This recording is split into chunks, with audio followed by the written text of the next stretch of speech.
else to reverence except the Carswellism of Carswell.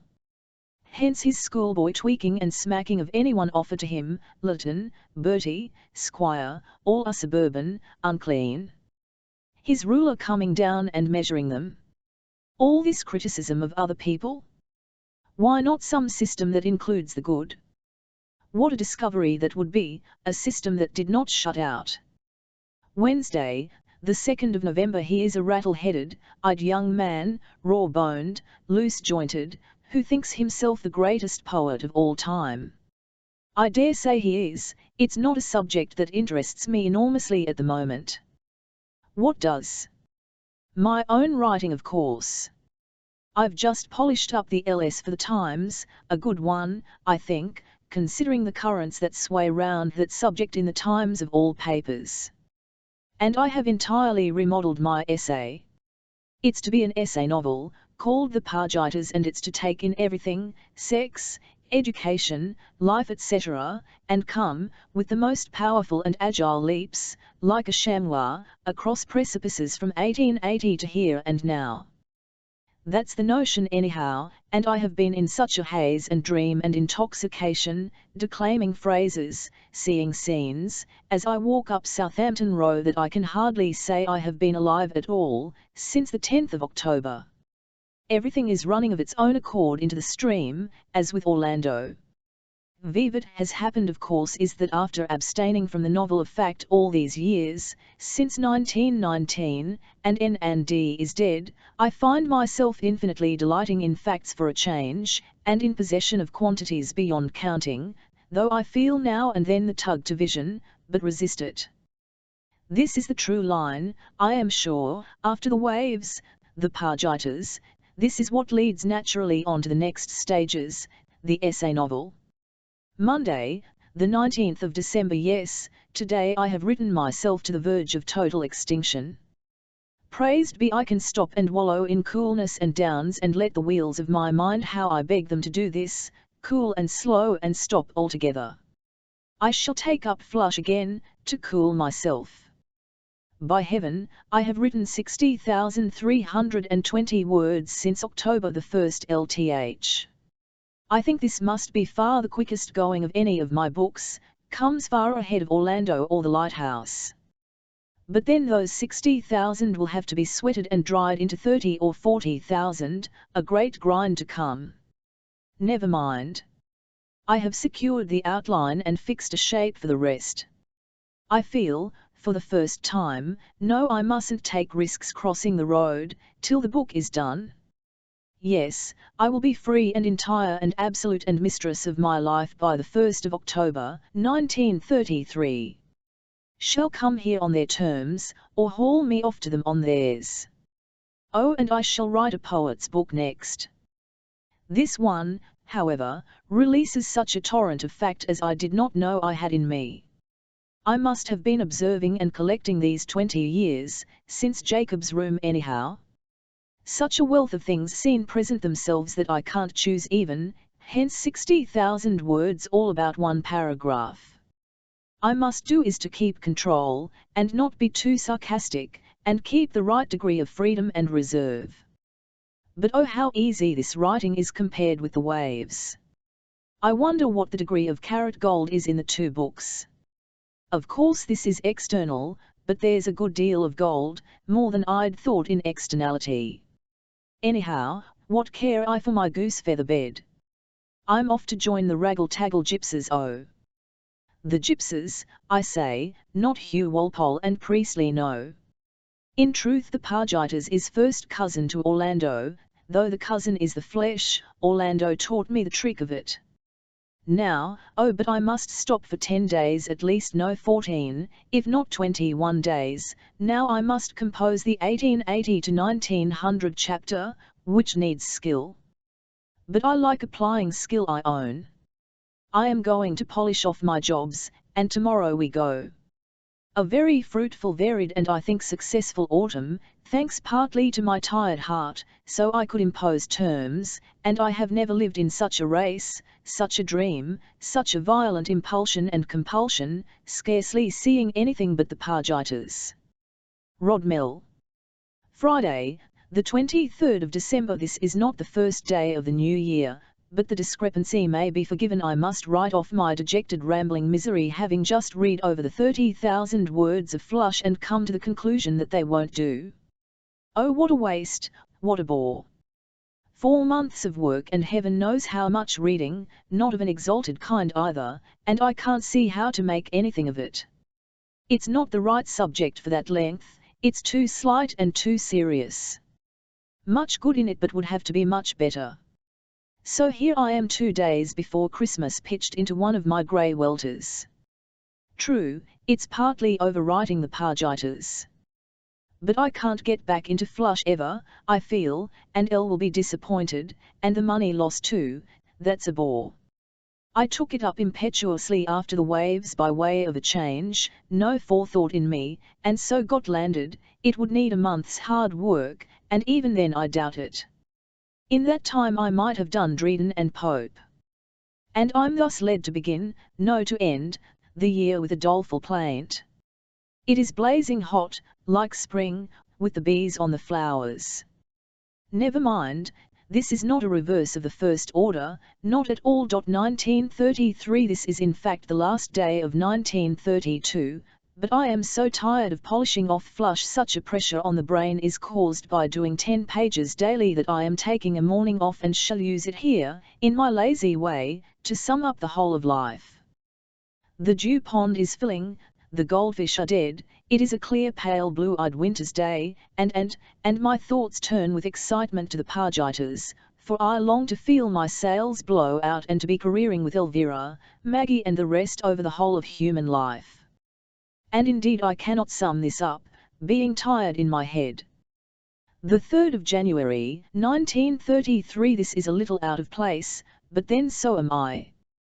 We are up for Angelica's party last night and I have half an hour to spend before shooting in the new Lanchester, not ours, 1 Lent, back to Rodmell. We have been there just short of 1 fortnight and I ate myself into the heart of print and solitude, so as to adumbrate a headache. And to wipe off the intensity of concentration trying to rewrite that abominable dog Flush in 13 days, so as to be free, oh heavenly freedom, to write the Pargitas. I insisted upon a night of chatter. Thursday, the 5th of January I am so delighted with my own ingenuity in having, after only 10 years or so, made myself, in 5 minutes, a perfect writing board, with pen tray attached, so that I can't ever again fly into a fury bereft of ink and pen at the most critical moment of a writer's life and see my sudden sentence dissipate itself all for lack of a pen handy. And besides, I'm so glad to be quit of page 100 of Flush, this the 3rd time of writing that Whitechapel scene, and I doubt if it's worth it, that I can't help disporting myself on this free blue page, which, thank God in heaven, needs no rewriting. It is a wet misty day, my windows out here are all fog. If only because I'm in sublime reading fettle, seriously that the strain of the waves weakened my concentration for months, and then all that article compressing for the CR. I am now at the height of my powers in that line, and have read, with close and powerful attention, some 12 or 15 books since I came here. What a joy, or what a sense as of a Rolls-Royce engine once more purring at 70 miles an hour in my brain. I am also encouraged to read by the feeling that I am on the flood of creativeness in the Pargitas. What a liberation that gives one, as if everything added to that torrent, all books become fluid and swell the stream. But I dare say this is a sign only that I'm doing what is rather superficial and hasty and eager. I don't know. I've another week of Flush here, and then shall come to grips with my 20 years in one chapter problem. I visualize this book now as a curiously uneven time sequence, a series of great balloons, linked by straight narrow passages of narrative. I can take liberties with the representational form which I could not dare when I wrote Night and Day, a book that taught me much, bad though it may be. Sunday, the 15th of January I have come out here, our last morning, to write letters, so, naturally, I write this book. But then I haven't written a line these 3 weeks, only typed Flush, which, heaven be praised, I finished almost without inverted commas, yesterday. But my writing flush has been gradually shoved out, as by a cuckoo born in the nest, by the Pargitas. How odd the mind's functions are. About a week ago, I began the making up of scenes, unconsciously, saying phrases to myself, and so, for a week, I've sat here, staring at the typewriter and speaking aloud phrases of the Pargitas. This becomes more and more maddening. It will however all be run off in a few days, when I let myself write again. I am reading Parnell. Yes, but this scene-making increases the rate of my heart with uncomfortable rapidity. While I was forcing myself to do flush, my old headache came back, for the first time this autumn. VVH, why should the PS make my heart jump? Why should flush stiffen the back of my neck? What connection has the brain with the body? Nobody in Harley Street could explain, yet the symptoms are purely physical and as distinct as one book is from the other. Thursday, the 19th of January. It must be confessed that the Pargitas are like cuckoos in my nest, which should be flush. I have only 50 pages to correct and send to Mabel, and these cursed scenes and dialogues will go on springing up in my head, and after correcting one page, I sit mooning for 20 minutes. I dare say this will increase the blood pressure when I come to write. But it is a tiresome, bewildering distraction now.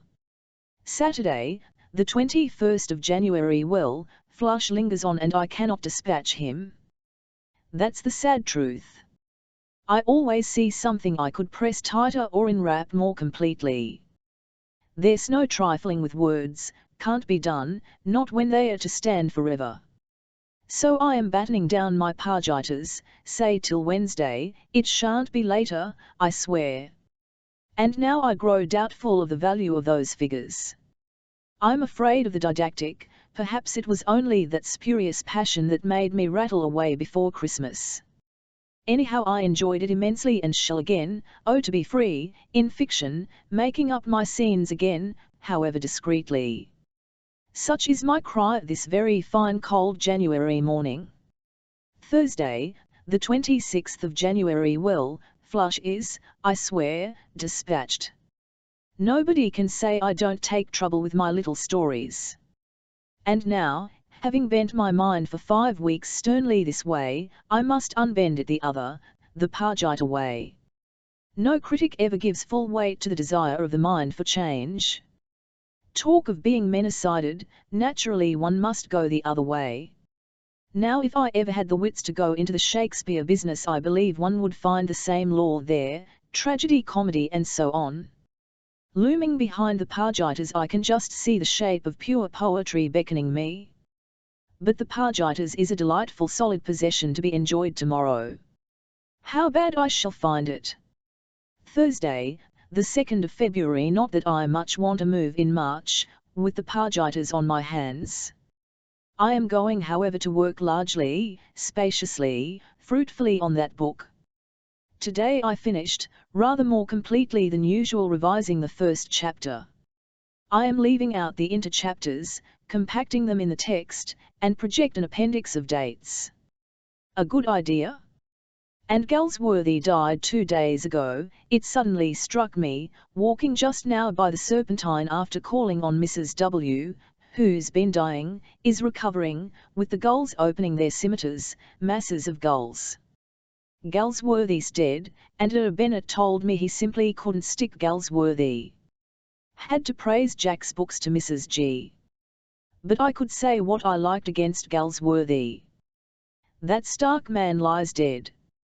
Saturday, the 25th of March. It is an utterly corrupt society, I have just remarked, speaking in the person of Elvira Pargita, and I will take nothing that it can give me, etc., etc. Now, as Virginia Woolf, I have to write, oh dear me, what to the Vice-Chancellor of Manchester University and say that I refuse to be made a Doctor of Letters.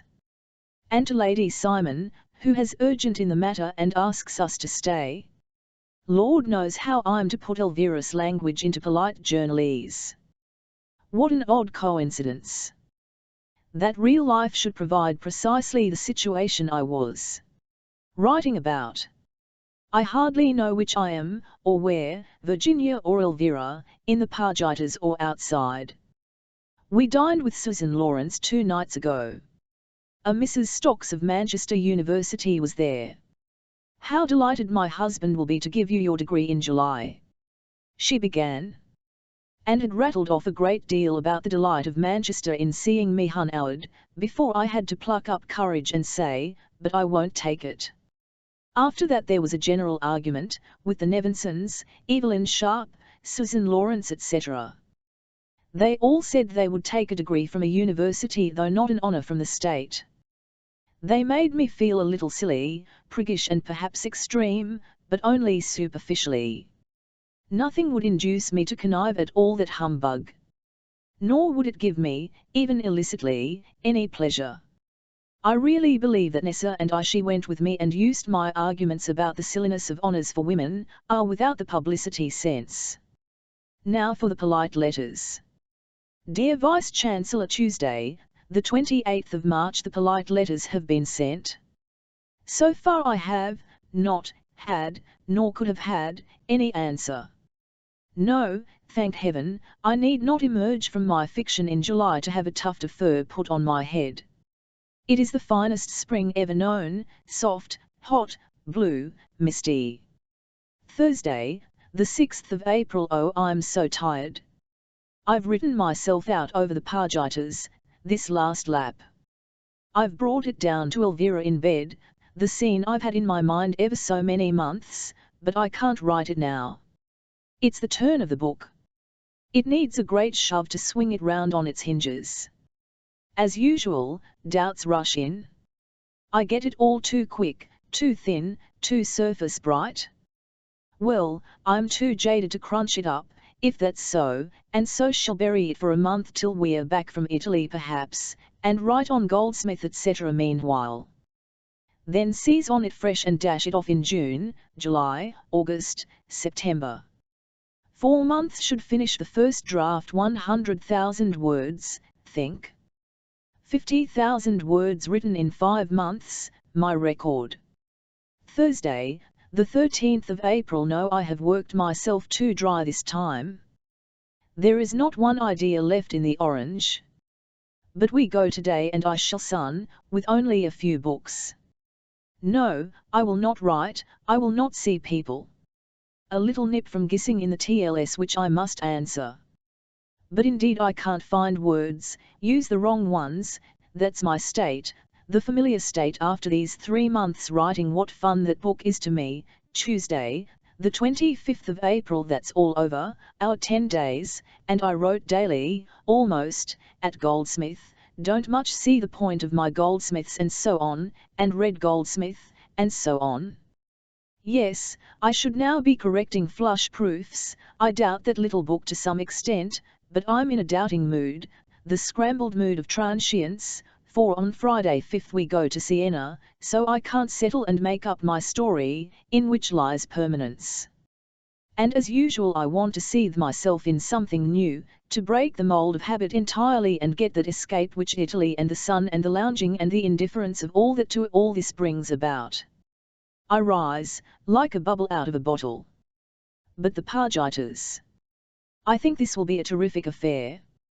I must be bold and adventurous. I want to give the whole of the present society nothing less, facts as well as the vision. And to combine them both. I mean, the waves going on simultaneously with night and day. Is this possible? At present I have assembled 50,000 words of real life. Now in the next 51 must somehow comment, Lord knows how, while keeping the march of events. The figure of Elvira is the difficulty.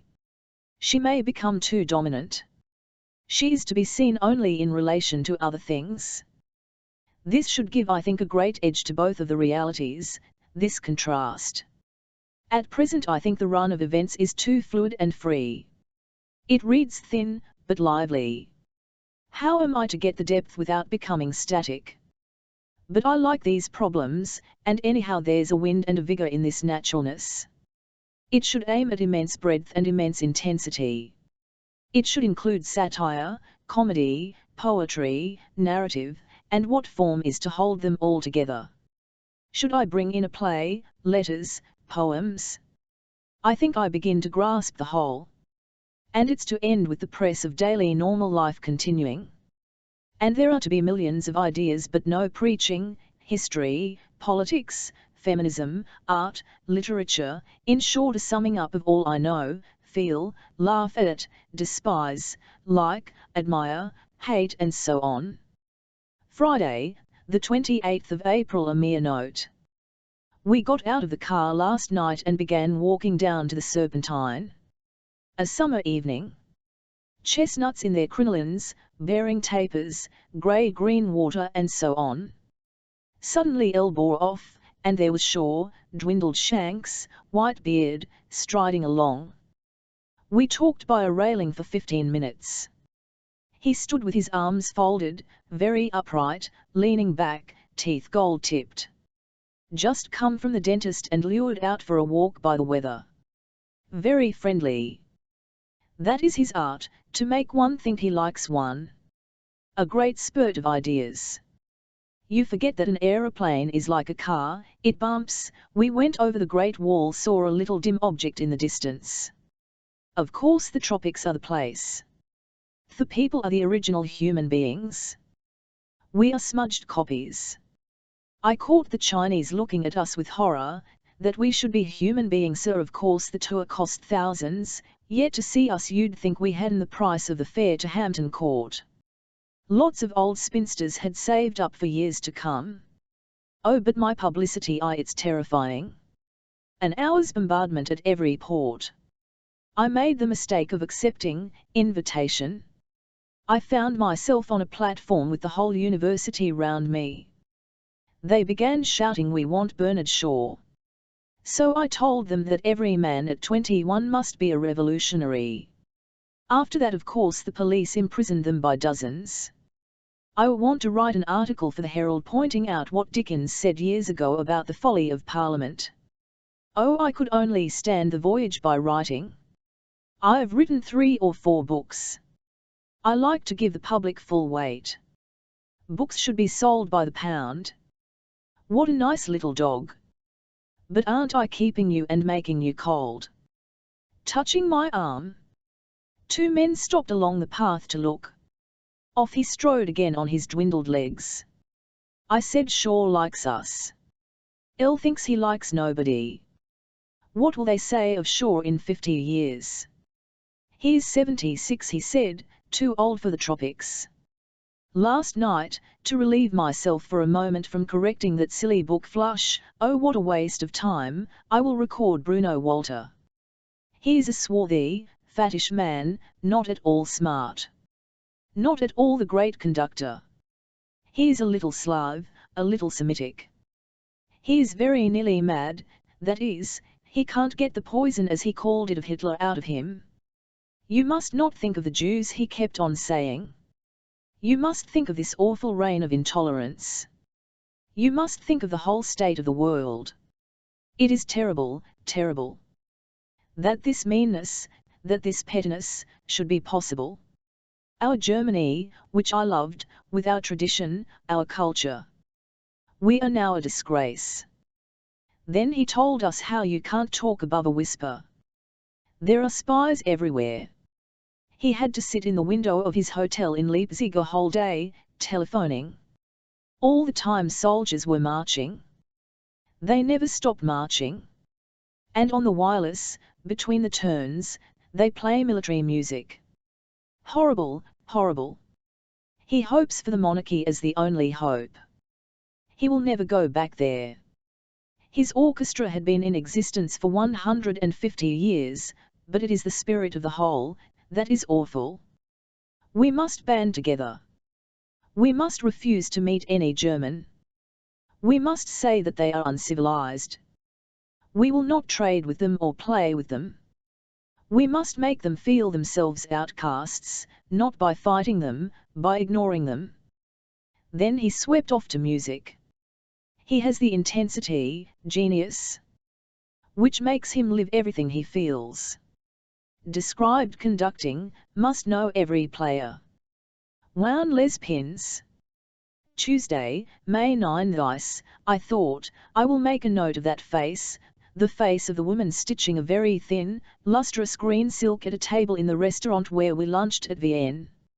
She was like fate, a consummate mistress of all the arts of self-preservation, hair rolled and lustrous, eyes so nonchalant, nothing could startle her. There she sat stitching her green silk with people going and coming all the time, she not looking, yet knowing, fearing nothing, expecting nothing, a perfectly equipped middle-class Frenchwoman. At Carpenter's last night there was the little servant girl with honest eyes, hair brushed in a flop and one rather black tooth. I felt that life would crush her out inevitably. Perhaps 18, not more, yet on the wheel, without hope, poor, not weak but mastered, yet not enough mastered but to desire furiously travel, for a moment, a car. "Ah, but I am not rich," she said to me, which her cheap little stockings and shoes showed anyhow. "Oh, how I envy you, able to travel. You like Carpenter's? But the wind blows ever so hard. You'll come again? That's the bell ringing. Never mind. Come over here and look at this. No, I've never seen anything like it. Ah yes, she always likes the English. She was the other maid, with hair like some cactus in erection. Yes, I always like the English, she said.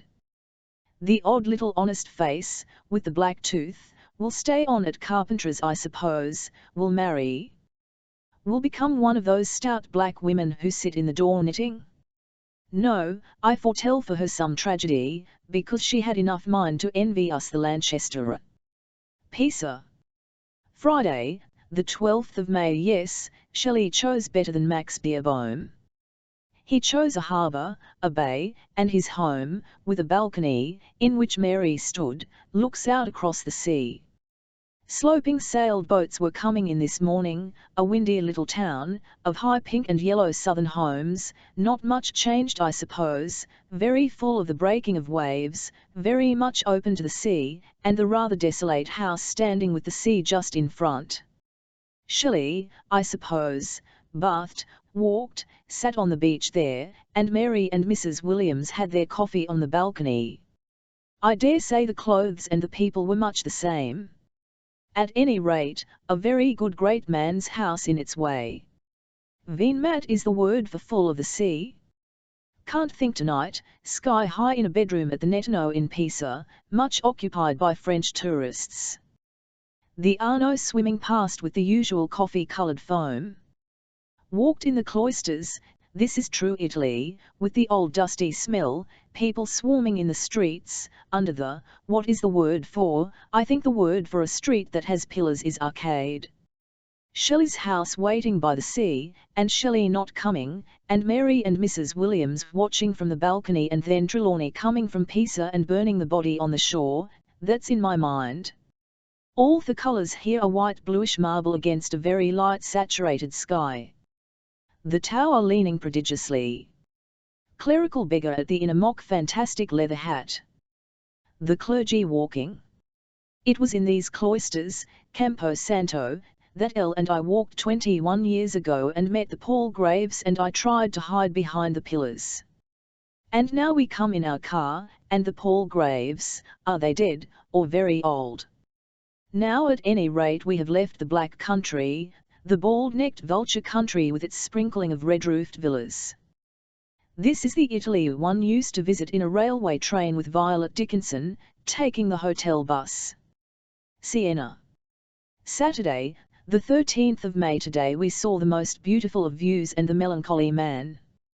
The view was like a line of poetry that makes itself, the shaped hill, all flushed with reds and greens, the elongated lines, cultivated every inch, old, wild, perfectly said, once and for all, and I walked up to a group and said, "Is that village?" It called itself, and the woman with the blue eyes said, "Won't you come to my house and drink?" She was famished for talk. 4 or 5 of them buzzed round us and I made a Ciceronian speech about the beauty of the country. "But I have no money to travel with," she said, wringing her hands. We would not go to her house, a cottage on the side of the hill, and shook hands. Hers were dusty, she wanted to keep them from me, But we all shook hands and I wished we had gone to her house, in the loveliest of all landscapes. Then, lunching by the river, among the ants, we met the melancholy man. He had 5 or 6 little fish in his hands, which he had caught in his hands. We said it was very beautiful country, and he said no, he preferred the town. He had been to Florence, no, he did not like the country. He wanted to travel, but had no money, worked at some village, no, he did not like the country, he repeated, with his gentle cultivated voice, no theatres, no pictures, only perfect beauty. I gave him 2 cigarettes, at first he refused, then offered us his 6 or 7 little fish. But we could not cook them at Siena, we said. No, he agreed, and so we parted. It is all very well, saying one will write notes, but writing is a very difficult art. That is one has always to select, and I am too sleepy and hence merely run sand through my fingers. Writing is not in the least an easy art. Thinking what to write, it seems easy, but the thought evaporates, runs hither and thither. Here we are in the noise of Siena, the vast tunnelled arched stone town, swarmed over by chattering shrieking children. Sunday, the 14th of May. Yes, I am reading, skipping the sacred fount, about the most inappropriate of all books for this din, sitting by the open window, looking across heads, all Siena parading in grey and pink, and the cars how finely run along those involuted threads. I don't, that's the answer. I let em break. I only mark that the sign of a masterly writer is his power to break his mould callously. None of H.J.'s timid imitators have the vigour, once they've spun their sentence, to smash it. He has some native juice, figure, has driven his spoon deep into some stew of his own, some swarming mixture. That, his vitality, his vernacular, his pounce and grip and swing always spring fresh upon me, if at the same time I ask how could anyone, outside an orchis in a greenhouse, fabricate such an orchid's dream? Oh, these Edwardian ladies with pale hair, these tailored my dear men!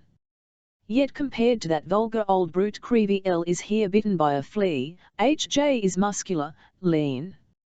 No doubt the society of the Regent, the smell of brandy and bones, the painted velvet Lawrence women, the general laxity and lushness and vulgarity are here at their superlative. Of course the Shelleys, the Wordsworths, the Coleridges existed on the other side of the hedge. But when it comes gushing out of Creever's page, it's for all the world like something between Buckingham Palace, Brighton and the Queen's own italic style, so uncurbed, so weak, and how can one hope for a cure for a single person? There's all the dreary lords and ladies ogling and overeating, and plush and gilt, and the princess and the prince, I think dissolution and obesity taking hold of the 18th century and swelling it into a puffball efflorescence. 1860 is considerably more to the point. Monday, the 15th of May. This should be all description, I mean of the little pointed green hills, and the white oxen and the poplars and the cypresses and the sculptured shaped infinitely musical, flushed green land from here to Abbasia. That is where we went today, and couldn't find it, and asked one after another of the charming tired peasants, but none had been 4 miles beyond their range, until we came to the Stoner Breaker, and he knew. He could not stop work to come with us, because the inspector was coming tomorrow. And he was alone, all day with no one to talk to. So was the aged Maria at the Abbasia. And she mumbled and slipped her words, as she showed us into the huge bare stone building, mumbled and mumbled, about the English, how beautiful they were. "Are you a Contessa?" she asked me. But she didn't like Italian country either. They seem stinted, dried up, like grasshoppers, and with the manners of impoverished gentle people, sad, wise, tolerant, humorous. There was the man with the mule. He let the mule gallop away down the road. We are welcome, because we might talk, they draw round and discuss us after we are gone. Crowds of gentle kindly boys and girls always come about us and wave and touch their hats. and nobody looks at the view, except us, at the Euganian, bone white, this evening. Then there's a ruddy red farm or two, and light islands swimming here and there in the sea of shadow, for it was very showery. Then there are the black stripes of cypresses round the farm, like fir edges, and the poplars and the streams and the nightingales singing, and sudden gusts of orange blossom, and white alabaster oxen with swinging chins, great flaps of white leather hanging under their noses, and infinite emptiness, loneliness, silence, never a new house, or a village, but only the vineyards and the olive trees, where they have always been. The hills go pale blue, washed very sharp and soft on the sky, hill after hill. Piacenza. Friday, the 19th of May. It's a queer thing that I write a date. Perhaps in this disoriented life one thinks, if I can say what day it is, then 3 dots to signify I don't know what I mean. But we have been driving all day from Larissai over the Apennines, and it is now cold, cloistral, highly uncomfortable, in a vast galleried Italian inn, so ill provided with chairs that now at this present moment we are squatted, L in a hard chair by his bed, I on the bed, in order to take advantage of the single light which burns between us. L is writing directions to the press. I am about to read Goldoni. Larissai is hot and blue, and we had a room with a balcony. There were Mrs. and mothers, Mrs. who had lost all chance of life long ago, and could with a gentle frown, a frown of mild sadness, confront a whole meal, arranged for the English, in entire silence, dressed as if for cold Sunday supper in Wimbledon. Then there's the retired Anglo-Indian, who takes, shall we say, Miss Touchett for a walk, a breezy red-faced man, very fond of evensong at the Abbey. She goes to the Temple, where my brother has rooms, etc., etc. Of the Apennines I have nothing to say, save that up on the top they are like the inside of a green umbrella, spine after spine, and clouds caught on the point of the stick. And so down to Parma, hot, stony, noisy, with shops that don't keep maps, and so on along a racing road, to Piacenza, at which we find ourselves now at 6 minutes to 9 pal. This of course is the rub of travelling, this is the price paid for the sweep and the freedom, the dusting of our shoes and careering off tomorrow, and eating our lunch on a green plot beside a deep cold stream. It will be all over this day week, comfort, discomfort, and the zest and rush that no engagements, hours, habits give. Then we shall take them up again with more than the zest of travelling. Sunday, May 21 St. To write to keep off sleep, that is the exalted mission of tonight, tonight sitting at the open window of a second-rate inn in Draguignan with plane trees outside, the usual single-noted bird, the usual loudspeaker. Everybody in France motors on Sunday, then sleeps it off at night. The hotel keepers are gorged and scarcely stop playing cards. But grass was plethoric, we came on here late. We leave here early. I dip into Creevy, L into Golden Bough. We long for bed. This is the tax for travelling these sleepy uncomfortable hotel nights, sitting on hard chairs under the lamp. But the seduction works as we start to AIX tomorrow, so home. And home becomes a magnet, for I can't stop making up the PS, can't live without that intoxicant, though this is the loveliest and most distracting alternative. But I'm full of holiday and want work, ungrateful that I am, and yet I want the hills near Fabria too, and the hills near Siena, but no other hills, not these black and green violent monotonous southern hills. We saw poor Lawrence's phoenix picked out in coloured pebbles at Vance today among all the fretted lace tombs. Tuesday, the 23rd of May. I have just said to myself, if it were possible to write, those white sheets would be the very thing, not too large or too small. But I do not wish to write, except as an irritant. This is the position. I sit on L.'s bed, he in the only armchair. People tap up and down on the pavement. This is Vienne. It is roasting hot, hotter and hotter it gets, and we are driving through France, and it's Tuesday and we cross on Friday, and this strange interval of travel, of sweeping away from habitation and habits will be over. On and on we go, through Aix, through Avignon, on and on, under arches of leaves, over bare sandy roads, under grey-black hills with castles, beside vines, and I'm thinking of the Pargitas, and Elle is driving, and when we come to Poplars we get out and lunch by the river, and then on, and take a cup of tea by the river, fetch our letters, learn that Lady Cynthia Moseley is dead, picture the scene, wonder at death, and drowse and doze in the heat, and decide to sleep here, Hotel de la Poste, and read another letter and learn that the Book Society will probably take flush and speculate what we shall do if we have E1000 or E2,000 to spend. And what would these little burghers of Vienne, who are drinking coffee, do with that sum, I ask. The girl is a typist, the young men clerks. For some reason they start discussing hotels at Lyons, I think, and they haven't a penny piece between them, and all the men go into the urinal, one sees their legs, and the Morocco soldiers go in their great cloaks, and the children play ball and people stand lounging and everything becomes highly pictorial, composed, legs in particular the odd angles they make, and the people dining in the hotel, and the queer air it all has, since we shall leave early tomorrow, of something designing Vienne. On my mind, significantly. Now the drawer of home, and freedom and no packing tells on us, to sit in an armchair, and read and not have to ask for a mineral, with which to brush our teeth. 52 Tavistock Square. Tuesday, the 30th of May. Yes, but of all things coming home from a holiday is undoubtedly the most damned. Never was there such aimlessness, such depression. Can't read, write or think. There's no climax here. Comfort yes, but the cough is not so good as I expected. And my brain is extinct, literally hasn't the power to lift a pen.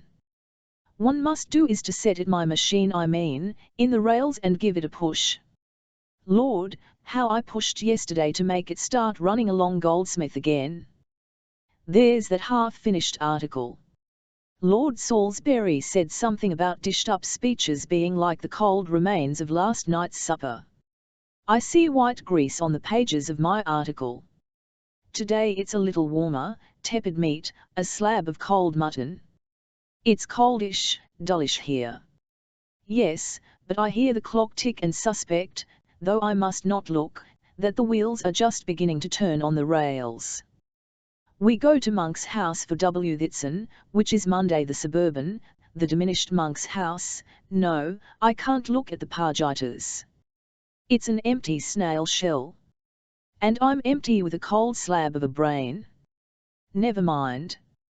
One shall dive head foremost into the Pargitas. And now I shall make my mind run along Italian what's his name, Goldoni. A few verbs I think. It occurs to me that this state, my depressed state, is the state in which most people usually are. Wednesday, the 31st of May. I think I have now got to the point where I can write for 4 months straight ahead at the Pargitas. Oh, the relief, the physical relief. I feel as if I could hardly any longer keep back, that my brain is being tortured by always butting against a blank wall, Flush, Goldsmith, motoring through Italy. Now, tomorrow, I mean to run it off. And suppose only nonsense comes? The thing is to be venturous, bold, to take every possible fence.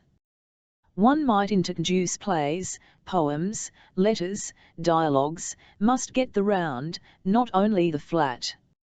Not the theory only. And conversation, argument. How to do that will be one of the problems. Intellectual argument in the form of art, how give ordinary waking Arnold Bennett life the form of art? These are rich hard problems for my 4 months ahead. And I don't know my own gifts at the moment. I'm disoriented completely after 4 weeks holiday, no 3, but tomorrow we go to Rodmell again. And I must fill up the chinks with reading and don't want to settle down to books. Well, now I have to go up to Murray about my dress, and there's Ethel round the corner, but no letters, disorganization from Whitson again. I thought, driving through Richmond last night, something very profound about the synthesis of my being, How only writing composes it, how nothing makes a whole unless I am writing, now I have forgotten what seemed so profound. The rhododendron-like coloured glass mounds at Coo. Oh the agitation, oh the discomfort of this mood. And I am at once called out to draw lots in our Derby sweepstake. No favourite this year, they say. Very well, the old Pargitas are beginning to run off. And I say, oh, to be done. I mean, writing is effort, writing is despair, and yet of course the other day in the grilling heat at Rodmell I admit that the perspective, this I think was something like my profound thought at Richmond, shifts into focus. Yes, the proportion is right, though I at the top suffer, as this morning, grim despair and shall, oh Lord, when it comes to rewriting suffer an intensity of anguish ineffable. The word only means one can't express it, holding the thing, all the things, though innumerable things, together. Monday, the 10th of July. Bella arrived and knocked her head upon the window of the car. She cut her nose and was dazed. And then I was in one of my states, how violent, how acute, and walked in Regent's Park in black misery and had to summon my cohorts in the old way to see me through, which they have done more or less. A note made to testify to my own ups and downs, many of which go unrecorded, though they are less violent I think than they used to be. But how familiar it was, stamping along the road, with gloom and pain constricting my heart, and the desire for death, in the old way, all for 2 I dare say careless words.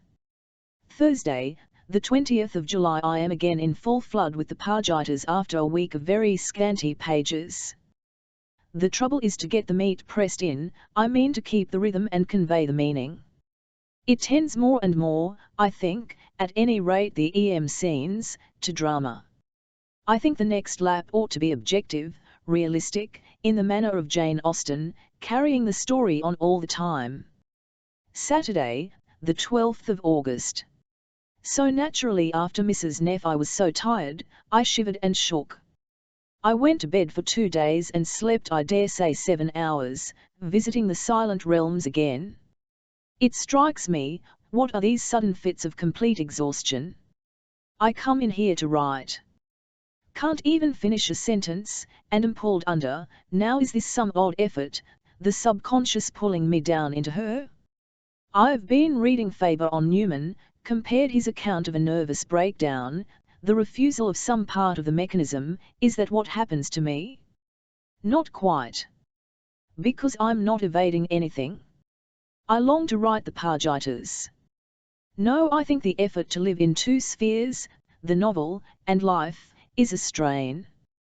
Neffs almost break me because they strain me so far from the other world. I only want walking and perfectly spontaneous childish life with Elle, and the accustomed when I'm writing at full tilt, to have to behave with circumspection and decision to strangers wrenches me into another region, hence the collapse.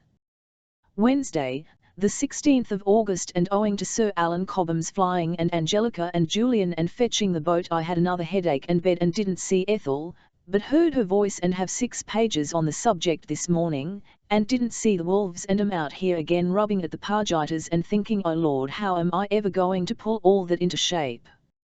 What a tremendous struggle it'll be. Never mind. I want to discuss form, having been reading Turgenev. But how my hand trembles after one of these headaches, can't lay hands on words or pens exactly, the habit has been broken. Form, then, is the sense that one thing follows another rightly. This is partly logic. T wrote and rewrote to clear the truth of the unessential. But Dostoevsky would say that everything matters. But one can't read D again. Now Shakespeare was constrained in form by the stage. T says one must find a new form for the old subject, but here, I suppose, uses the word differently. The essential thing in a scene is to be preserved. How do you know what this is? How do we know if the D form is better or worse than the T? It seems less permanent. T.'s idea that the writer states the essential and lets the reader do the rest. D to supply the reader with every possible help and suggestion. T reduces the possibilities. The difficulty about criticism is that it is so superficial. The writer has gone so much deeper. T kept a diary for Bozaraf, wrote everything from his point of view. We have only 250 short pages. Our criticism is only a bird's eye view of the pinnacle of an iceberg. The rest underwater. One might begin it in this way. The article might be more broken, less composed than usual. Thursday, August 24, a week ago, on Friday to be precise, having got my mind again, I dipped into the Pargitas and determined to sweat it bare of flesh before going on, accumulating more scenes. I am rearranging too, all the first part, so as to bring it together. The death happens in the first chapter now. I think I shall reduce the size by half, it is however a little bare and jerky at present. Moreover, it is rather a rush and a strain. I have just killed Mrs. P, and can't shoot ahead to Oxford. For the truth is these little scenes embroil one, just as in life, and one can't switch off to a different mood all in a second. It seems to me that the realness of the beginning is complete. I have a good excuse for poetry in the second part, if I can take it. Rather an interesting experiment, if I could see the same thing from two different views. And now I have spent the morning reading The Confession of Arsène Houssaye, left here yesterday by Clive. What a vast fertility of pleasure books hold for me! I went in and found the table laden with books. I looked in and sniffed them all. I could not resist carrying this one off and broaching it. I think I could happily live here and read forever. Saturday, the 2nd of September. Suddenly in the night I thought of Here and Now as a title for the Pargitas. I think it better. It shows what I'm after and does not compete with the Harry's saga, the Forsyte saga and so on. I have now done the first part, I mean compressed it, shall, I think, compress Eleanor's Day, and then what? The rest does not admit of much compression. I think I have reduced it to 80,000 words perhaps, but it seems to me there must be another 40, to come. 80 plus 40 equals 120,000. If so, it will be the longest of my little brood, longer than night and day I imagine. Tuesday, the 26th of September. Why not, one of these days, write a fantasy on the theme of Crabbe, a biographical fantasy, an experiment in biography. I had so much of the most profound interest to write here, a dialogue of the soul with the soul, and I have let it all slip. Why? Because of feeding the goldfish, of at the new pond, of playing bowls. Nothing remains now. I forget what it was about. Happiness. The perfect day, which was yesterday. And so on. Now I began the morning by telephoning corrections of Twelfth Night, to the NS, put in a comma, take out semicolon, and so on. Then I come out here, having seen the carp, and write to Turgenev. Monday, October 2 nd October now, and we have to go to Hastings Conference tomorrow and Wednesday, to Vita, then back to London. I opened this in order to make one of my self-admonishments previous to publishing a book. Flush will be out on Thursday and I shall be very much depressed, I think, by the kind of praise. They'll say it's charming, delicate, ladylike. And it will be popular. Well, now I must let this slip over me without paying it any attention.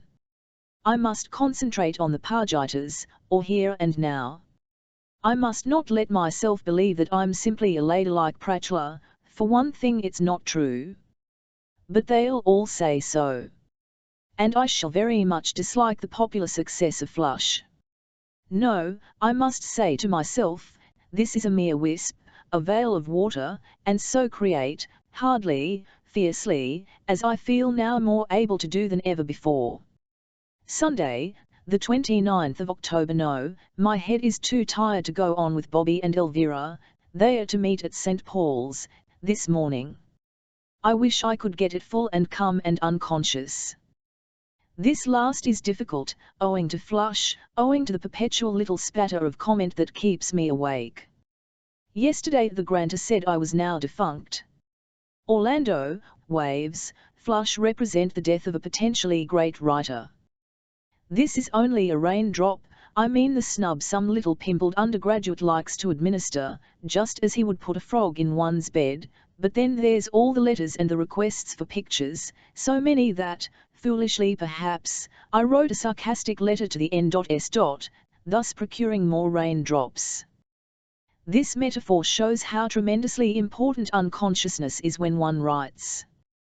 But let me remember that fashion in literature is an inevitable thing, also that one must grow and change, also that I have, at last, laid hands upon my philosophy of anonymity.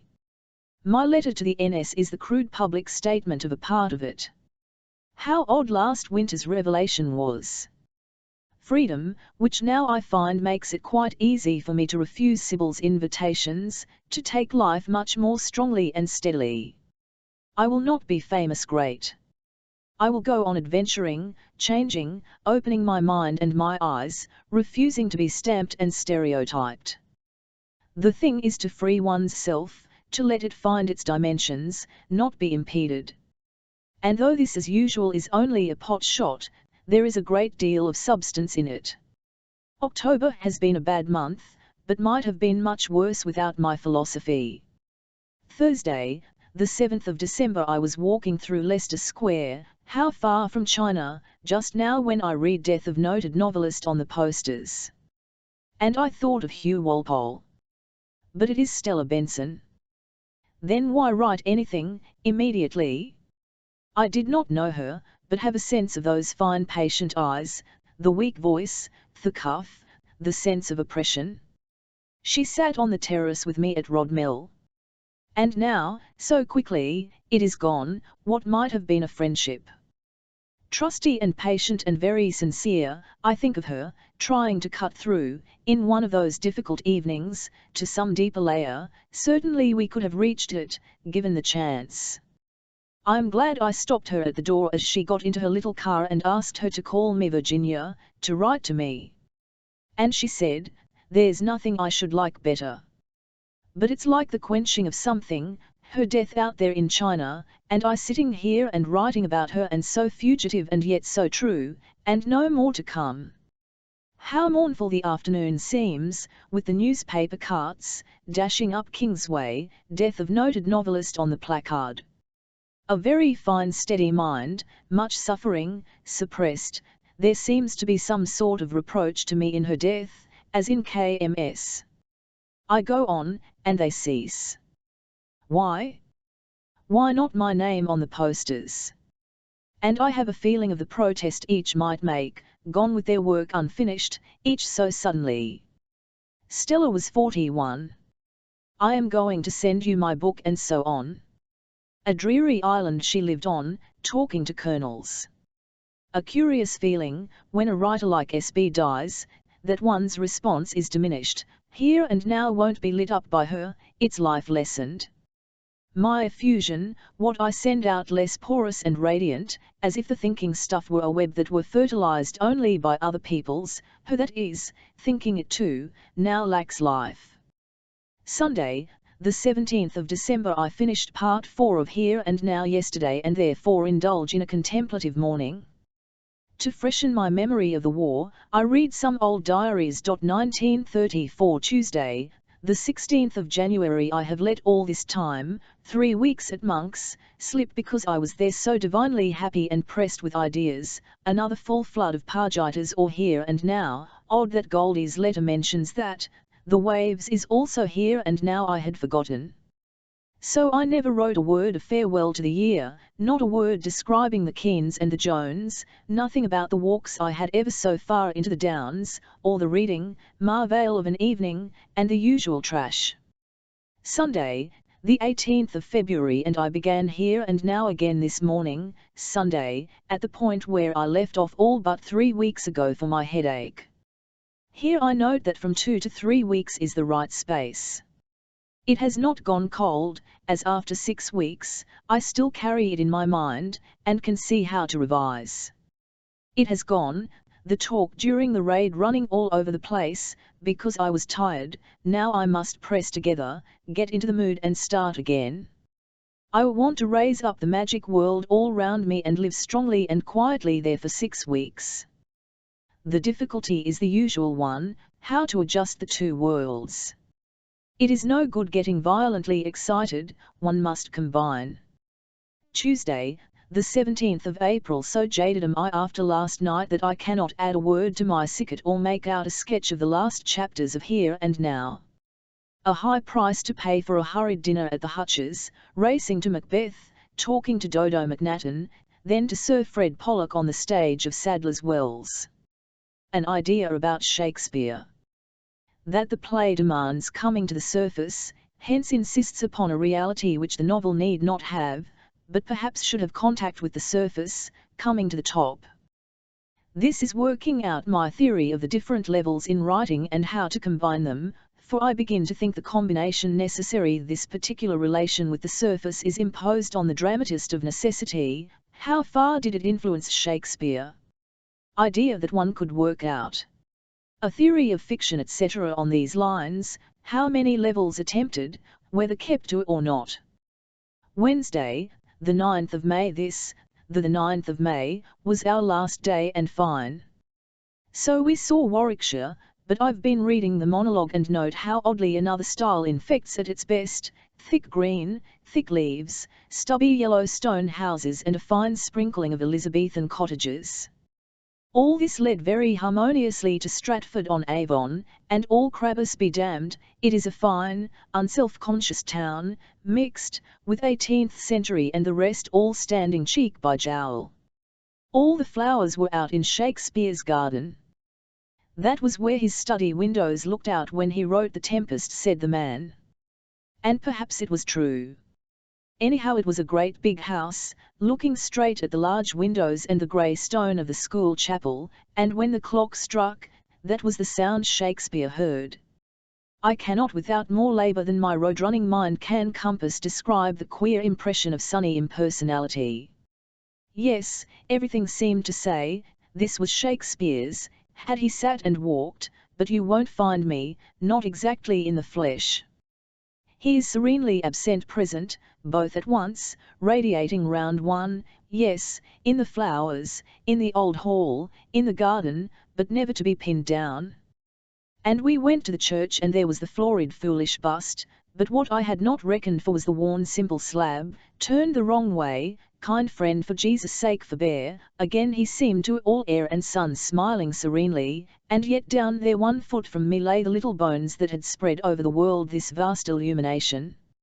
Yes, and then we walked round the church and all is simple and a little worn, the river slipping past the stone wall, with a red breadth from some flowering tree, and the edge of the turf unspoiled, soft and green and muddy and 2 casual nonchalant swans. The church and the school and the house are all roomy spacious places, resonant, sunny today, and in and out too, yes, an impressive place, still living, and then the little bones lying there, which have created, to think of writing The Tempest looking out on that garden, what a rage and storm of thought to have gone over any mind. No doubt the solidity of the place was comfortable. No doubt he saw the cellars with serenity. And a few scented American girls and a good deal of parrot prattle from old gramophone discs at the birthplace, one taking up the story from the other. But isn't it odd, the caretaker at New Place agreed, that only one genuine signature of Shakespeare's is known, and all the rest, books, furniture, pictures etc. has completely vanished. Now I think Shakespeare was very happy in this, that there was no impediment of fame, but his genius flowed due to him and is still there, in Stratford. They were acting as you like it I think in the theatre. Duffers the biographers not to make more hum and melody out of New Place. I could, so I think. For the man told us that after the great-granddaughter's death there was a sale, and why shouldn't some of his things, he said, be lost, put away and come to light? Also, Queen H. Maria, Charles I's queen, stayed there at New Place with the granddaughter, which shows how substantial it must have been. That he told us, and I had never heard. And he said Gaskell, the clergyman, had the original house, which stretched across the garden almost to the chapel, pulled down because people bothered him, asking to see Shakespeare's house. And there, between the window and the wall, was the room he died in. A mulberry reputes to be the sign of the tree that grew outside Shakespeare's window. Great cushions of blue, yellow, white flowers in the garden, which is open, so that the living go on walking and sitting there. Friday, the 18th of May, I broke off, after sticking my Irish papers into the old book, and felt, I suppose, a little shiver. Can't be anything, I said to myself after all that holiday, but it was the flu. So I had to resign all ideas, all of Pargitas and the glorious and difficult end of that book. All was blotted by the damp sponge, and now it is precisely a week since I went to bed, and here we are for Whitsun at Monk's. What's more amazing is that I write this with a gold waterman, and have some thoughts of supplanting Steele Woolworth. It is a sunny voluptuous day, the birds all rasping on their nests, I suppose, and cawing on the trees, and early in the morning giving loud and continued bursts of songs to which I lie listening. I hear Elle going about the garden with Percy. All is calm and profoundly comfortable, owing to the absence forever even in the background of grumbling Nellie and her replacement by the steady, silent, unselfish Mabel. Yes, we do without a char, we are free, serene, matter of fact, oh what a relief. So if I can pull my head out of the bog, I may go back on Tuesday to the 3 months immersion. But I take a day or two more to rest myself. How infinitely modest and disillusioned and without ambition of any sort I became, all because of influenza. Couldn't believe that anyone would come and see me, let alone that I could ever again string a dozen words. Now self-confidence, conceit, the blessed illusion by which we live begin to return, very gently. Smooth serenity is the first stage which I will not interrupt by writing. Tuesday, May 22 ND at last today, which is Tuesday, after striking the match on the box despairingly, sterilely, oh I was so overcome with rigidity and nothingness, a little flame has come. Perhaps I'm off. This refers to the devilish difficulty of starting part 7 again after the flu. Elvira and George, or John, talking in her room. I'm still miles outside them, but I think I got into the right tone of voice this morning. I make this note by way of warning. What is important now is to go very slowly, to stop in the middle of the flood, never to press on, to lie back and let the soft subconscious world become populous, not to be urging foam from my lips. There's no hurry. I've enough money to last a year. If this book comes out next June year, it's time enough. The last chapters must be so rich, so resuming, so weaving together that I can only go on by letting my mind brood every morning on the whole book. There's no longer any need to forge ahead, as the narrative part is over. What I want is to enrich and stabilize. This last chapter must equal in length and importance and volume the first, and must in fact give the other side, the submerged side of that. I shan't, I think, reread, I shall summon it back, the tea party, the death, Oxford and so on, from my memory. And as the whole book depends on bringing this off, I must be very leisurely and patient and nurse my rather creaking head and dandle it with French and so on as cunningly as possible. Monday, the 11th of June. That hopeful page reads rather too credulous now, since I went back and again on Friday following, shivered, and ached, was stiff as a rod, talking to Elizabeth Bowen, 101, bed, influenza, and so lay all that week, till last Sunday to be accurate, and then went to Rodmell, and there began the chapter again and had a sudden fuse of ideas, and then there was the opera, the nightingale singing in the ilex tree, Christabel, and Mr. Olaf Hambro telling stories about the Queen and Prince, and a very hot concert yesterday, so I cannot, no I cannot, write today. Patience, as Carlyle would say, in Italian.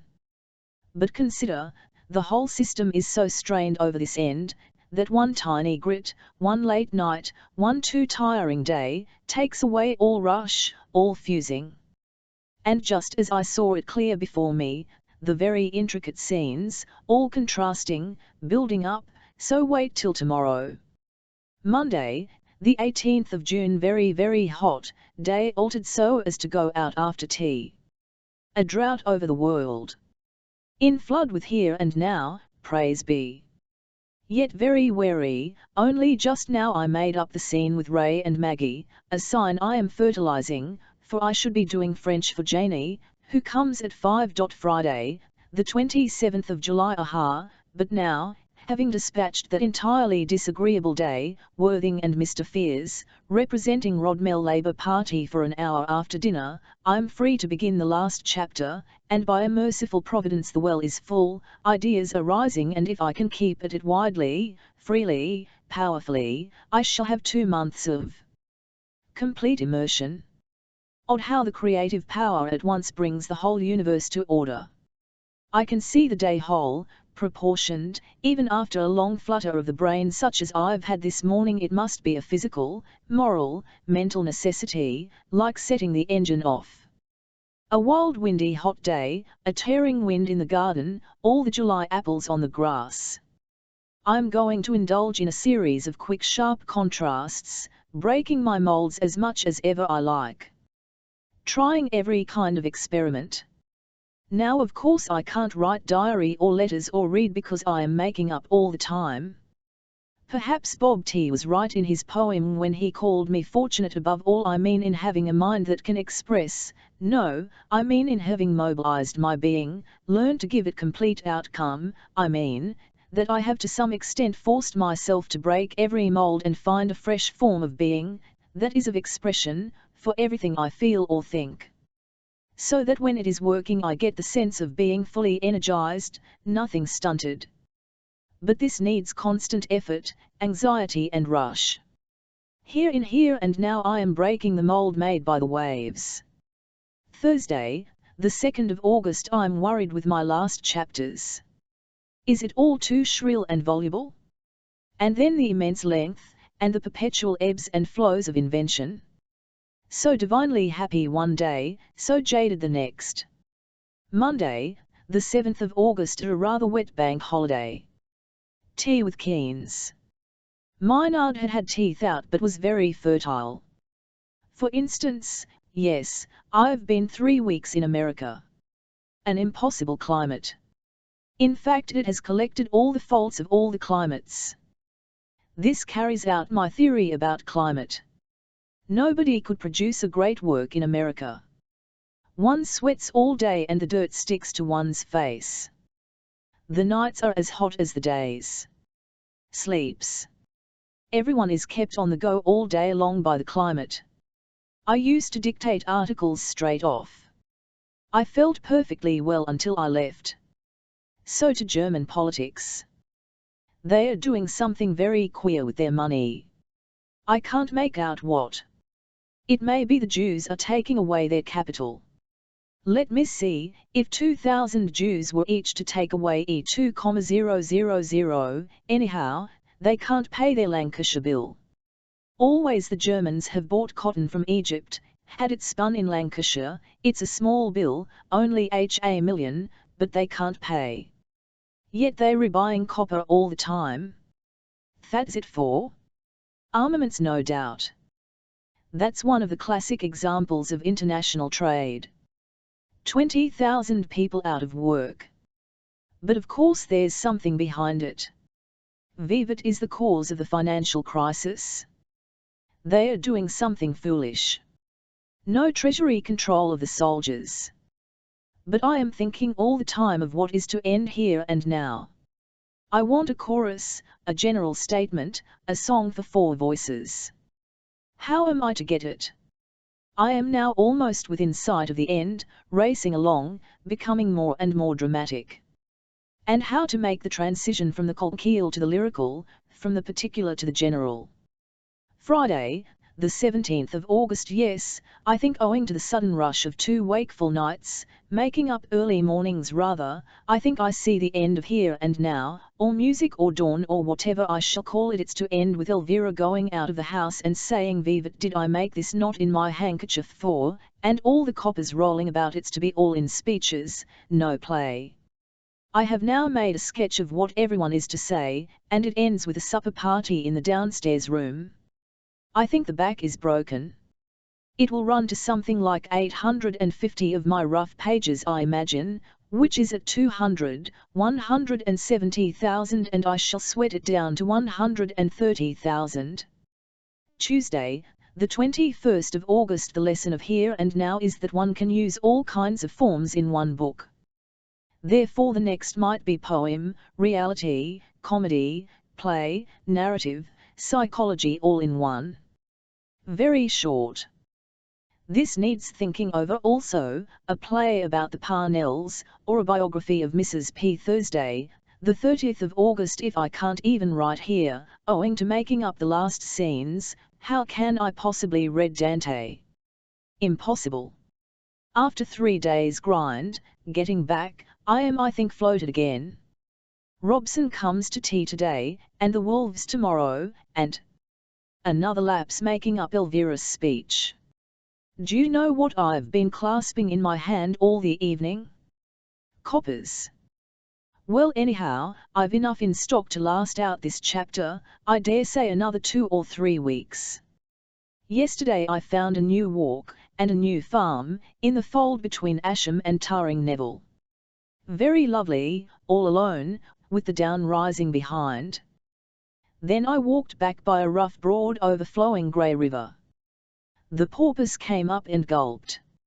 It rained. All ugliness was dissolved. An incredibly 18th century landscape, happily making me think less of Wilmington. A tremendous hailstorm after tea, like white ice, broken up, lanced, lashing, like the earth being whipped. This happened several times, black clouds while we played Brahms. No letters at all this summer. But there will be many next year, I predict. And I don't mind, the day, yesterday to be exact, being so triumphant, writing, the walk, reading, Leeson, a St. Simon, Henry James's preface to P. for Lady, very clever, but 1 or 2 things I recognize, then Jede's journal, again full of startling recollection, things I could have said myself. Sunday, the 2nd of September. I don't think I have ever been more excited over a book than I am writing the end of. Shall it be Dawn? Or is that too emphatic, sentimental? I wrote like a, forget the word yesterday, my cheeks burn, my hands tremble. I am doing the scene where Peggy listens to their talking and bursts out. It was this outburst that excited me so. Too much perhaps. I can't make the transition to ES speech easily. Wednesday, the 12th of September. Roger died on Sunday. Tomorrow we go up, following some instinct, to the funeral. I feel dazed, very wooden. Women cry, Elle says, but I don't know why I cry mostly with Nessa. And I'm too stupid to write anything. My head all stiff.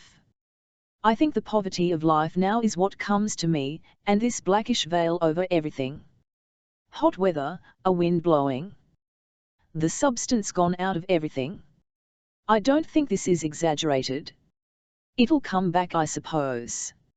Indeed, I feel a great wish, now and then, to live more all over the place, to see people, to create, only for the time one can't make the effort. And I can't write to Helen, but I must now shut this and try. Maupassant, on writers, true I think. En lui aucun sentiment simple en existe plus. Tout ce question il voit, ses joies, ses plaisirs, ses souffrances, ses désespoirs, deviennent instantanément des sujets d'observation. 11. Analyse malgré tout, malgré lui, sans fin, les couleurs, les visages, les gestes, les intonations.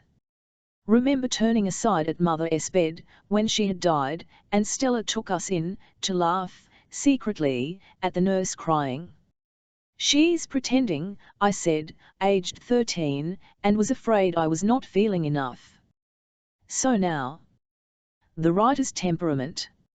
Ne jamais souffre, pensa, aimer, senteur, comme tout le monde, bonnement, franchement, simplement, sans analyser soi-même at me apres chic joie et apres chic sanglot. Sir LO 116 Saturday, the 15th of September. I was glad we went to the service on Thursday. It was a very hot summer's day. And all very simple and dignified. Music. Not a word spoken. We sat there, before the open doors that lead into the garden. Flowers and strollers which Roger would have liked. He lay under an old red brocade with 2 branches of very bright many-coloured flowers. It is a strong instinct to be with one's friends. I thought of him too, at intervals. Dignified and honest and large sweet soul, something ripe and musical about him, and then the fun and the fact that he had lived with such variety and generosity and curiosity. I thought of this. Tuesday, the 18th of September. I like writing this morning because it takes off the strain on the lips. A cold dull day after all this blaze. Now we have Graham, and Mrs. W., but then, perhaps, peace, and an end to the book? Oh, if that could be! But I feel 10 miles distant, far away, detached, very jaded now. I had a notion that I could describe the tremendous feeling at R.'s funeral, but of course I can't. I mean the universal feeling, how we all fought with our brains, loves and so on, and must be vanquished. Then the vanquisher, this outer force became so clear, the indifferent, and we so small, fine, delicate. A fear then came to me, of death. Of course I shall lie there too before that gate and slide in, and it frightened me. But why? I mean, I felt the vainness of this perpetual fight, with our brains and loving each other against the other thing, if Roger could die. But then, next day, today, which is Thursday, 1 week later, the other thing begins to work, the exalted sense of being above time and death which comes from being again in a writing mood. And this is not an illusion, so far as I can tell. Certainly I have a strong sense that Roger would be all on one's side in this excitement, and that whatever the invisible force does, we thus get outside it. A nice letter from Helen. And today we go to Worthing Sunday, the 30th of September. The last words of the nameless book were written 10 minutes ago, quite calmly too. 900 pages, L says 200,000 words. Lord God, what an amount of rewriting that means!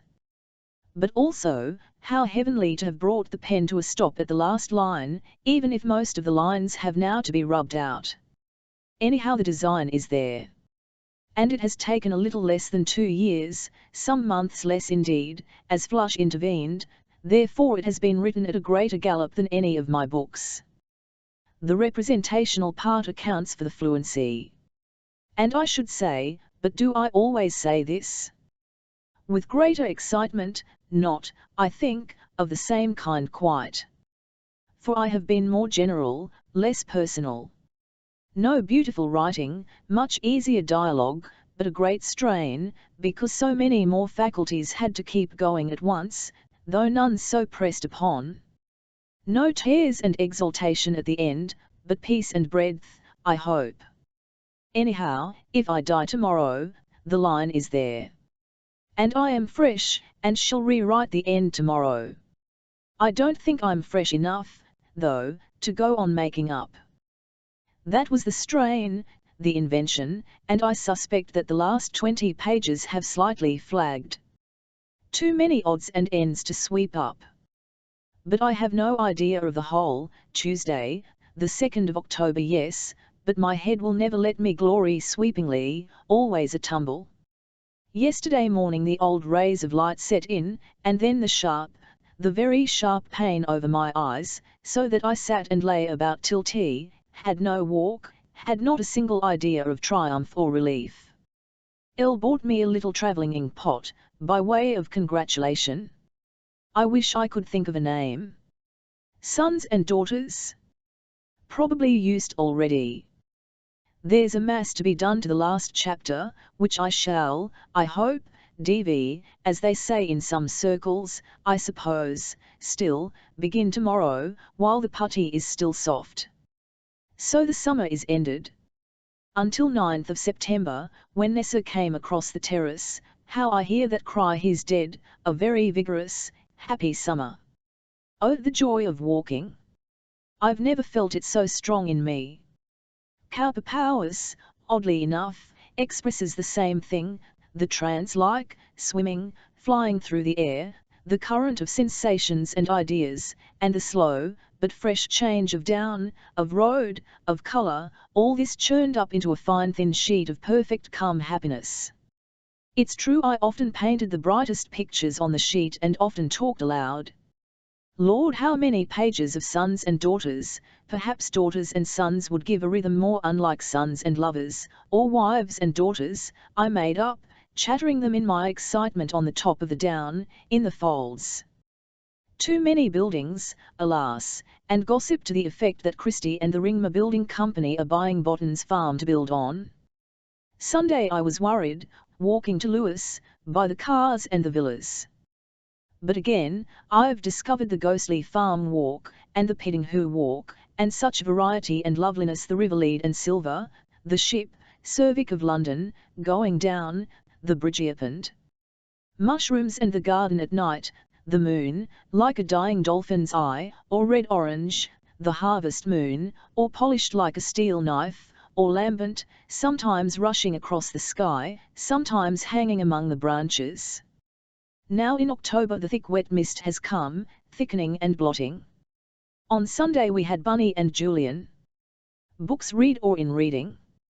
Shakespeare, Troilus Pericles, Taming of the Shrew, Cumberland Maupassant, Davini, St. Simon, Gide, only scraps library books, Powers Wells Lady Brooke prose.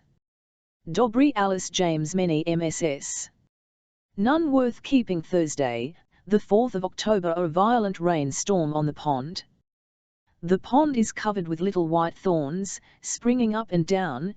The pond is bristling with leaping white thorns, like the thorns on a small porcupine, bristles, then black waves, cross it, black shudders, and the little water thorns are white, a helter-skelter rain and the elms tossing it up and down, the pond overflowing on one side, lily leaves tugging, the red flowers swimming about, one leaf flapping, then completely smooth for a moment, then prickled, thorns like glass, but leaping up and down incessantly, a rapid smirch of shadow.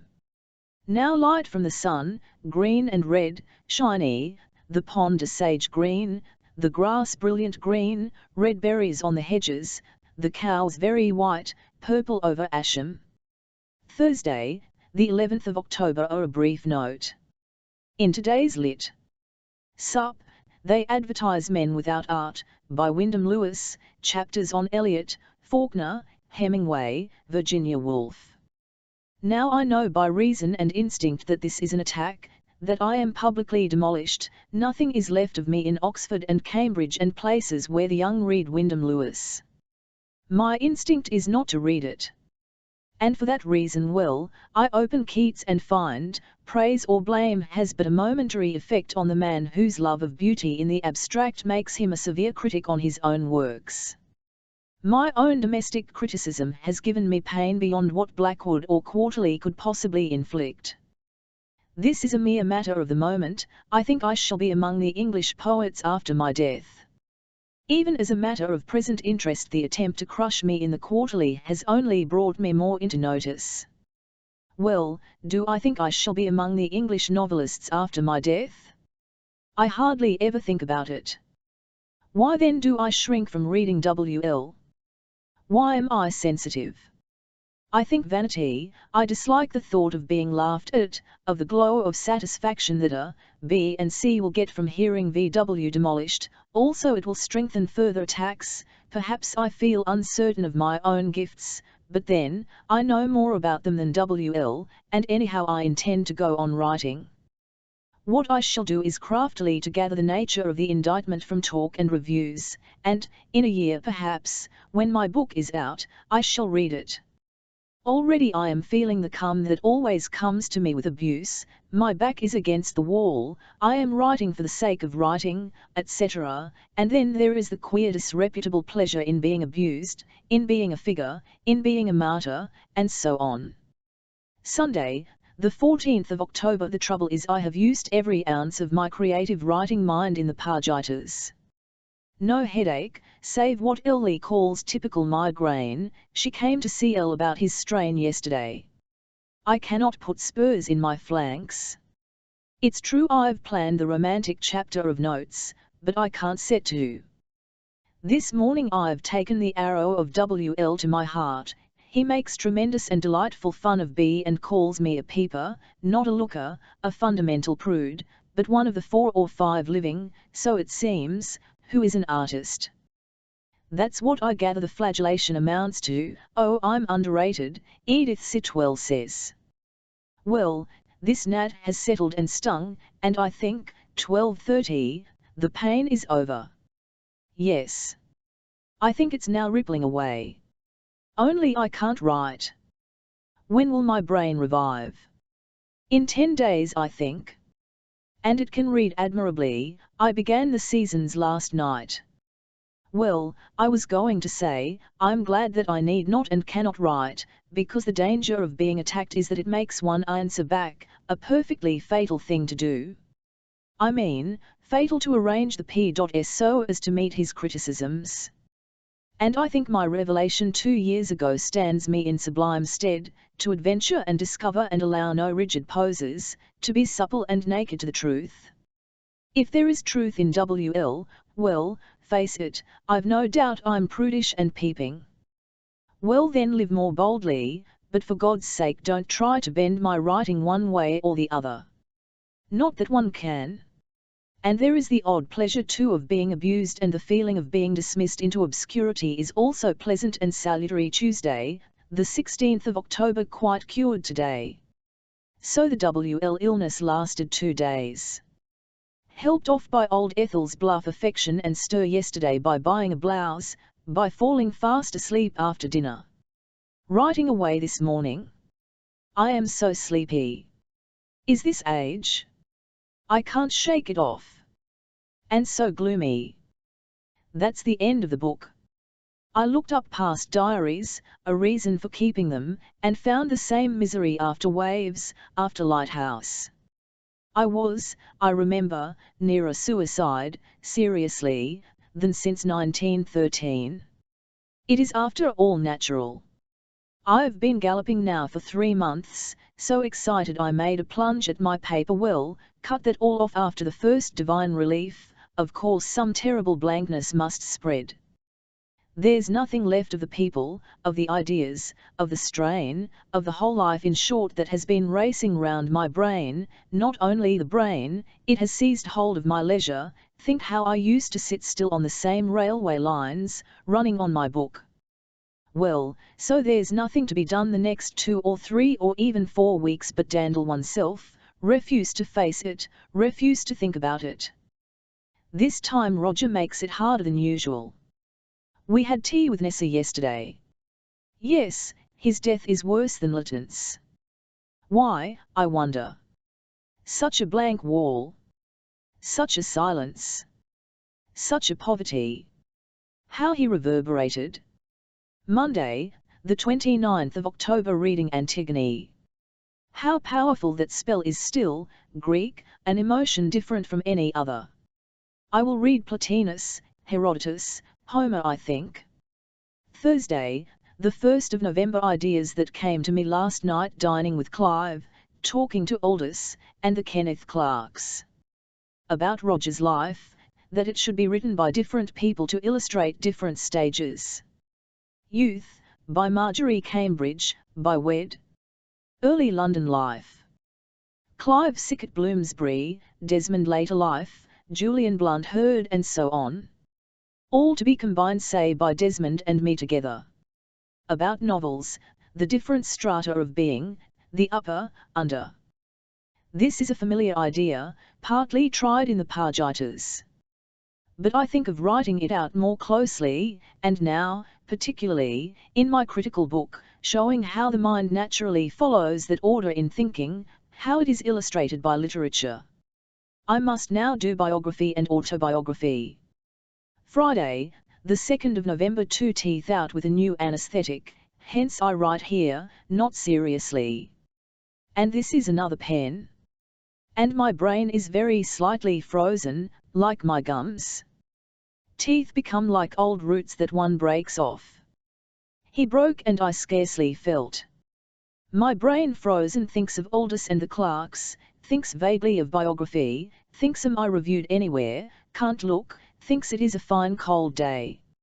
I went upstairs to rinse my bleeding gum, the cocaine lasts an hour, then the nerves begin to feel again, and opened the Spectator and read WL on me again. An answer to Spender. I am not malicious. Several people call Mrs. W. Felicia Hemans. This I suppose is another little scratch of the cat's claws, to slip that in, by the way I don't say it, others do. And so they are supercilious on the next page about Sickert, and so, well L says I should be contemptible to mind. Yes, but I do mind for 10 minutes, I mind being in the light again, just as I was sinking into my populous obscurity. I must take a pull on myself. I don't think this attack will last more than 2 days. I think I shall be free from the infection by Monday. But what a bore it all is. And how many sudden shoots into nothingness open before me. But wait one moment.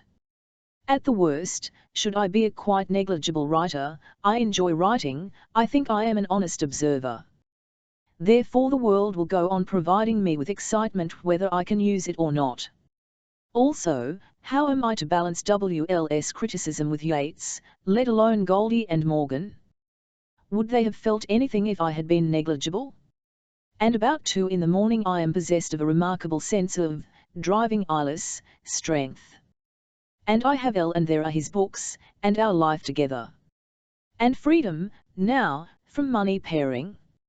And, if only for a time I could completely forget myself, my reviews, my fame, my sink in the scale, which is bound to come now and to last about 8 or 9 years, then it should be what I mostly am, very rapid, excited, amused, intense.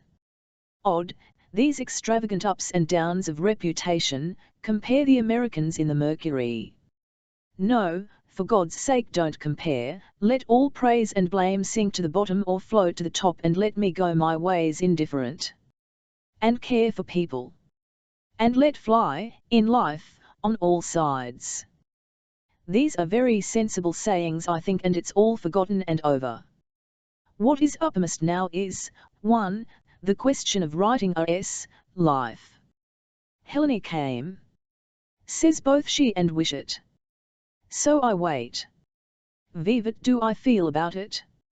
If I could be free, then here's the chance of trying biography, a splendid, difficult chance, better than trying to find a subject, that is, if I am free. Wednesday, the 14th of November, and am now, 10:30 on Thursday morning, the 15th of November, about to tackle re-reading and rewriting the Pargitas, an awful moment. 12:45. Well, that horrid plunge has been made and I've started rewriting the P.S. Lord. 10 pages a day for 90 days. 3 months. The thing is to contract, each scene to be a scene, much dramatized, contrasted, each to be carefully dominated by one interest, some generalized. At any rate this releases the usual flood and proves that only creating can bring about proportion, now, damnably disagreeable, as I see it will be, compacting the vast mass, I am using my faculties again, and all the flies and fleas are forgotten. A note, despair at the badness of the book, can't think how I ever could write such stuff, and with such excitement, that's yesterday, today I think it good again. A note, by way of advising other Virginias with other books that this is the way of the thing, up down, and Lord knows the truth. Wednesday, The 21st of November. Marjorie Fry to tea on Sunday. A long debate about the book on Roger, not very conclusive. She says she wants a study by me, reinforced with chapters on other aspects. I say, well, but those books are unreadable. Oh, of course I want you to be quite free, she says. I should have to say something about his life, I say. The family now there, of course I'm afraid I should have to ask you to be careful, she says. The upshot of all of which is that she's to write to the NS asking for letters, that I'm to go through them, that we are then to discuss, so it will drag on these many months, I suppose. And I plan working at PS, and getting in reading time with Roger's papers, so that by October next I could write, if that's the decision. But what, Monday, the 2nd of December, isn't it odd? Some days I can't read Dante at all after revising the PS, other days I find it very sublime and helpful. Raises one out of the chatter of words. But today, doing the scene at the lodge, I'm too excited. I think it a good book today. I'm in the thick again. But I will stop at the end of the funeral scene and calm my brain. That is, I will write the play for Christmas, freshwater farce, for a joke. And rig up my contemporary criticism article, and look around. David Cecil on fiction, a good book for readers, not for writers, also elementary, but some good points made, from the outside. I've done though with that sort of criticism. And he's often wrong, gets WH wrong, I think, wants to have a profound theory. We, Bloomsbury are dead, so says Jode. I snap my fingers at him. Lytton and I the two distractions. Poor Francis lies in a hotel bedroom in Russell Square this rainy morning. I went in and sat with him. Quite himself with a lump on his forehead. And is aware of it all. May die under another operation, or slowly stiffen into complete paralysis. His brain may go. All this he knows, and there it was between us, as we joked. He came to the verge of it once or twice. But I can't feel any more at the moment, not after Roger. I cannot go through that again. That's my feeling. I kissed him. This is the first time, this chaste kiss, he said. So I kissed him again. But I must not cry, I thought, and so went. Wednesday, the 18th of December. Talk with Francis yesterday. He is dying, but makes no bones about it. Only his expression is quite different. Has no hope. The man says he asks every hour how long will this go on, and hopes for the end. He was exactly as usual, no wandering, no incoherence. A credit to Athens. The soul deserves to be immortal, as El said. We walked back, glad to be alive, numb somehow. I can't use my imagination on that theme. What would it be like to lie there, expecting death? And how odd and strange a death. I write hurriedly, going to Angelica's concert this fine soft day. Sunday, the 30th of December. Since I forgot to bring my writing book, I must fill up here, on loose sheets. End the year, with these cursed dogs barking, and I am sitting in my new house, and it is, of all hours, 3:10, and it is raining, and the cow has the sciatica, and we are taking her into Lewes to catch a train to London, after which we have tea at Charleston, act the play and dine there. It has been the wettest Christmas, I should say, drawing a bow at a venture, on record. Only yesterday did I manage me Phantom Farm walk, but pray God, with Christmas over, the rain will stop falling, Miss Emery's dogs barking. It was stupid to come without a book, seeing that I end every morning with a head full of ideas about the Pargitas. It is very interesting to write out. I am rewriting considerably. My idea is to contract the scenes, very intense, less so, then drama, then narrative. Keeping a kind of swing and rhythm through them all. Anyhow, it admits of great variety, this book. I think it shall be called Ordinary People. I finished, more or less, Maggie and Sarah, the first scene, in the bedroom, with what excitement I wrote it. And now hardly a line of the original is left. Yes, but the spirit is caught, I think. I write perhaps 60 pages before I catch that. And coming back I see it hopping like a yellow canary on its perch. I want to make both S and M bold characters, using character dialogue. Then we go on to Martin's visit to Eleanor, then the long day that ends with the king's death. I have sweated off 80 or 90 pages, mostly due to a fault in paging though. End of the year, and Francis transacting his death at that nursing home in Collingham Place. The expression on his face is what I see, as if he were facing a peculiar lonely sorrow. One's own death, think of lying there alone, looking at it, at 45 or so, with a great desire to live. And so the New Statesman's going to be the best paper that ever was, is it? He's dead though, of Brimley Johnson, spoken with a kind of bitterness. None of these words are exactly right. And here we are, chafed by the cow's lame leg and the dogs, yet as usual very happy, I think, ever so full of ideas.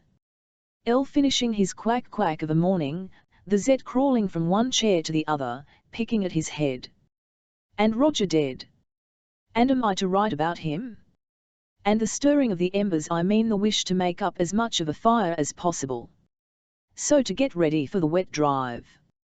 Dogs still barking? 1935 Tuesday, the 1st of January. The play rather tosh, but I'm not going to bother about making a good impression as a playwright. And I had a lovely old year's walk yesterday round the Rat Farm Valley, by a new way, and met Mr. Freeth, and talked about road making, and then into Lewis to take the car to Martin's, and then home and read St. Paul and the papers. I must buy the Old Testament. I am reading the Acts of the Apostles. At last I am illuminating that dark spot in my reading. Vivat happened in Rome. And there are 7 volumes of Renan. Lytton calls him mellifluous. Yeats and Aldous agreed, the other day, that their great aim in writing is to avoid the literary. Aldous said how extraordinary the literary fetish had been among the Victorians. Yeats said that he wanted only to use the words that real people say. That his change had come through writing plays. And I said, rashly, that all the same his meaning was very difficult. And what is the literary? That's rather an interesting question. Might go into that, if I ever write my critical book. But now I want to write on being despised. My mind will go on pumping up ideas for that. And I must finish Ordinary People, and then there's Roger and writing despised.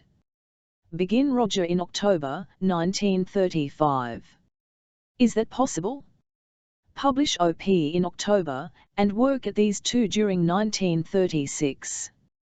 Lord knows. But I must press a good deal of work in, remembering 53, 54, 55 are on me. And how excited I get over my ideas. And there's people to see. Friday, the 11th of January this spring will be on us all of a clap. Very windy, today, a dumb misted walk 2 days ago to Piddinghu. Now the men are threshing.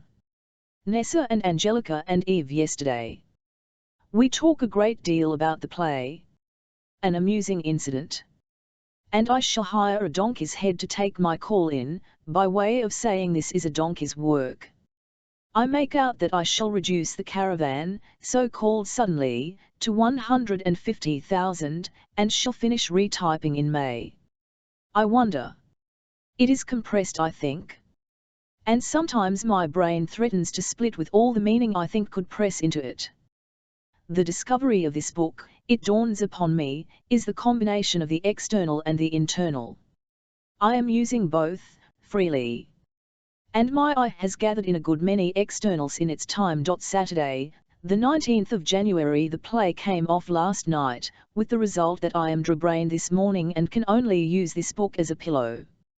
It was said, inevitably, to be a great success, and I enjoyed, let me see what? Bunny's praise, Oliver's, but not much Christabels or the standing about pumping up vivacities with David, Corey, Elizabeth Bowen, yet on the whole it is good to have an unbuttoned laughing evening once in a way. Roger's ghost knocked at the door. His portrait of Charlie Sanger was delivered in the thick of the rehearsal. "And how Francis would have enjoyed this," Leonard said. "These are our ghosts now." But they would applaud the attempt. So to sleep, and now, God bless my soul, as Tennyson would say, I must rinse and freshen my mind and make it work soberly on something hard. There's my Dante, and Renan. And the horrid winter lap begins, the pale unbecoming days, like an aging woman seen at 11:00. However, Elle and I shall go for a walk this afternoon, and that seems to me an enormous balance at the bank. Solid happiness. I have an idea for a play. Summer's night. Someone on a seat. And voices speaking from the flowers. Wednesday, the 23rd of January. Yes, I ought to have explained why I wrote the sicket. I always think of things too late. I am reading The Fairy Queen with delight. I shall write about it. I took Angelica shopping. Do you mind if I read The Heir of Redcliffe? She said at tea, amusing me. What a curious sense the clothes sense is. Buying her coat, mine, hearing the women talk, as of race horses, about new skirts. And I am fluttered because I must lunch with Clive tomorrow in my new coat. And I can't think out what I mean about conception, the idea behind FQ. How to express a kind of natural transition from state to state. And the air of natural beauty. It is better to read the originals. Well, Clive's lunch will jump me out of this. And now that the play is over, we must begin to see people here, and go to Hamlet and plan our spring journey. I am taking a fortnight off fiction. My mind became knotted. I think of making Teresa sing, and so lyricize the argument. Get as far from tea, so called after my Sarah and Elvira provisionally. But oh heavens, the duck squashy, this is from the pressed duck Jack once gave us, all juice, one squab of juice. I am reading Point Counterpoint.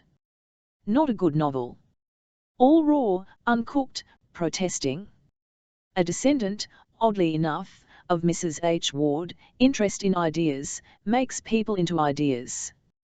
A man from America returns my letters and says he is glad to see me as I am. Friday, the 1st of February, and again this morning, Friday, I am too tired to go on with PS. Why? Talking too much, I dare say. I thought, though, I wanted society *, and saw Helen, Mary, Gillette. And tonight. I think the PS, however, promising work. Only nerve vigor wanted. A day off today. Wednesday, the 20th of February. Sarah is the real difficulty. I can't get her into the mainstream, yet she is essential. A very difficult problem, this transition business. And the burden of something that I won't call propaganda. I have a horror of the oldest novel, that must be avoided. But ideas are sticky things, won't coalesce, hold up the creative, subconscious faculty, that's it I suppose. I've written the Cothous scene I don't know how many times. Tuesday, the 26th of February, a very fine sky blue day, my windows completely filled with blue for a wonder. Mr. Riley has just mended them. And I have been writing and rewriting the scene by the round pond. What I want to do is to reduce it all so that each sentence, though perfectly natural dialogue, has a great pressure of meaning behind it. And the most careful harmony and contrast of scene, the boats colliding etc., has also to be arranged.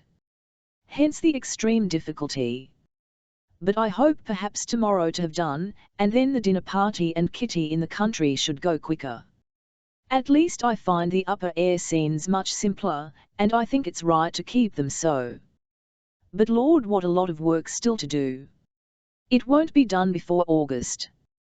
And here I am plagued by the sudden wish to write an anti-fascist pamphlet. Wednesday, the 27th of February, and I've just written it all over again. But it must do this time, I say to myself. Yet I know that I must put the screw on and write some pages again. It's too jerky, it's obvious that one person sees one thing and another, and that one has to draw them together.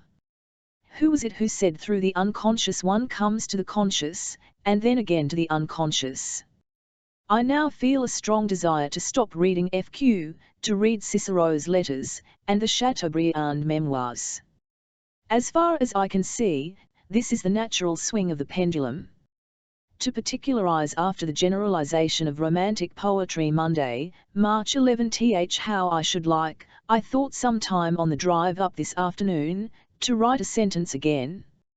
How delightful to feel it form and curve under my fingers. Since the 16th of October I have not written one new sentence, but only copied and typed it. A typed sentence somehow differs. For one thing, it is formed out of what is already there, it does not spring fresh from the mind. But this copying must go on, I see, till August. I am only now in the first war scene, with luck I shall get to E in Oxford Street before we go in May, and spend June and July on the grand orchestral finale. Then in August I shall write again. Saturday, the 16th of March. I have had 3 severe swingings lately, Wyndham Lewis, Mirsky, and now Swinnerton. Bloomsbury is ridiculed, and I am dismissed with it. I didn't read W.L., and Swinnerton only affected me as a robin affects a rhinoceros, except in the depths of the night.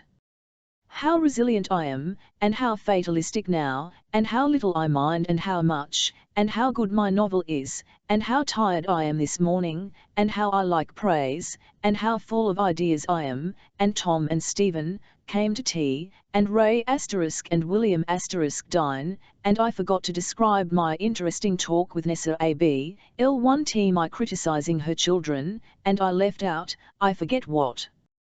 My head is numb today and I can scarcely read Aspet on Brighton, let alone Dante. In last week's Time and Tide Street, John Irvine called Lytton that servile-minded man. That pander, or words to that effect. I am thinking whether, if I write about Roger, I shall include a note, a sarcastic note, on the Bloomsbury betas. No, I suppose not. Write them down, that's the only way. Monday, the 18th of March. The only thing worth doing in this book is to stick it out, stick to the idea and don't lower it an inch, in deference to anyone. What's so odd is the way the whole thing dissolves in company and then comes back with a rush, and Swinnerton sneers and Mirsky's, making me feel that I'm hated and despised and ridiculed. Well, this is the only answer, to stick to my ideas. And I wish I need never read about myself or think about myself, anyhow till it's done, but look firmly at my object and think only of expressing it. Oh, what a grind it is, all these ideas, and having perpetually to expose my mind, opened and intensified as it is by the heat of creation, to the blasts of the outer world. If I didn't feel so much, how easy it would be to go on. Having just written a letter about Bloomsbury, I cannot control my mind enough to go on with the PS. I woke in the night and thought of it. But whether to send it or not, I don't know.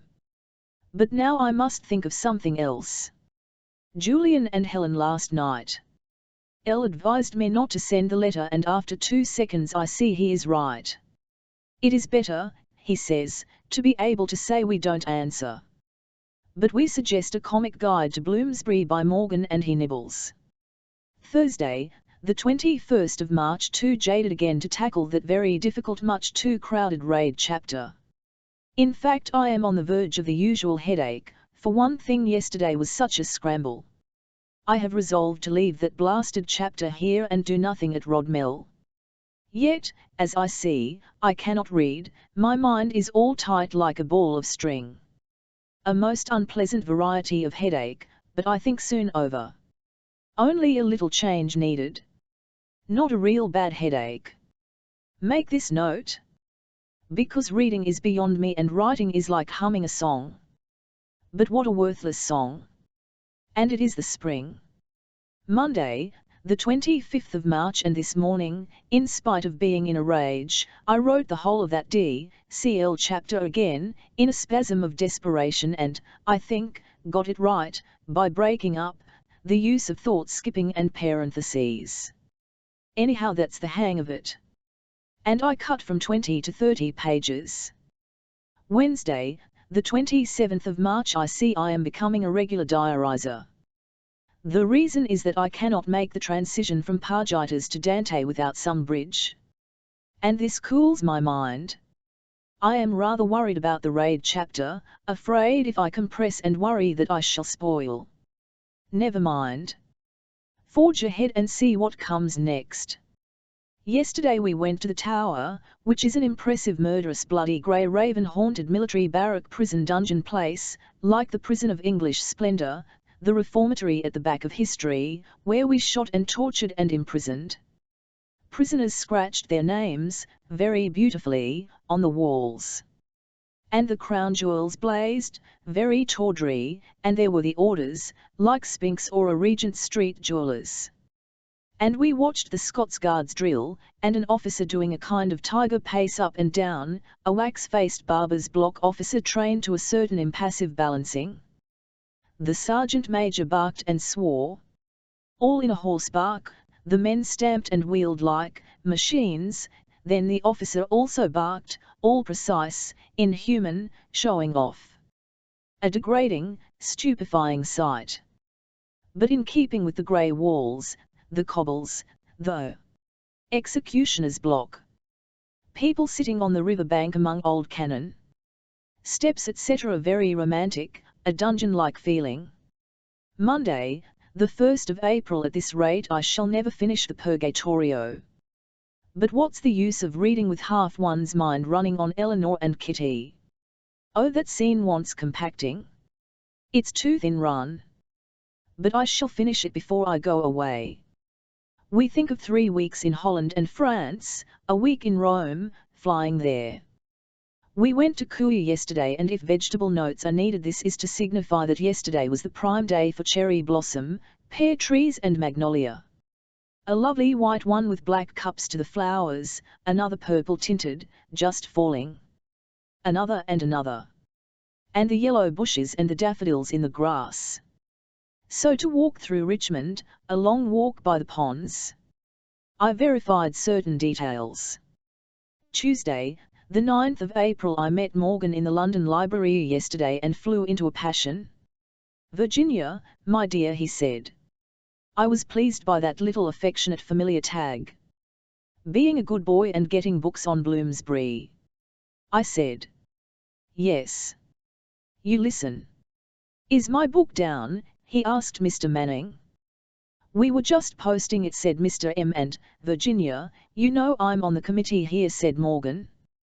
And we've been discussing whether to allow ladies. It came over me that they were going to put me on, and I was then to refuse. Oh, but they do, I said. There was Mrs. Green. Yes, yes. There was Mrs. Green. And Sir Leslie Stephen said never again, she was so troublesome. And I said, haven't ladies improved? But they were all quite determined. No, no, no, ladies are quite impossible. They wouldn't hear of it. See how my hand trembles. I was so angry, also very tired, standing. And I saw the whole slate smeared. I thought how perhaps M had mentioned my name, and they had said no, no, no, ladies are impossible. And so I quieted down and said nothing, and this morning in my bath I made up a phrase in my book on being despised, which is to run. A friend of mine, who was offered one of those prizes, for her sake the great exception was to be made, who was in short to be given an honour, I forget what she said, and they actually thought I would take it. They were, on my honour, surprised, even at my very modified and humble rejection. You didn't tell them what you thought of them for daring to suggest that you should rub your nose in that pail of offal? I remarked. Not for 100 years, she observed. And I will bring in M. Patterson, and I will say sympathy uses the same face required to lay 700 bricks. And I will show how you can't sit on committees if you also pour out tea. That by the way Sir L.S. spent his evenings with Widow Green. Yes, these flares up are very good for they simmer and become transparent, and I see how I can transmute them into beautiful clear reasonable ironical prose. Goddamn Morgan for thinking I'd have taken that. And dear old Morgan comes to tea today and then sits with Berry who's had cataract. The veil of the temple, which, whether university or cathedral, academic or ecclesiastical, I forget, was to be raised, and as an exception she was to be allowed to enter in. But what about my civilization? For 2,000 years we have done things without being paid for doing them. You can't bribe me now. Pail of offal? No, I said while very deeply appreciating the honourable. In short, one must tell lies, and apply every emollient in our power to the swollen skin of our brothers' so terribly inflamed vanity. Truth is only to be spoken by those women whose fathers were pork butchers and left them a share in the pig factory. Friday, the 12th of April. This little piece of rant won't be very intelligible in a year's time. Yet there are some useful facts and phrases in it. I rather itch to be at that book. But I have been skirmishing round a headache, and can't pull my weight in the morning. Saturday, the 13th of April. Let me make a note that it would be much wiser not to attempt to sketch a draft of On Being Despised, or whatever it is to be called, until the PS is done with. I was vagrant this morning and made a rash attempt, with the interesting discovery that one can't propagate at the same time as write fiction. And as this fiction is dangerously near propaganda, I must keep my hands clear. It's true I'm half asleep, after the zoo and Willie. But he threw some coals on my fire, the horror of the legal profession, its immense wealth, its conventions, a royal commission now sitting, its hidebound hoariness and so on, worth going into one of these days, and the medical profession and the osteopaths, worth a fling of laughter. But oh dear, not now. Now for Al Fry and Nash and other notables, so happy I was reading alone last night. We saw the great dumb fish at the zoo and the gorillas, storms of rain, cloud, and I read Annie S. Swan on her life with considerable respect. Almost always this comes from autobiography, a liking, at least some imaginative stir, for no doubt her books, which she can't count, and has no illusions about, but she can't stop telling stories, are wash, pigs, hogs, any wash you choose. But she is a shrewd capable old woman. Saturday, the 20th of April. The scene has now changed to Rodmell, and I am writing at the table L-made, supported on a cushion, and it is raining. Good Friday was a complete fraud, rain and more rain. I tried walking along the bank and saw a mole, running on the meadow. It glides rather, is like an elongated guinea pig. Pinker went and nuzzled it, and then it managed to slide into a hole. At the same time through the rain I heard the cuckoo's song. Then I came home and read, Stephen Spender, Too Quick to Stop to Think. Shall I stop to think? Read it again. It has considerable swing and fluency, and some general ideas, but peters out in the usual litter of an undergraduate's table, wants to get everything in and report and answer all the chatter. But I want to investigate certain questions. Why do I always fight shy of my contemporaries? What is really the woman's angle? Why does so much of this seem to me in the air? But I recognize my own limitation, not a good ratiocinator, Lytton used to say. Do I instinctively keep my mind from analyzing, which would impair its creativeness? I think there's something in that. No creative writer can swallow another contemporary. The reception of living work is too coarse and partial if you're doing the same thing yourself. But I admire Stephen for trying to grapple with these problems. Only of course he has to hitch them round to use his own predicament as a magnet, and thus the pattern is too arbitrary, if you're not in his predicament. But as I say, I read it at a gulp without screwing my wits tight to the argument. This is a method I find very profitable, then go back and screw. Saturday, the 27th of April. All desire to practice the art of a writer has completely left me. I cannot imagine what it would be like, That is, more accurately, I cannot curve my mind to the line of a book, no, nor of an article. It's not the writing but the architecting that strains. If I write this paragraph, then there is the next and then the next. But after a month's holiday I shall be as tough and springy as, say, heatherroot, and the arches and the domes will spring into the air as firm as steel and light as cloud, but all these words miss the mark. Stephen Spender demands a letter of criticism, can't write it. Nor can I describe with any certainty Mrs. Collett, with whom both Elle and I fell in love yesterday. A whippet woman, steel blue eyes, silver-spotted jersey, completely free-edged, outspoken, the widow of the Lord Mayor's son, who was killed before her eyes flying. After that she broke down and the only cure she said was to go to Hong Kong and stay with Bella.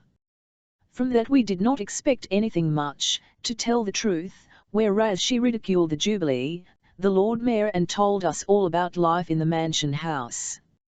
The L.M. spends E20,000 out of his own pocket on his year of office, 10,000 on his sheriffdom, then buys an ermine coat for EIO in which to admit the king to Temple Bar.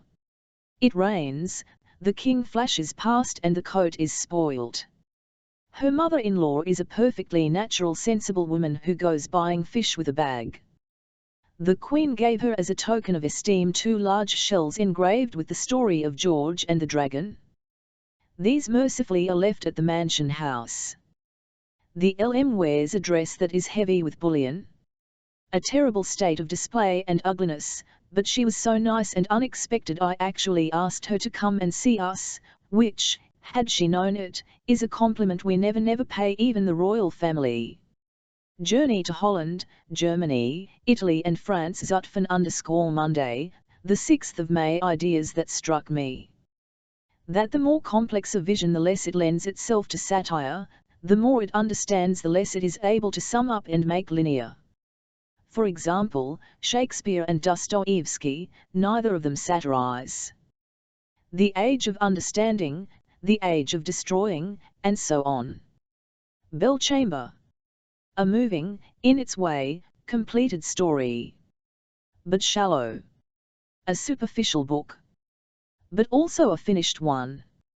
Rounded off.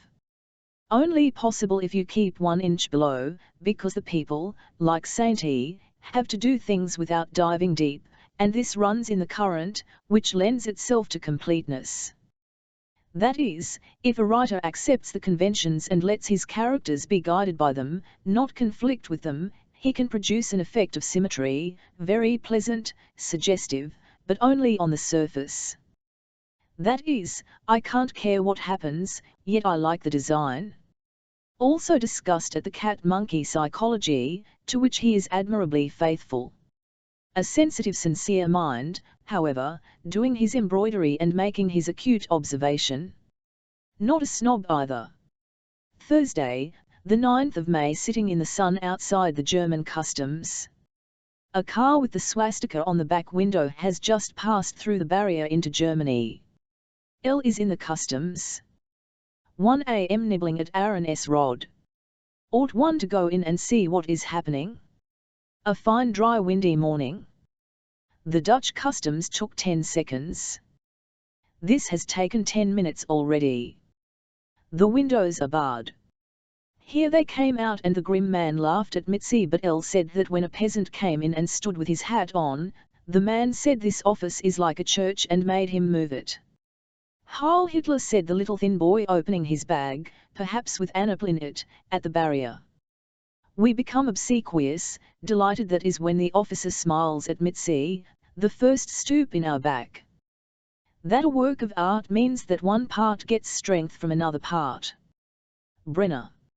Monday, the 13th of May. Odd to see the countries change into each other.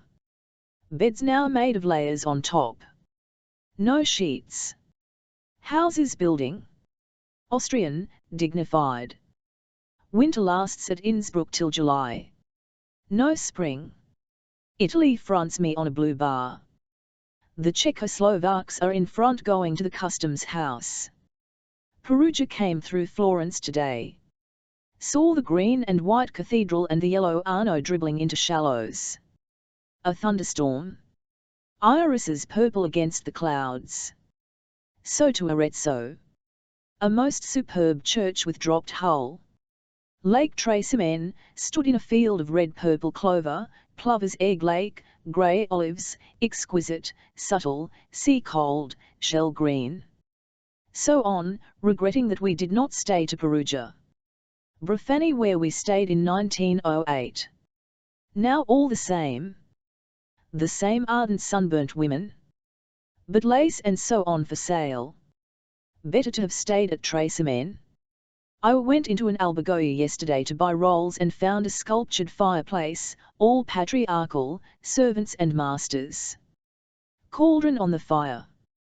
Probably not much change since 16th century, the people preserve liquids. Men and women scything. A nightingale singing where we sat. Little frogs jumping into the stream. Brufani, 3 people watching the door open and shut. Commenting on visitors like fates, summing up, placing.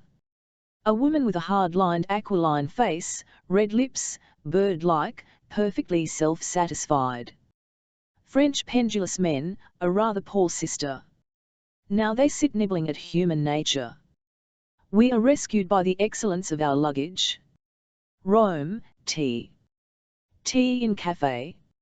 Ladies in bright coats and white hats. Music. Look out and see people like movers. Abyssinia. Children lugging.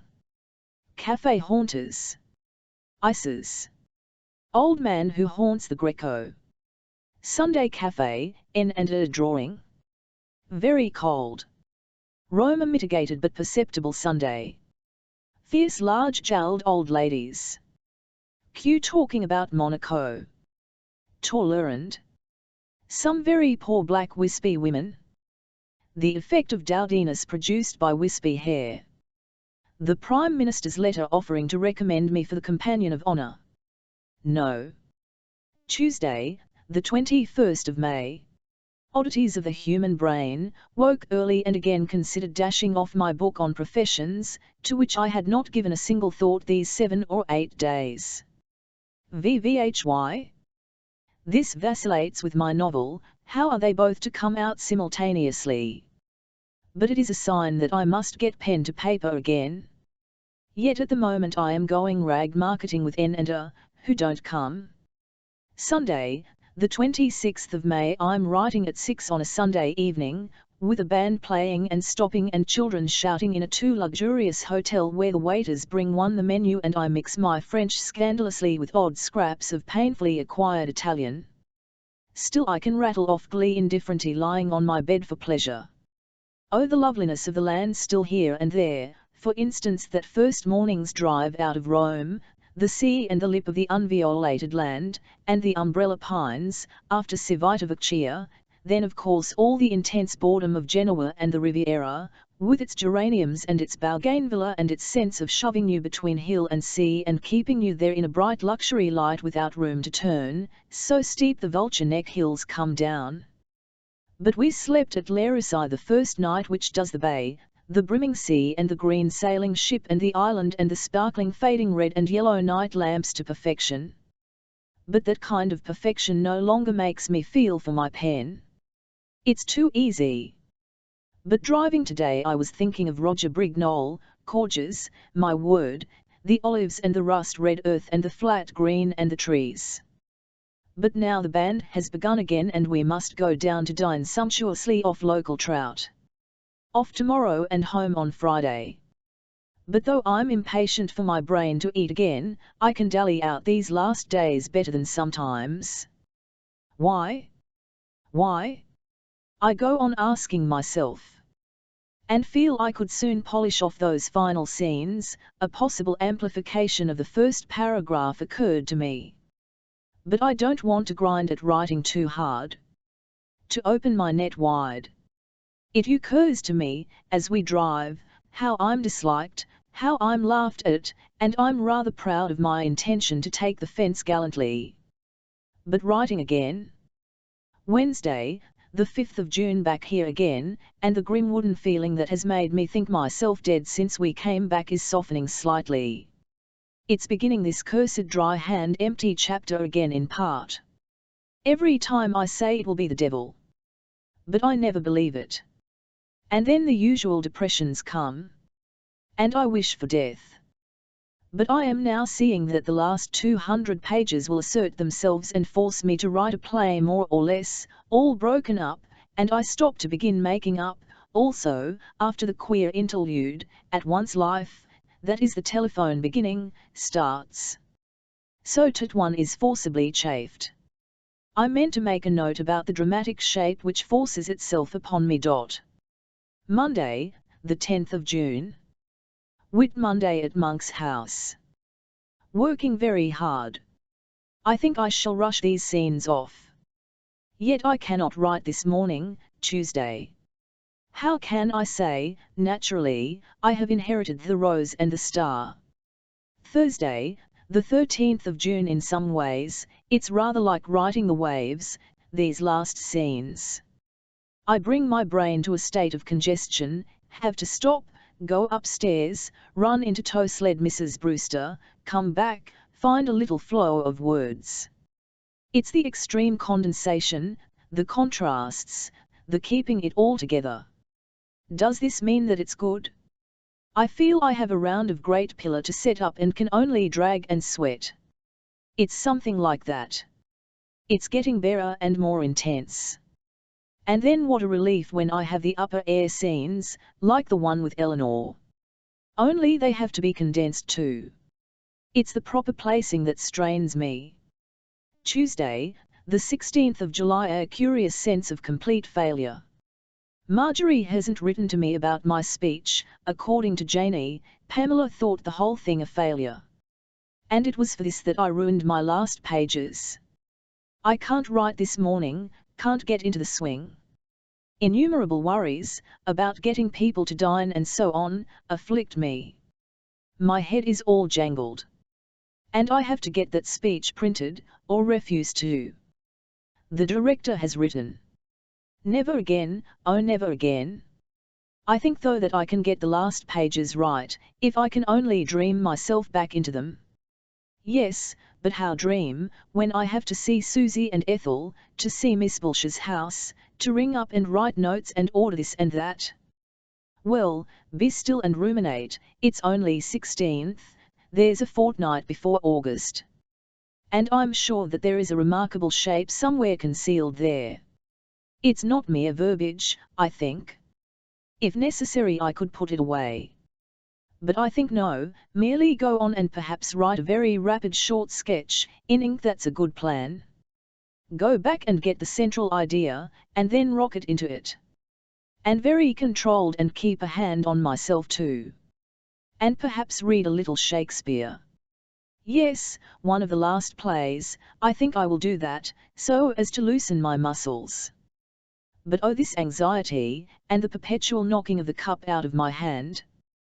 Wednesday, July 17th. Just now I finished my first wild retyping and find the book comes to 740 pages, that is 148,000 words, but I think I can shorten. All the last part is still rudimentary and wants shaping, but I'm too tired in the head to do it seriously this moment. I think all the same I can reduce it, and then... Dear me! I see why I fled, after the waves, to Flush. One wants simply to sit on a bank and throw stones. I want also to read with a free mind. And to let the wrinkles smooth themselves out. Susie Buchan, Ethel, then Julian, so I talked from 4:30 till 1 a.m. with only 2 hours for dinner and silence. I think I see that the last chapter should be formed round N.S. speech, it must be much more formal, and I think I see how I can bring in interludes, I mean spaces of silence, and poetry and contrast. Friday, the 19th of July. No, I go on getting preliminary headaches. It is no good trying to do the last spurt, which should be much like a breeze in the heavy elms, these last days here, yes, a wind blowing in the trees that are thick with green leaves. For there must be movement as well as some weight, something for the breeze to lift. Friday, the 16th of August. I cannot make a single note here, because I am so terrifically pressed rewriting, yes, typing out again at the rate, if possible, of 100 pages a week, this impossible eternal book. I work without looking up till 1, which it now is, and therefore I must go in, leaving a whole heap of things unsaid, so many people, so many scenes, and beauty, and a fox and sudden ideas.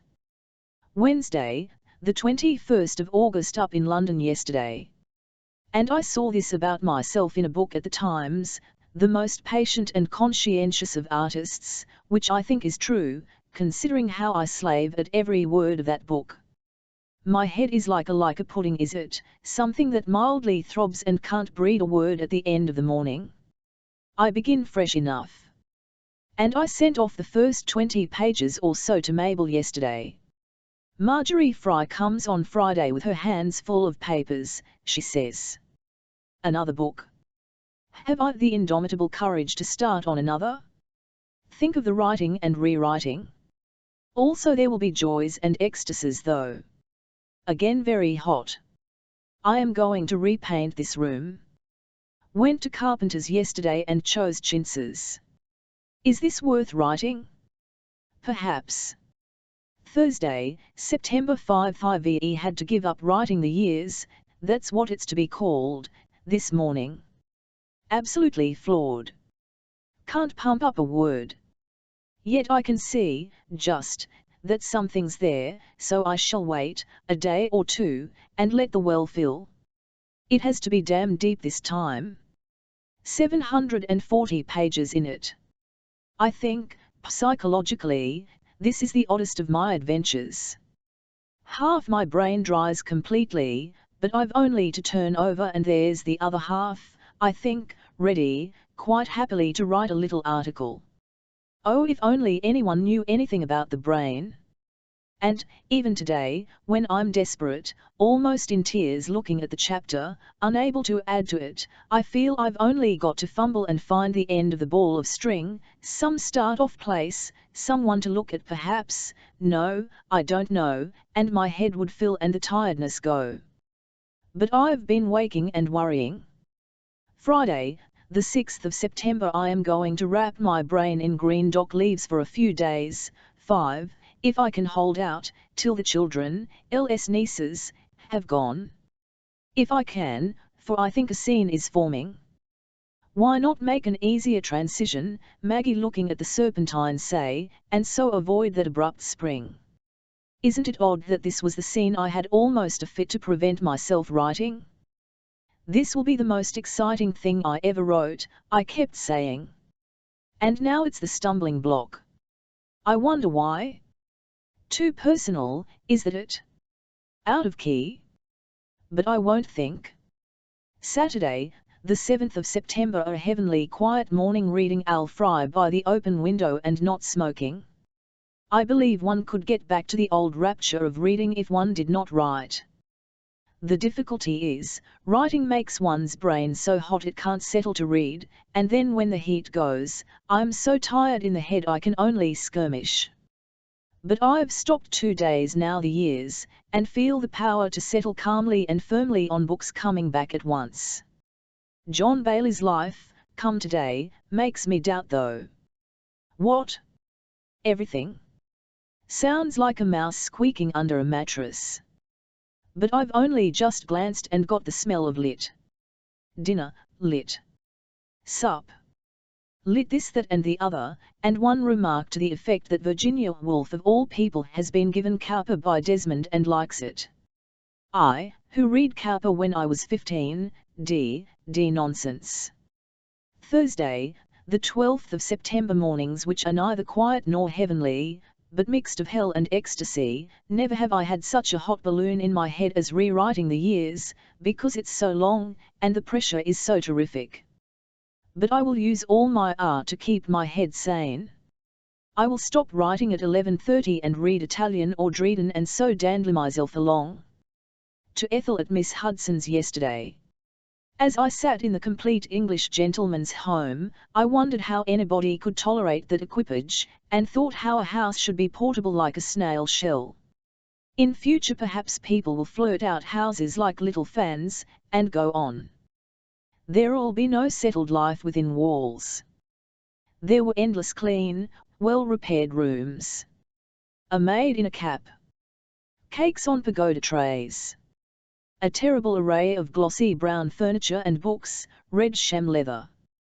Many nice old rooms, but the manor house has been and made of course self-consciously elaborate. A ballroom, a library, empty.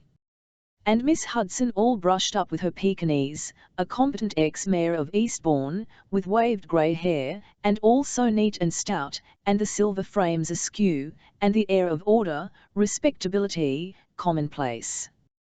I'm going to call on the vicar's wife. Ethel immensely red and stout, churning out, poor old woman, the usual indefatigable egotism about deafness and her mass. She must have a scene every 6 months. No. But of course, to go deaf, to be 76 well, back to Charleston with Eve and Angelica. Friday, the 13th of September, what a combination for the superstitious. Driving off to visit Margaret and Lillian at Dorking, and I have got into a mild flood I think with the years. The difficulty is always at the beginning of chapters or sections where a whole new mood has to be caught, plumb in the centre. Richmond accepts my Marriott and thanks me for his poor little knighthood.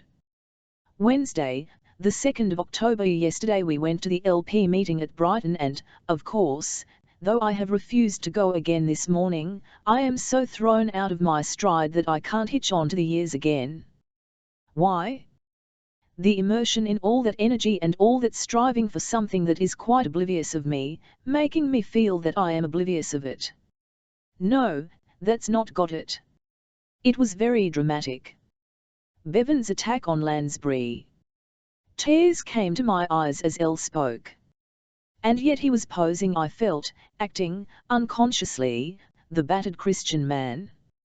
Then Bevan too acted, I suppose. He sank his head in his vast shoulders till he looked like a tortoise. Told Elle not to go hawking his conscience round. And what is my duty as a human being? The women delegates were very thin-voiced and unsubstantial. On Monday one said it is time we gave up washing up. A thin frail protest but genuine.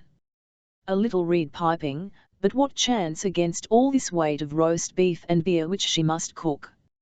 All very vivid and interesting, but overlapping, too much rhetoric, and what a partial view, altering the structure of society, yes, but when it's altered. Do I trust Bevan to produce a good world, when he has his equal rights? Had he been born a duke? My sympathies were with Salter, who preached non-resistance. He's quite right. That should be our view. But then if society is in its present state?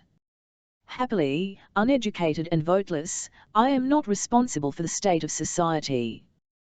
These are some of the murmurs that go round my head, and distract me from what is, after all, my work.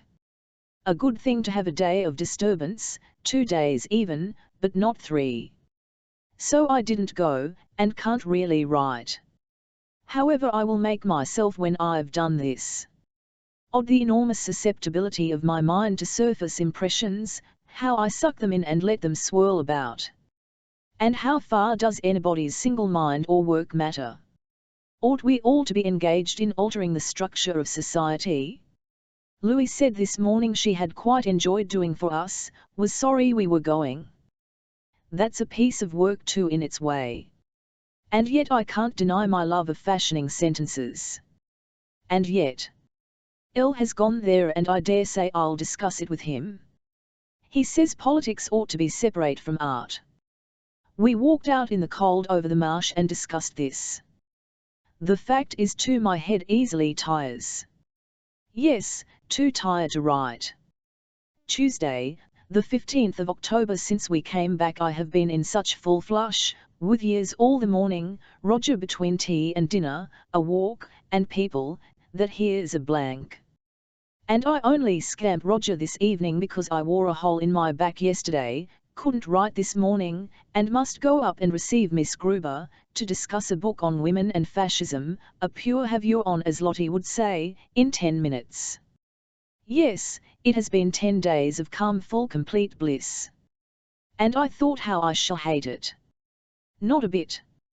London is quiet, dry, comfortable.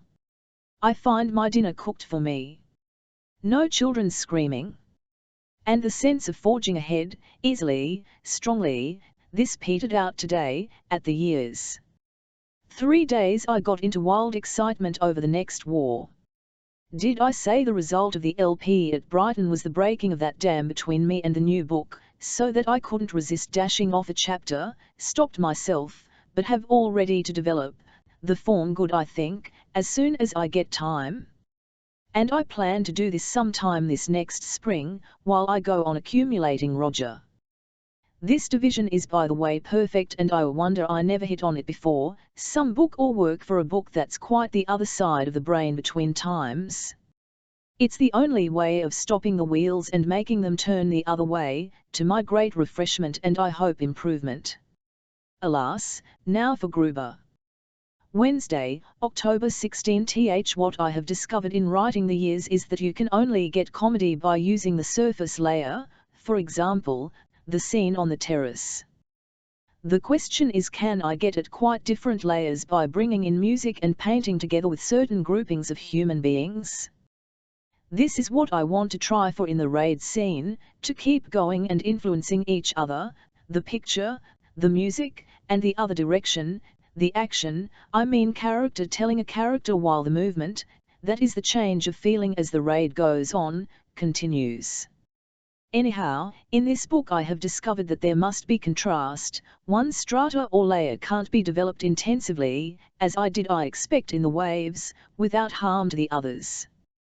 Thus a kind of form is, I hope, imposing itself, corresponding to the dimensions of the human being. One should be able to feel a wall made out of all the influences, and this should in the last chapter close round them at the party so that you feel that while they go on individually it has completed itself.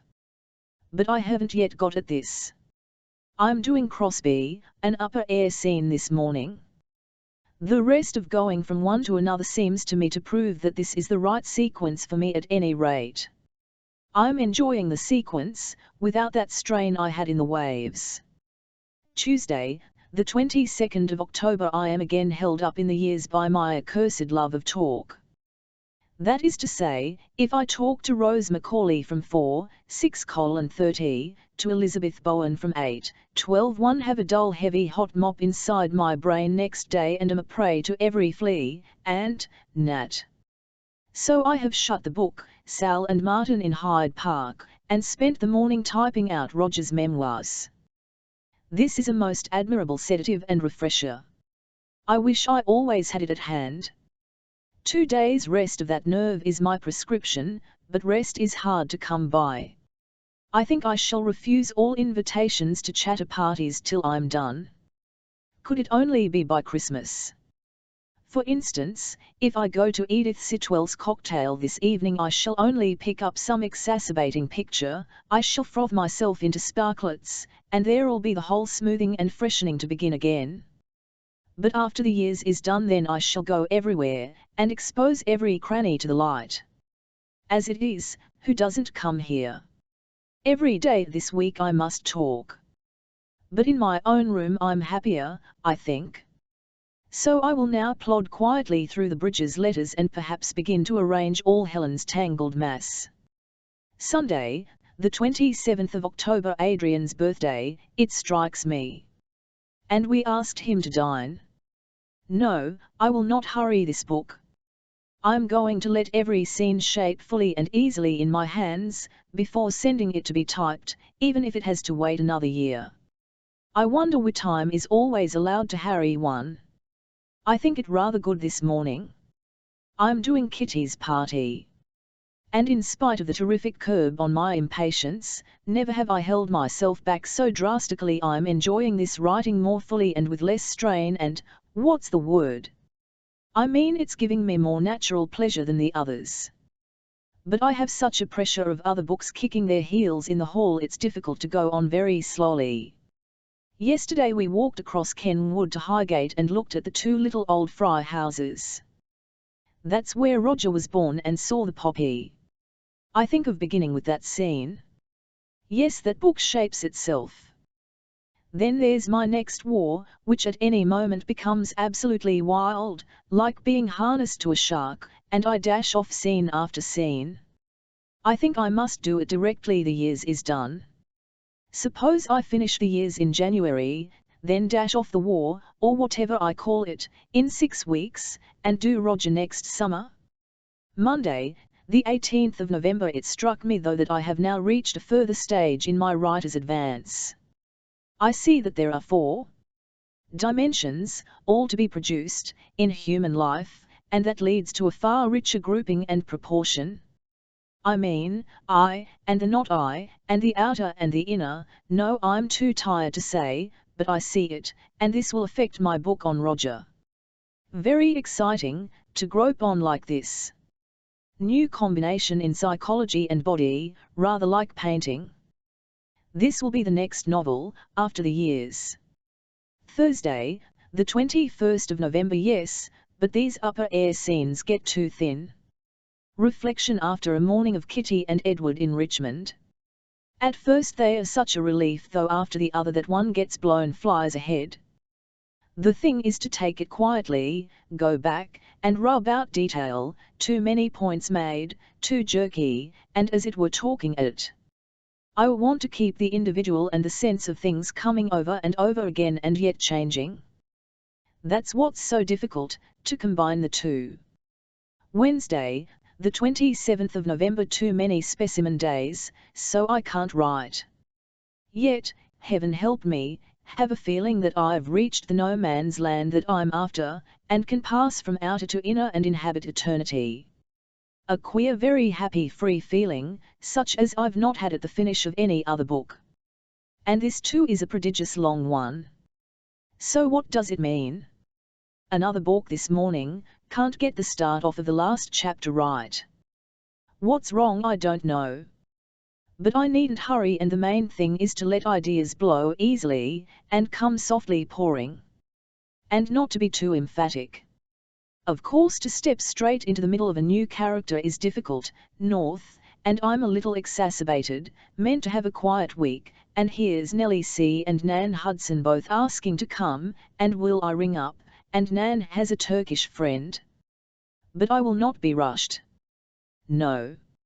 Saturday, the 28th of December. It's all very well to write that date in a nice clear hand, because it begins this new book, but I cannot disguise the fact that I'm almost extinct, like a chairwoman's duster, that is my brain, what with the last revision of the last pages of the years. And is it the last revision? And why should I lead the dance of the days with this tipsy little spin? But in fact I must stretch my cramped muscles. It's only 11:30 on a damp grey morning, and I want a quiet occupation for an hour. That reminds me, I must divine some let-down for myself that won't be too sudden when the end is reached. An article on Grey, I think. But how the whole prospect will take different proportions, once I've relaxed this effort. Shall I ever write a long book again, a long novel that has to be held in the brain at full stretch, for close on 3 years? Nor do I even attempt to ask if it's worthwhile. There are mornings so congested I can't even copy out Roger. Goldie depresses me unspeakably. Always alone on a mountain top asking himself how to live, theorizing about life, never living. Roger always down in the succulent valleys, living. But what a thin whistle of hot air Goldie lets out through his front teeth. Always live in the whole, life in the one, always Shelley and Gertie, and then he loses his hot water bottle, and never notices a face or a cat or a dog or a flower, except in the flow of the universal. This explains why his high-minded books are unreadable. Yet he was so charming, intermittently. Sunday, the 29th of December. I have in fact just put the last words to the years, rolling, rolling, though it's only Sunday and I allowed myself till Wednesday. and I am not in such a twitter as usual. But then I meant it to end calmly, a prose work. And is it good? That I cannot possibly tell. Does it hang together? Does one part support another? Can I flatter myself that it composes, and is a whole? Well, there still remains a great deal to do. I must still condense and point, give pauses their effect, and repetitions, and the run-on. It runs in this version to 797 pages, say 200 each, but that's liberal. It comes to roughly 157,000, shall we say 140,000?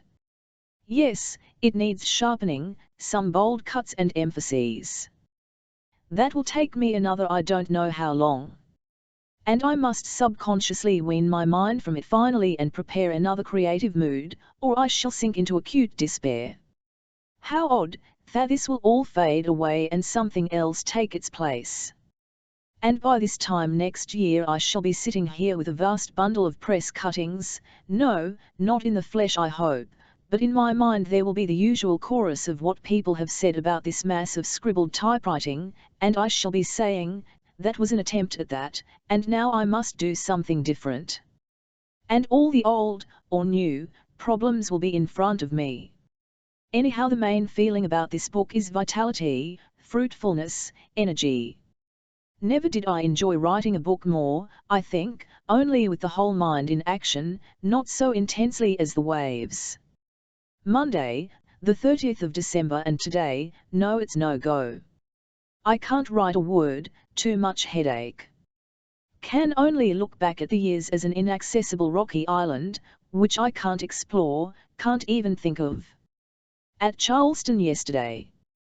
The great yellow table with very few places. Reading Roger, I became haunted by him.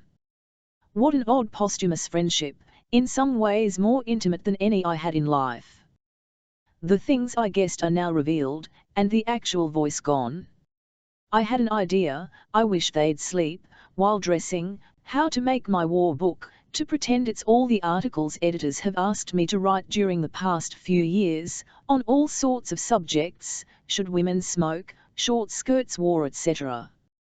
This would give me the right to wander, also put me in the position of the one asked. And excuse the method, while giving continuity. And there might be a preface saying this, to give the right tone. I think that's got it. A wild wet night, floods out, rain as I go to bed, dogs barking, wind battering. Now I shall slink indoors, I think, and read some remote book. 1936 Friday, the 3rd of January. I began the year with 3 entirely submerged days, headache, head bursting, head so full, racing with ideas, and the rain pouring, the floods out. When we stumbled out yesterday, the mud came over my great rubber boots, the water squelched in my soles, so this Christmas has been, as far as country is concerned, a failure, and in spite of what London can do to chafe and annoy, I'm glad to go back and have, rather guiltily, begged not to stay here another week. Today it is a yellow-grey foggy day, so that I can only see the hump, a wet gleam, but no cabin. I am content though, because I think that I have recovered enough balance in the head to the years, I mean the final revision on Monday. This suddenly becomes a little urgent, because for the first time for some years, Elle says I have not made enough to pay my share of the house, and have to find E70 out of my hoard. This is now reduced to E700 and I must fill it up. Amusing, in its way, to think of economy again. But it would be a strain to think seriously, and worse, a brutal interruption, had I to make money by journalism. The next book I think of calling Answers to Correspondence.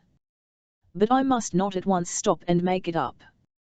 No, I must find a patient and quiet method of soothing that excitable nerve to sleep until the years is on the table, finished.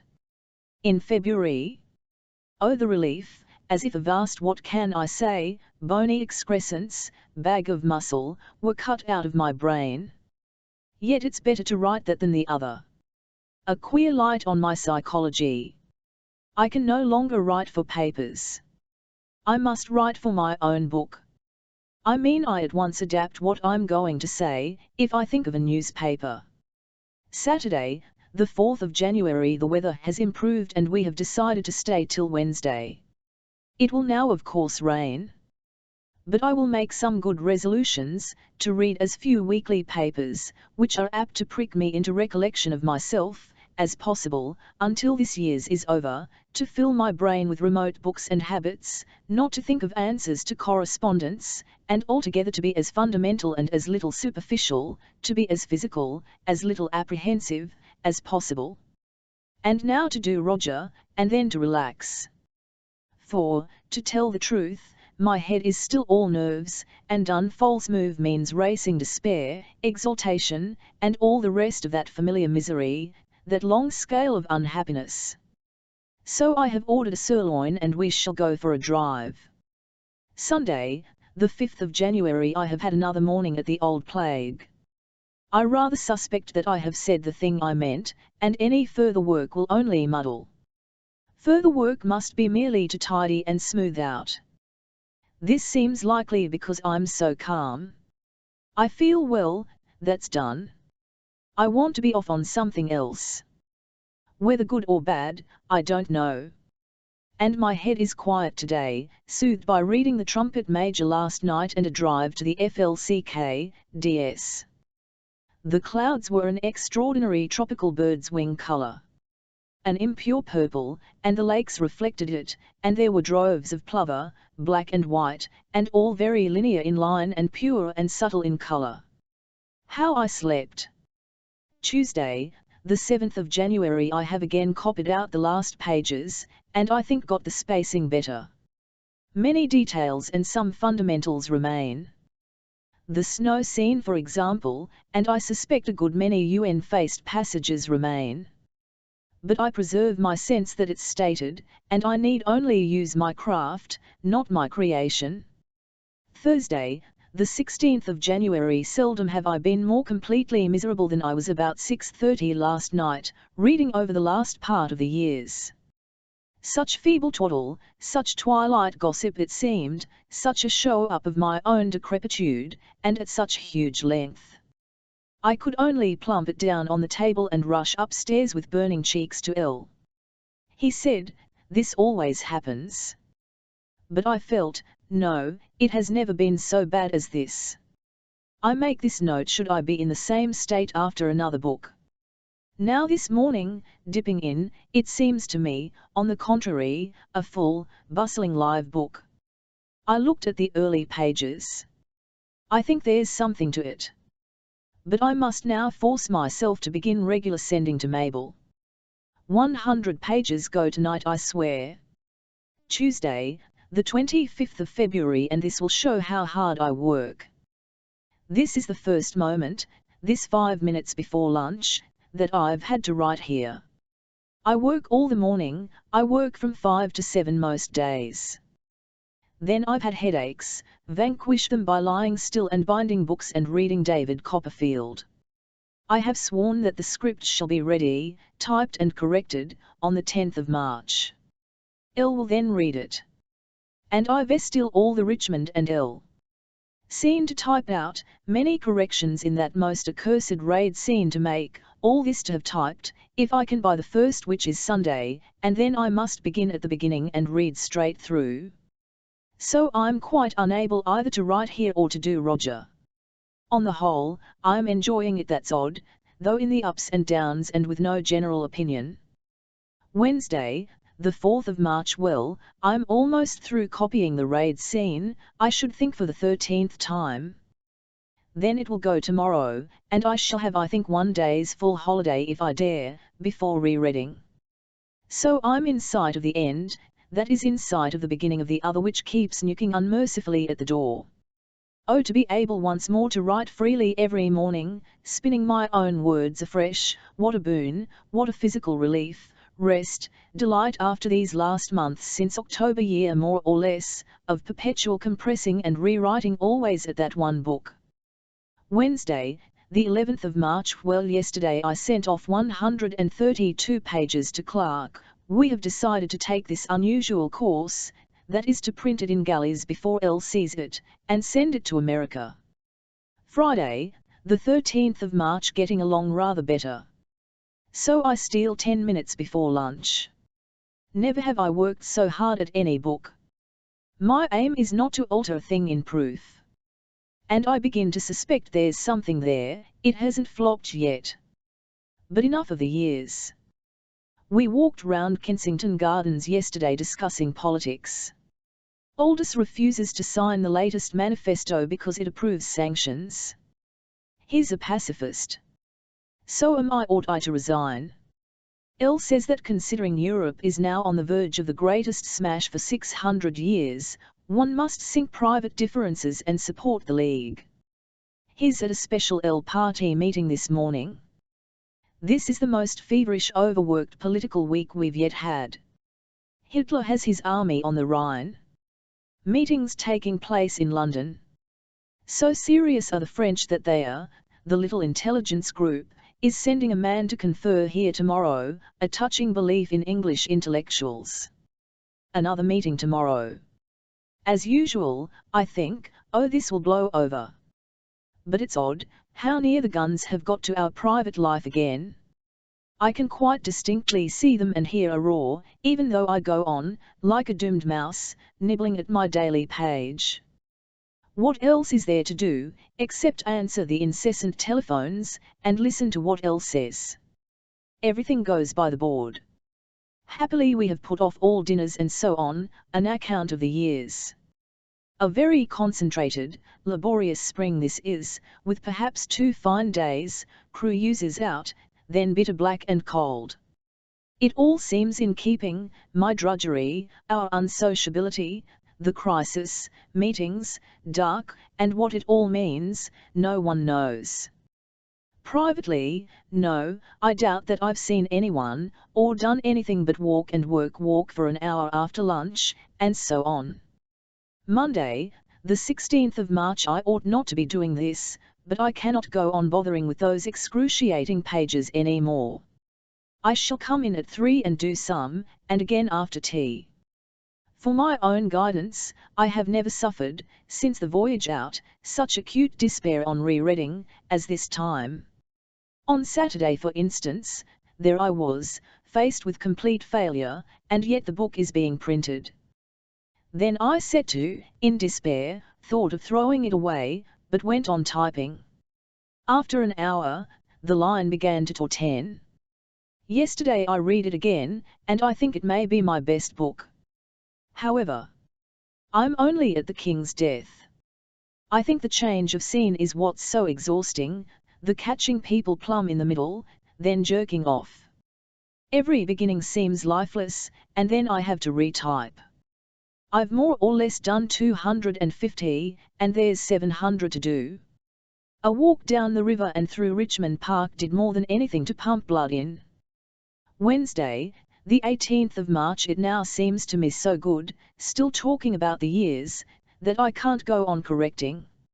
In fact, I do think the scene at Whitting's is about the best, in that line, I ever wrote. First proof's just come, so there's a cold douche waiting me there. And I can't concentrate this morning, must make up letter to an Englishman. I think, once more, that is the final form it will take. Tuesday, the 24th of March. A very good weekend. Trees coming out, hyacinths, crocuses. Hot. The first spring weekend. Then we walked up to Rat Farm, looked for violets. Still spring here. Tinkering, in a drowsy state. And I'm so absorbed in 2 guineas, that's what I'm going to call it. I must very nearly verge on insanity, I think. I get so deep in this book I don't know what I'm doing. Find myself walking along the Strand talking aloud. Sunday, the 29th of March. Now it's Sunday and I'm still forging ahead. Done Eleanor in Oxford Street for the 20th time this morning. I've plotted it out now and shall have done by Tuesday the 7th of April, I tell myself. And I can't help thinking it's rather gok K1, but no more of that. One bad head this week, lying prostrate. Thursday, The 9th of April now will come the season of depression, after congestion, suffocation. The last batch was posted to Clark at Brighton yesterday. L is in process of reading. I dare say I'm pessimistic, but I fancy a certain tepidity in his verdict so far, but then it's provisional. At any rate, these are disgusting, racking at the same time enervated days, and must be thrown on the bonfire. The horror is that tomorrow, after this one windy day of respite, oh, the cold north wind that has blown ravaging daily since we came, but I've had no ears, eyes, or nose, only making my quick transits from house to room, often in despair. After this one day's despite, I say, I must begin at the beginning and go through 600 pages of cold proof. Why, oh why? Never again, never again. No sooner have I written that, than I make up the first pages of 2 Guineas, and begin a congenial ramble about Roger. But seriously, I think this shall be my last novel. But then I want to tackle criticism too. Thursday, the 11th of June. I can only, after 2 months, make this brief note, to say at last, after 2 months' dismal and worse, almost catastrophic illness, never been so near the precipice to my own feelings since 1913, 1M again on top. I have to rewrite, I mean interpolate, and rub out most of the years in proof. But I can't go into that. Can only do an hour or so. Oh, but the divine joy of being mistress of my mind again. Back from MH, yesterday. Now I am going to live like a cat stepping on eggs till my 600 pages are done. I think I can, but must have immense courage and buoyancy to compass it. This, as I say, my first voluntary writing since the 9th of April, after which I pitched into bed, then to Cornwall, no note of that, then back, saw Ellie, then to MH, home yesterday for a fortnight's trial. And the blood has mounted to my head. Wrote 1880 this morn. Sunday, the 21st of June. After a week of intense suffering, indeed mornings of torture, and I'm not exaggerating, pain in my head, a feeling of complete despair and failure, a head inside like the nostrils after hay fever. Here is a cool, quiet morning again, a feeling of relief, respite, hope. Just done the Robson, think it good. I am living so constrainedly, so repressedly, I can't make notes of life. Everything is planned, battened down. I do half an hour down here, go up, often in despair, lie down, walk round the square, come back and do another 10 lines. Then to Lord's yesterday. Always with a feeling of having to repress, control. I see people lying on sofa between tea and dinner. Rose M., Elizabeth Bowen, Nessa. Sat in the square last night. Saw the dripping green leaves. Thunder and lightning. Purple sky. N and R discussing 4/8 time. Cats stealing round. L dining with Tom and Bella. A very strange, most remarkable summer. New emotions, humility, impersonal joy, literary despair. I am learning my craft in the most fierce conditions. Really reading Flaubert's letters, I hear my own voice cry out, "Oh art! Patience," find him consoling, admonishing. I must get this book quietly, strongly, daringly into shape. But it won't be out till next year. Yet I think it has possibilities, could I seize them. I am trying to cut the characters deep in a phrase, to pair off and compact scenes, to envelop the whole in a medium. Tuesday, the 23rd of June. A GCK, D-Day, a bad day, so it goes on. Few people can be so tortured by writing as I am. Only Flaubert, I think. Yet I see it now, as a whole. I think I can bring it off, if I only have courage and patience, take each scene quietly, compose. I think it may be a good book. And then, oh, when it's finished.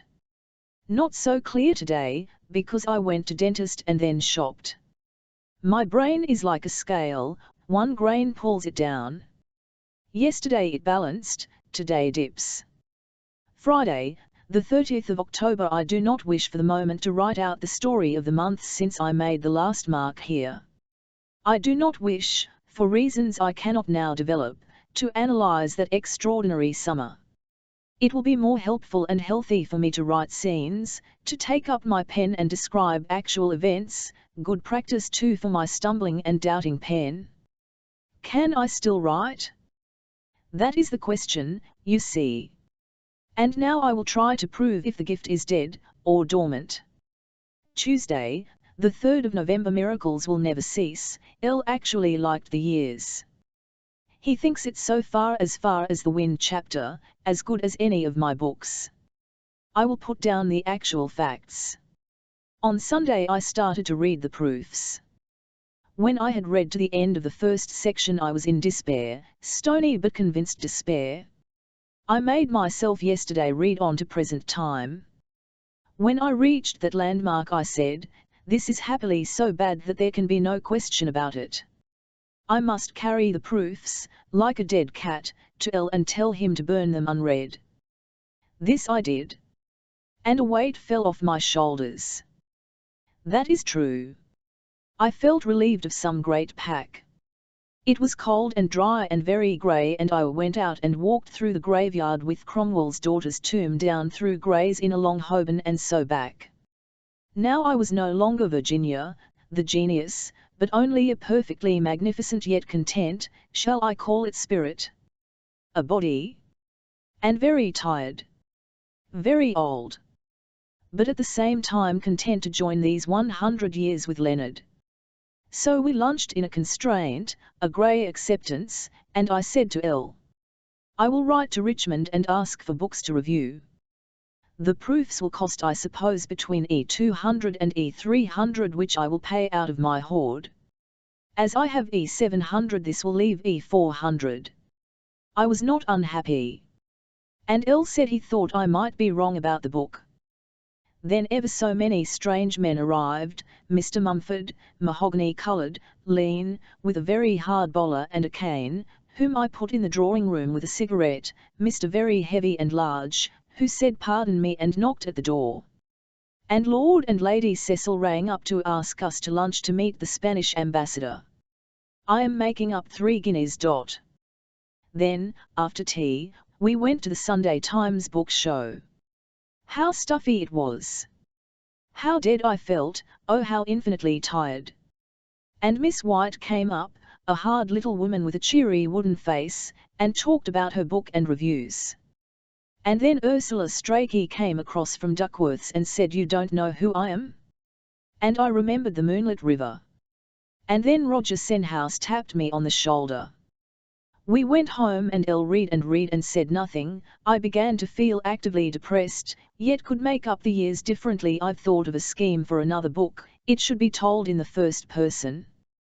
Would that do as a form for Roger? And I fell into one of my horrid heats and deep slumbers, as if the blood in my head were cut off.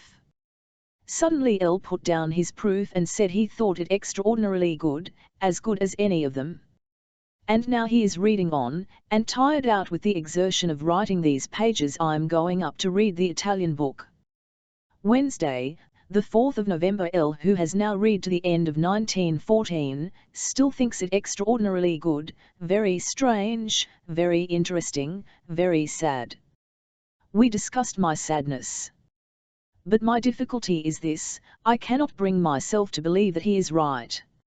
It may be simply that I exaggerated its badness, and therefore he now, finding it not so bad, exaggerates its goodness. If it is to be published, I must at once sit down and correct. How can I? Every other sentence seemed to me bad. But I am shelving the question till he has done, which should be tonight. Thursday, the 5th of November. The miracle is accomplished. L put down the last sheet about 12 last night, and could not speak. He was in tears. He says it is a most remarkable book. He likes it better than The Waves, and has not a spark of doubt that it must be published. I, as a witness, not only to his emotion but to his absorption, for he read on and on, can't doubt his opinion. What about my own? Anyhow the moment of relief was divine. I hardly know yet if I'm on my heels or head, so amazing is the reversal since Tuesday morning. I have never had such an experience before. Monday, the 9th of November. I must make some resolutions about this book. I find it extremely difficult. I get into despair. It seems so bad. I can only cling to LS verdict. Then I get distracted. I tried, as an anodyne, to take up an article, a memoir, to review a book for the listener. They make my mind race. I must fix it upon the years. I must do my proofs, send them off. I must fix my mind on it all the morning. I think the only way is to do that, and then let myself do something else between tea and dinner. But immerse in the years all the morning, nothing else. If the chapter is difficult, concentrate for a short time. Then write here. But don't dash off into other writing till after tea. When it is done, we can always ask Morgan. Tuesday, the 10th of November. On the whole, it has gone better this morning. It's true my brain is so tired of this job it aches after an hour or less. So I must dandle it, and gently immerse it. Yes, I think it's good, in its very difficult way. I wonder if anyone has ever suffered so much from a book as I have from the years. Once out, I will never look at it again. It's like a long childbirth. Think of that summer, every morning a headache, and forcing myself into that room in my nightgown, and lying down after a page, and always with the certainty of failure. Now that certainty is mercifully removed to some extent. But now I feel I don't care what anyone says so long as I'm rid of it. And for some reason I feel I'm respected and liked. But this is only the haze dance of illusion, always changing. Never write a long book again. Yet I feel I shall write more fiction. Scenes will form. But I am tired this morning, much strain and racing yesterday. Monday, the 30th of November. There is no need whatever in my opinion to be unhappy about the years. It seems to me to come off at the end. Anyhow, to be a taut, real, strenuous book. Just finished it, and feel a little exalted. It's different from the others, of course, has I think more real life in it, more blood and bone. But anyhow, even if there are appalling watery patches, and a grinding at the beginning, I don't think I need lie quaking at nights. I think I can feel assured. This I say sincerely to myself, to hold to myself during the weeks of dull anticipation. Nor need I care much what people say. In fact, I hand my compliment to that terribly depressed woman, myself, whose head ached so often, who was so entirely convinced of failure, for in spite of everything I think she brought it off and is to be congratulated. How she did it, with her head like an old cloth, I don't know. But now for rest, and Gibbon. Thursday, the 31st of December. There in front of me lie the proofs, the galleys, to go off today, a sort of stinging nettle that I cover over. Nor do I wish even to write about it here. A divine relief has possessed me these last days, at being quit of it, good or bad. And, for the first time since February, I should say, my mind has sprung up like a tree shaking off a load.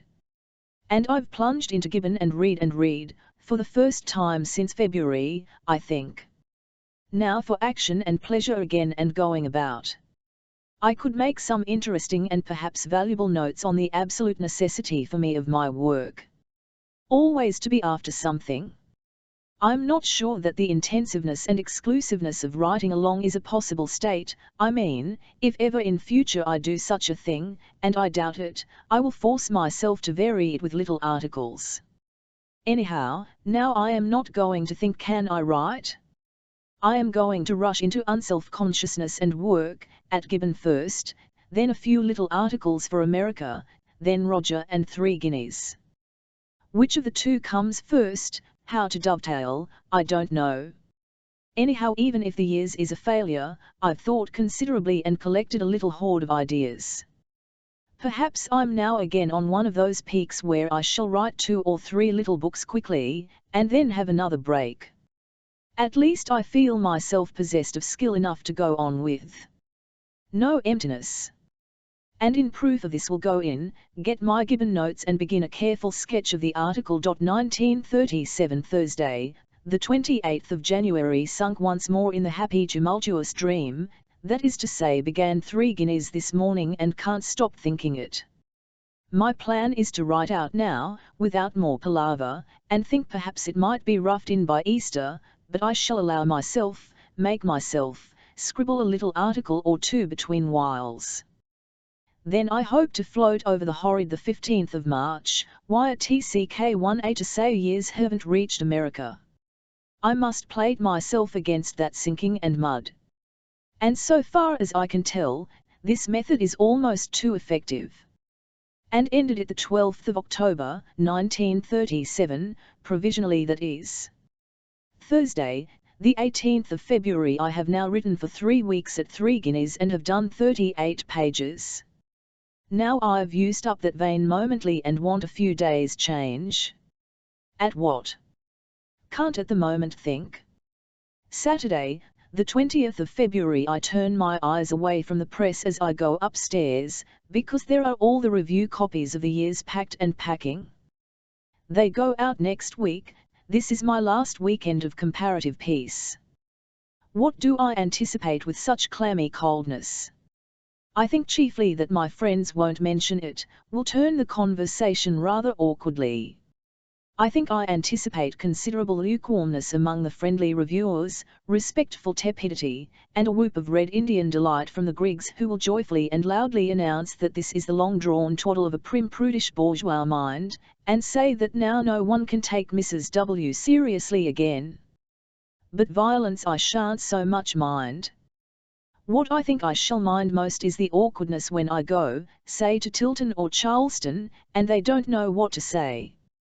And since we shan't get away till June, I must expect a very full exposure to this damn firework atmosphere. They will say it's a tired book, a last effort. Well, now that I've written that down, I feel that even so I can exist in that shadow. That is if I keep hard at work. And there's no lack of that. I discussed a book of illustrated incidents with Nessa yesterday. We are going to produce 12 lithographs for Christmas, printed by ourselves. As we were talking, Marjorie Fry rang up to ask me to see Julian Fry about Roger. So that begins to press on me. Then Elle wants if possible to have 3 guineas for the autumn, and I have my Gibbon, my broadcast, and a possible leader on biography to fill in chinks. I plan to keep out of literary circles till the mild boom is over. And this, waiting, under consideration, is after all the worst. This time next month I shall feel more at ease. And it's only now and then I mind now. I suppose what I expect is that they'll say now Mrs. W. has written a long book all about nothing.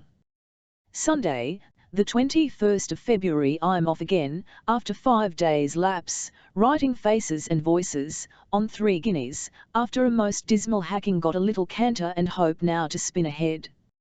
Odd that one sometimes does a transition quite quickly. A quiet day for a wonder, no one seen yesterday, so I went to Caledonian Market, couldn't find spoon shop, bought yellow gloves 3/ and stockings 1/ and so home. Started reading French again, Misanthrope and Colette's memoirs given me last summer by Janie, when I was in the dismal drowse and couldn't fix on that or anything.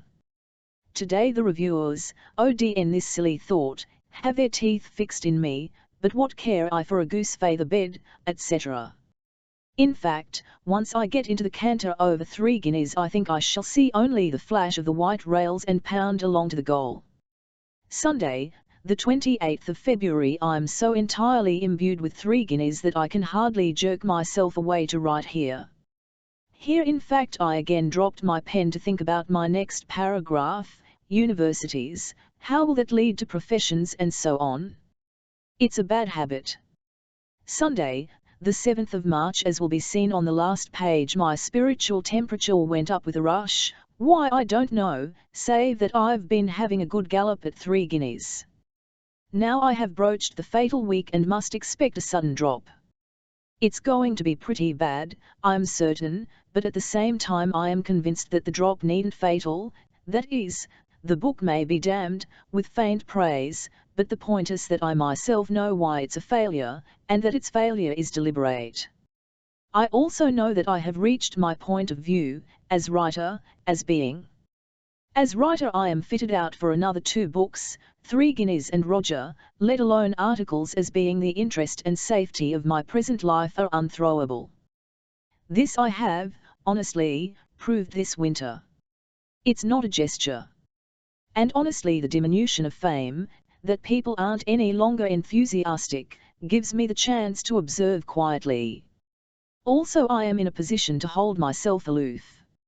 I need never seek out anyone. In short, either way I'm safe, and look forward, after the unavoidable tosses and tumbles of the next 10 days, to a slow, dark, fruitful spring, summer and autumn. This is set down I hope once and for all. And please to remember it on Friday when the reviews come in. We have sold 5,300 before publication. Friday, the 12th of March. Oh, the relief. Elle brought the lit. Sup. To me in and said it's quite good. And so it is, and Time and Tide says I'm a first-rate novelist and a great lyrical poet. And I can already hardly read through the reviews, but feel a little dazed, to think then it's not nonsense, it does make an effect. Yet of course not in the least the effect I meant.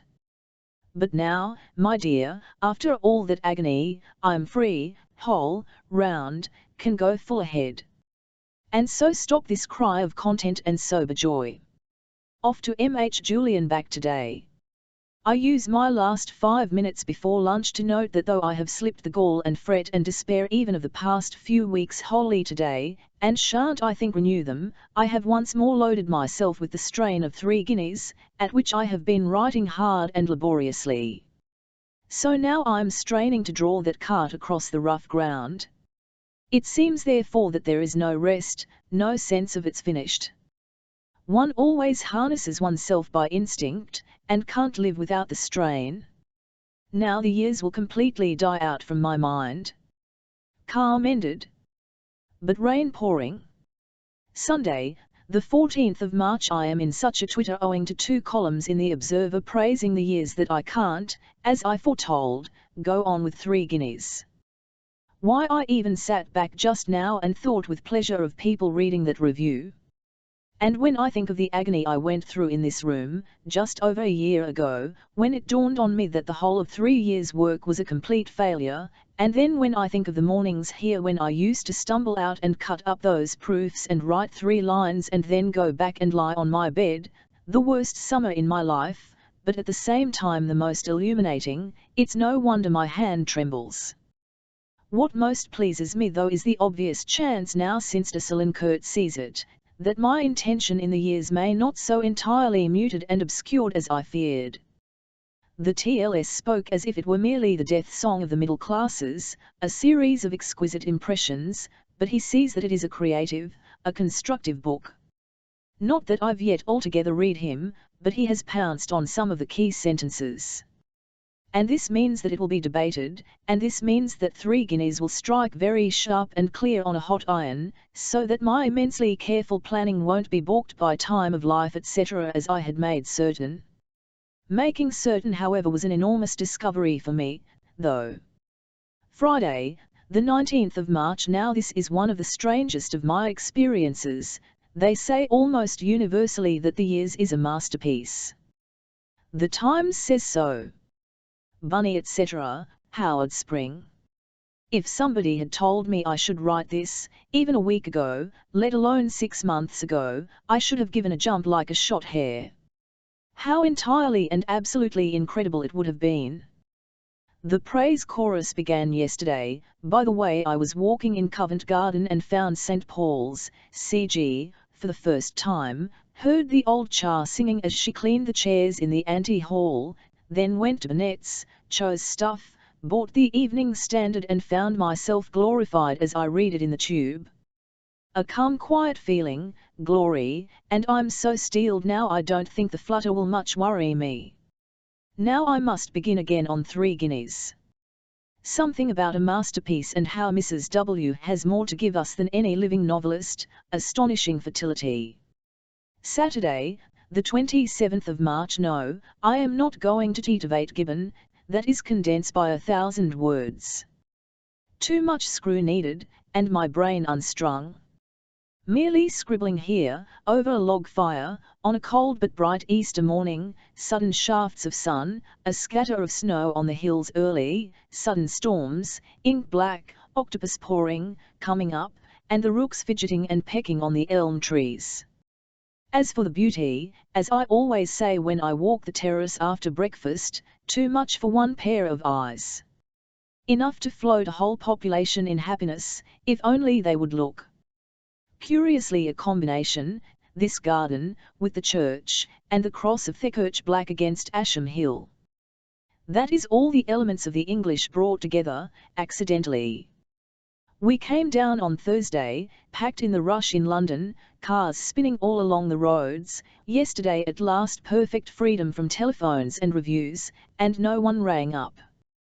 I began Lord Ormond and his Arminta and found it so rich, so knotted, so alive, and muscular after the pale little fiction I'm used to, that, alas, it made me wish to write fiction again.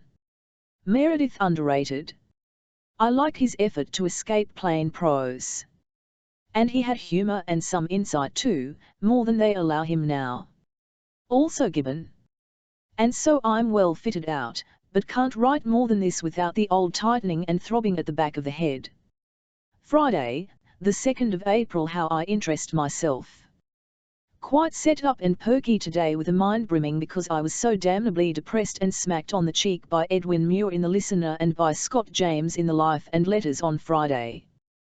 They both gave me a smart snubbing. EM says the years is dead and disappointing. So in effect did S. James. All the lights sank, my reed bent to the ground. Dead and disappointing, so I'm found out, and that odious rice pudding of a is what I thought it, a dank failure. No life in it. Much inferior to the bitter truth and intense originality of Miss Compton Burnett. Now this pain woke me at 4 a.m. and I suffered acutely. All day driving to Janet and back I was under the cloud. But about 7 it lifted. There was a good review, of 4 lines, in the Empire Review. The best of my books, did that help? I don't think very much. But the delight of being exploded is quite real. One feels braced for some reason, amused, round, combative, more than by praise. Saturday, the 3rd of April. Now I have to broadcast on 29th. It will go like this, can't be a craft of words. I'm going to disregard the title and talk about words, why they won't let themselves be made a craft of. They tell the truth, they aren't useful. That there should be 2 languages, fiction and fact. Words are inhuman, won't make money, need privacy. Why? For their embraces, to continue the race. A dead word. The purists and the impurists.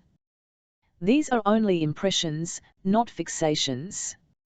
I respect words too. Associations of words. Felicity brings in absent thee. We can easily make new words. Squish squash, creak crack. But we can't use them in writing. Sunday, April 4th. Another curious idiosyncrasy. Maynard thinks The Year's my best book, thinks one scene, E. and Crosby, beats Chekhov's Cherry Orchard, and this opinion, though from the centre, from a very fine mind, doesn't flutter me as much as Muir's blame. It sinks in slowly and deeply. It's not a vanity feeling, the other is. The other will die as soon as the week's number of The Listener is past. Elle went to Tilton and had a long quiet cronies talk.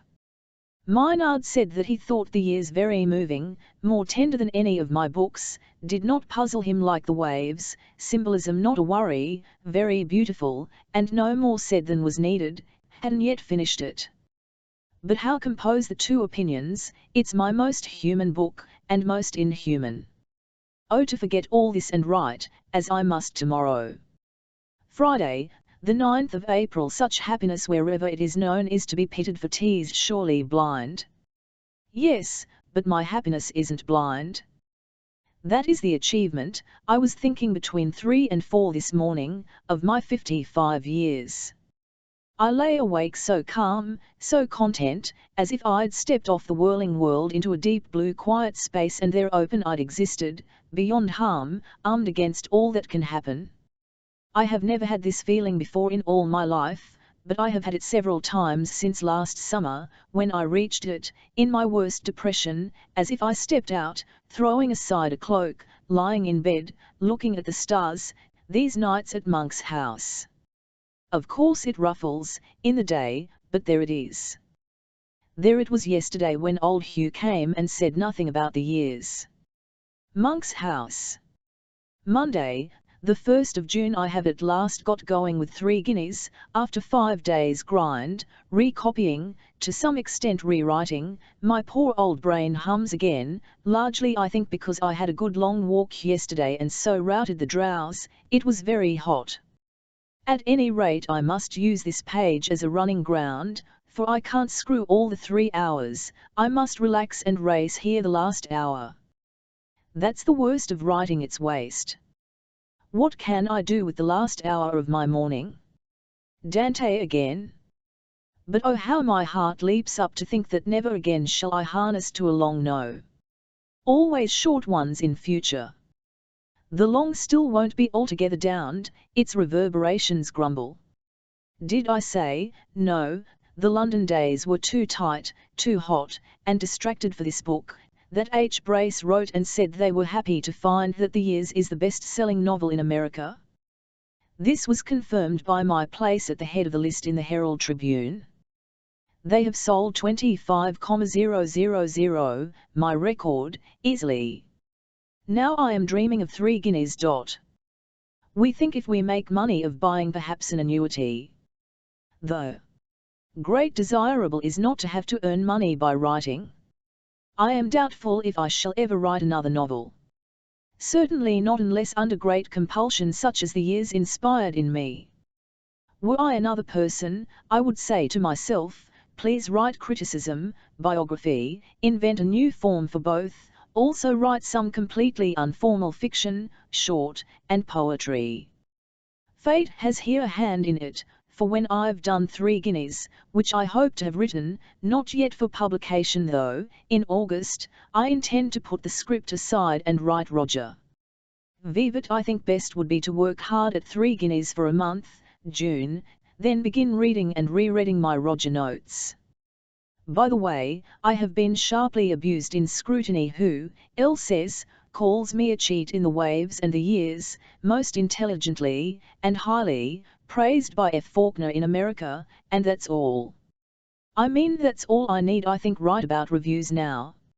I suspect the clever young man is going to enjoy downing me, so be it, but in private Sally Graves and Stephen Spender approve, so, to sum up, I don't know, this is honest, where I stand, but intend to think no more of it. Gibbon was rejected by the N Republic, so I shall send no more to America. Nor will I write articles at all except for the lit. Sup. For whom I am going now to do calm grieve. Monday, the 14th of June. The Years still is top of the list. Monday, the 12th of July. The Years is still top of the list and has been weekly the 23rd of August. Years now 2nd or 3rd 9 editions. Yesterday, the 22nd of October, it was last on the list. Tuesday, the 22nd of June. Isn't it shameful to write here first thing, not to tackle calm grieve? But my brain, after talking to Miss Sutton, to Murray, to and gave out after dinner, so that I couldn't read Love for Love. And I won't do 3 guineas till Monday, till I've had a quiet breather. Then the Professor chapter, then the final. So now to draw the blood off that brain to another part, according to H. Nicholson's prescription, which is the right one.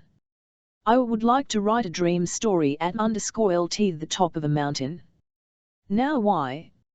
About lying in the snow, about rings of color, silence, and the solitude. I can't though. But shan't I, one of these days, indulge myself in some short releases into that world? Short now forever. No more long grinds, only sudden intensities. If I could think out another adventure.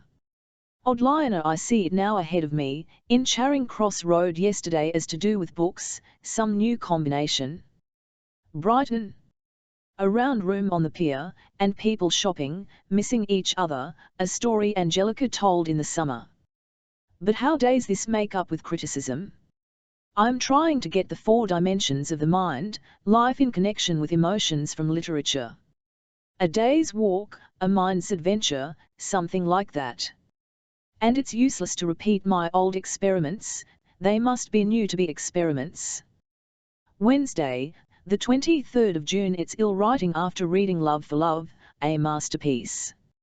I never knew how good it is. And what exhilaration there is in reading these masterpieces. This superb hard English.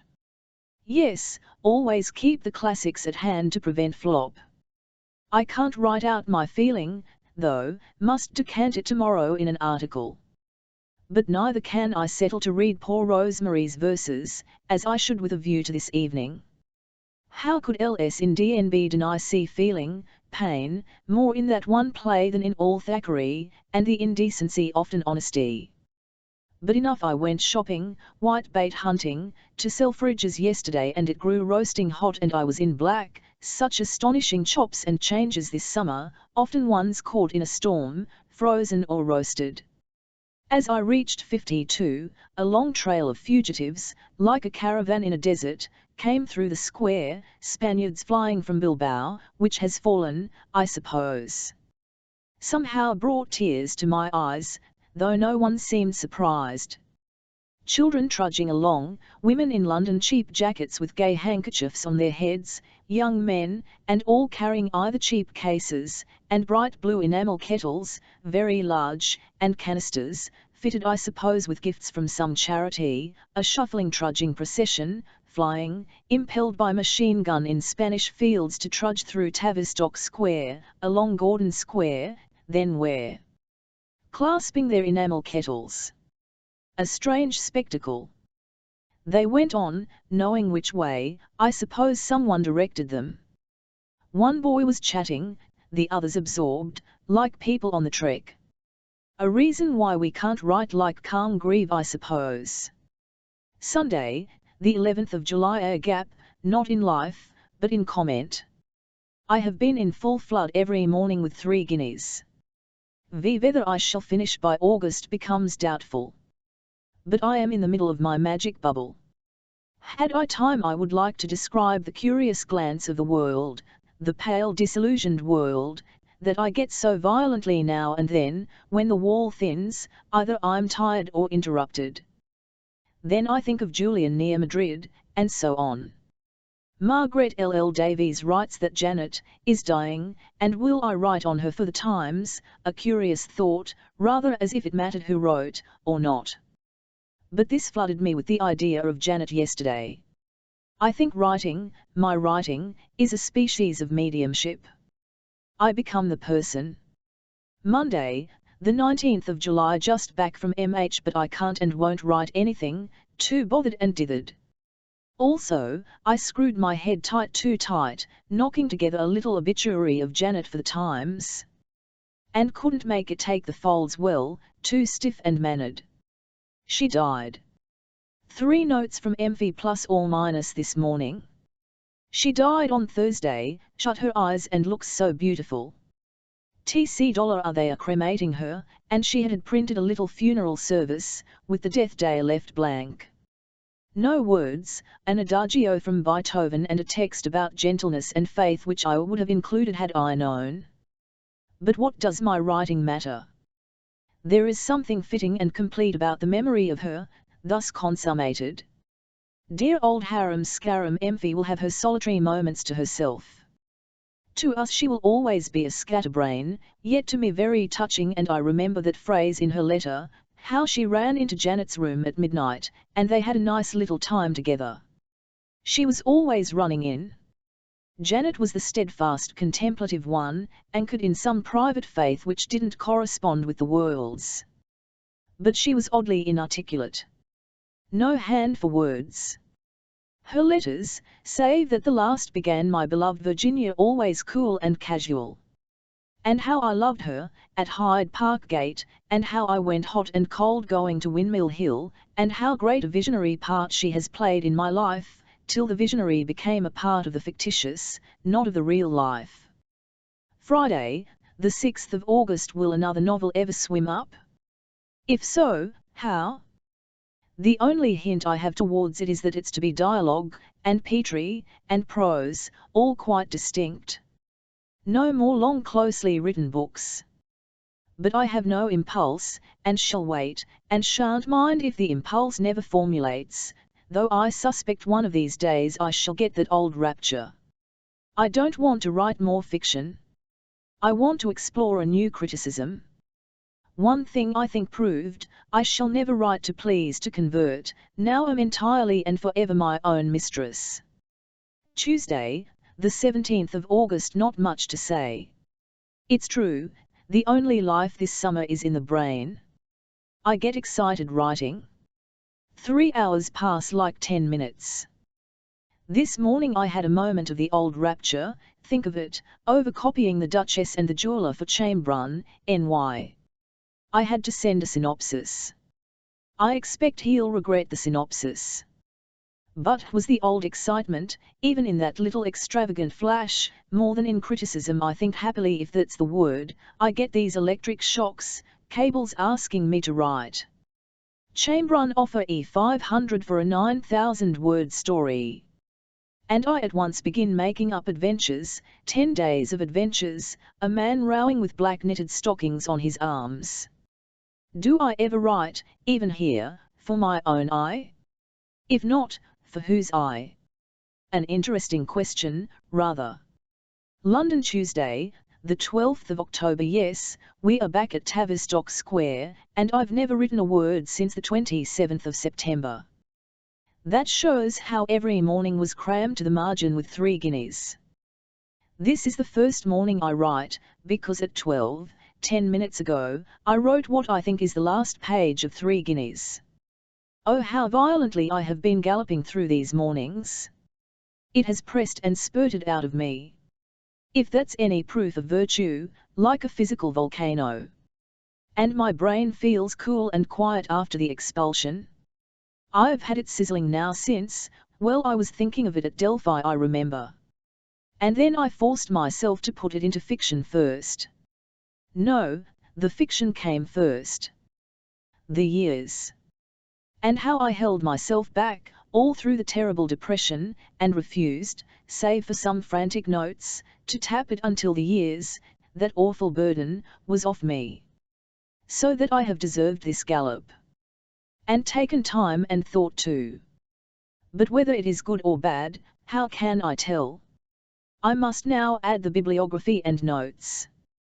And have a week's respite. Tuesday, the 19th of October. It came over me suddenly last night as I was reading The Shooting Pair, the story that I'm to send to America, H.B. that I saw the form of a new novel. It's to be first the statement of the theme, then the restatement, and so on, repeating the same story, singling out this and then that, until the central idea is stated. This might also lend itself to my of criticism. But how I don't know, being very jaded in the brain, try to discover. That happened was this: when I finished the SP, I thought, now that the woman has called a taxi, I will go on to meet, say, Christabel, at T Square, who tells the story again, or I will expatiate upon my own idea in telling the story, or I will find some other person at the SP whose life I will tell, but all the scenes must be controlled and radiate to a center. I think this is a possible idea, and would admit of doing it in short bursts, could be a concentrated small, could contain many varieties of mood. And possibly criticism. I must keep the idea at the back of my mind for a year or two, while I do Roger etc. 1938 Sunday, the 9th of January. Yes, I will force myself to this cursed year. For one thing, I have finished the last chapter of 3 Guineas, and for the first time since I don't know when have stopped writing in the middle of the morning. Friday, the 4th of February, a 10-minute spin here. L gravely approves 3 Guineas. Thinks it an extremely clear analysis. On the whole, I'm content. One can't expect emotion, for as he says, it's not on a par with the novels. Yet I think it may have more practical value. But I'm much more indifferent, that's true, feel it a good piece of donkey work, and don't think it affects me either way as the novels do. Tuesday, the 11th of April. Anyhow, on the 1st of April I think, I started Roger, and with the help of his memoirs have covered the time till Clifton. Much of it donkey work, and I suppose to be rewritten. Still there is 20 pages put down, after being so long put off. And it is an immense solace to have this sober drudgery to take to instantly, and so tired over the horrid anticlimax of 3 Guineas. I didn't get so much praise from L as I hoped. He had to swallow the notes at a gulp though. And I suspect I shall find the page proofs, due tomorrow, a chill bath of disillusionment. But I wanted, how violently, how persistently, pressingly, compulsorily I can't say, to write this book, and have a quiet composed feeling, as if I had said my say, take it or leave it, I am quit of that, free for fresh adventures, at the age of 56. Last night I began making up again, summer's night, a complete whole, that's my idea. Roger surrounds me, and then to MH on Thursday, and that infernal bundle of proofs. Am I right though in thinking that it has some importance? 3 Guineas, as a point of view, shows industry, fertility, and is, here and there, as well written, considering the technical problems, quotations, arguments etc., as any of my rather skimble-scamble works. I think there's more to it than to a room, which, on rereading, seems to me a little egotistic, flaunting, sketchy, but has its brilliance, its speed. I'm suspicious of the vulgarity of the notes, of a certain insistence. Tuesday, the 26th of April, we had our Easter at MH, but as for the sun, it never shone, was colder than Christmas, a grudging lead-coloured sky, razor wind, winter clothes, proofs, much acute despair, curbed however by the aid of divine philosophy, a joy in discovering Mandeville's bees, this really a fruitful book, the very book I want. Then Q rings up, to warn you, have you had a letter from Pipsy ** Ottoline is dead. They told her P might die, and the shock killed her, and he's asking you to write about her, with Mr. Wicks and Mr. Mussel exploring the attics for the new room. So I had to write, and the horrid little pellet screwed my brain, leaves it giddy. Yet in spite of that here am I sketching out a new book, only don't please impose that huge burden on me again, I implore. Let it be random and tentative, something I can blow of a morning, to relieve myself of Roger. Don't, I implore, lay down a scheme, call in all the cosmic immensities, and force my tired and diffident brain to embrace another whole, all parts contributing not yet a while. But to amuse myself, let me note, VVHY not points at a centre, all literature discussed in connection with real little incongruous living humour, and anything that comes into my head, but I rejected, we substituted, to whom at the end there shall be an invocation. We, the composed of many different things, we all life, all art, all waifs and strays, a rambling capricious but somehow unified whole, the present state of my mind. And English country, and a scenic old house, and a terrace where nursemaids walk, and people passing, and a perpetual variety and change from intensity to prose, and facts, and notes, but I must read Roger, and go to OTT's memorial service, representing also T.S. Eliot at his absurd command. 2:30 at Martin's in the Fields. Ottoline's burial service. Oh dear, the lack of intensity, the wailing and mumbling, the fumbling with bags, the shuffling, the vast brown mass of respectable old South Kensington ladies. And then the hymns, and the clergyman with a bar of medals across his surplice, and the orange and blue windows, and a toy Union Jack sticking from a cranny.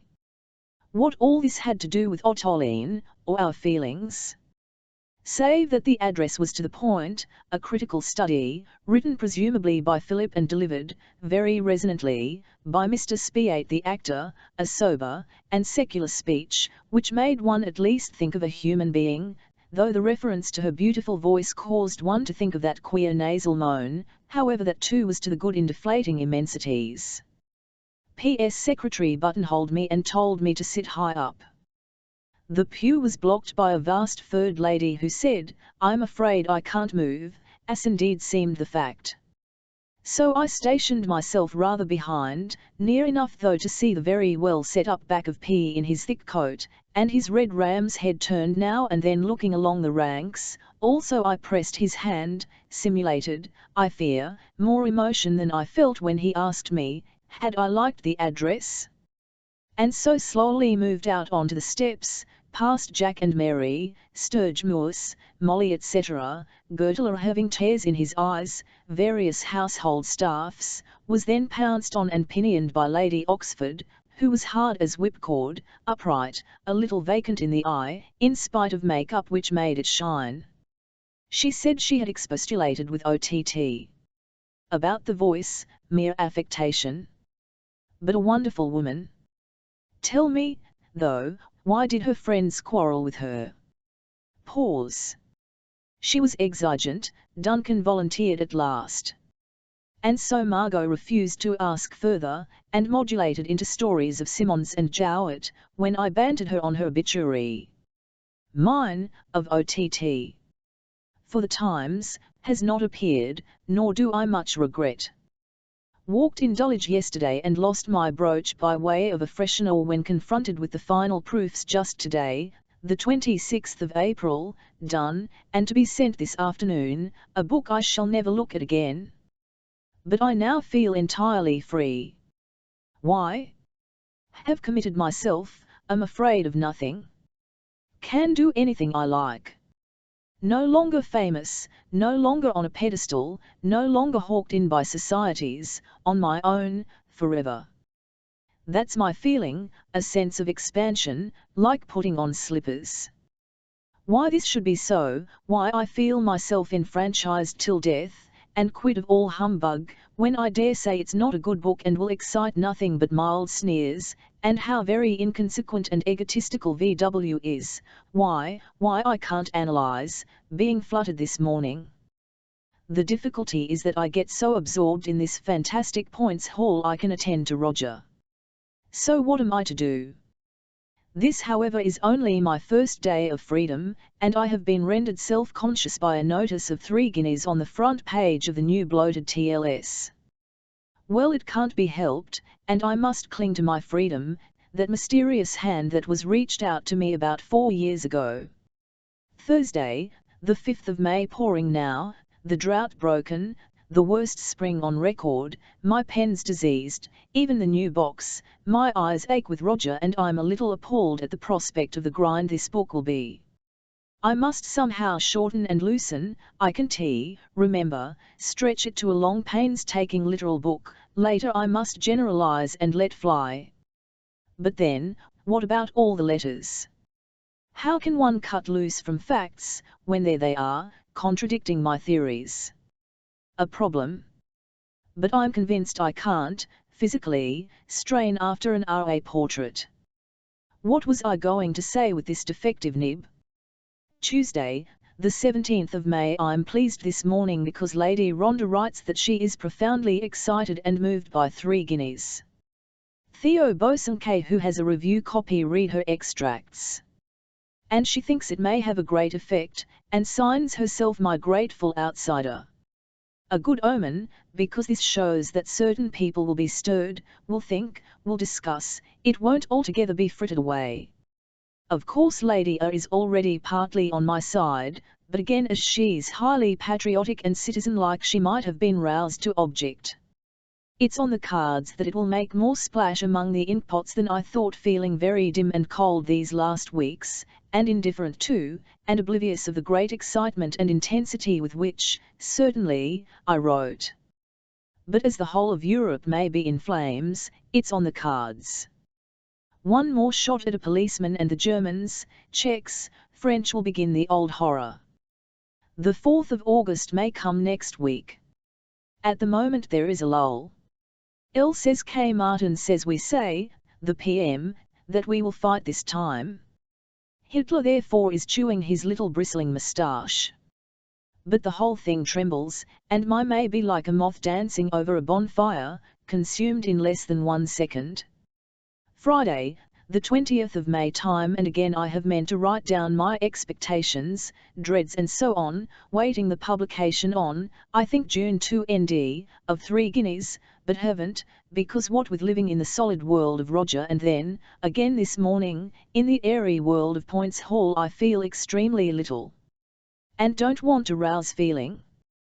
What I'm afraid of is the taunt charm and emptiness. The book I wrote with such violent feeling to relieve that immense pressure will not dimple the surface. That is my fear. Also I'm uneasy at taking this role in the public eye, afraid of autobiography in public.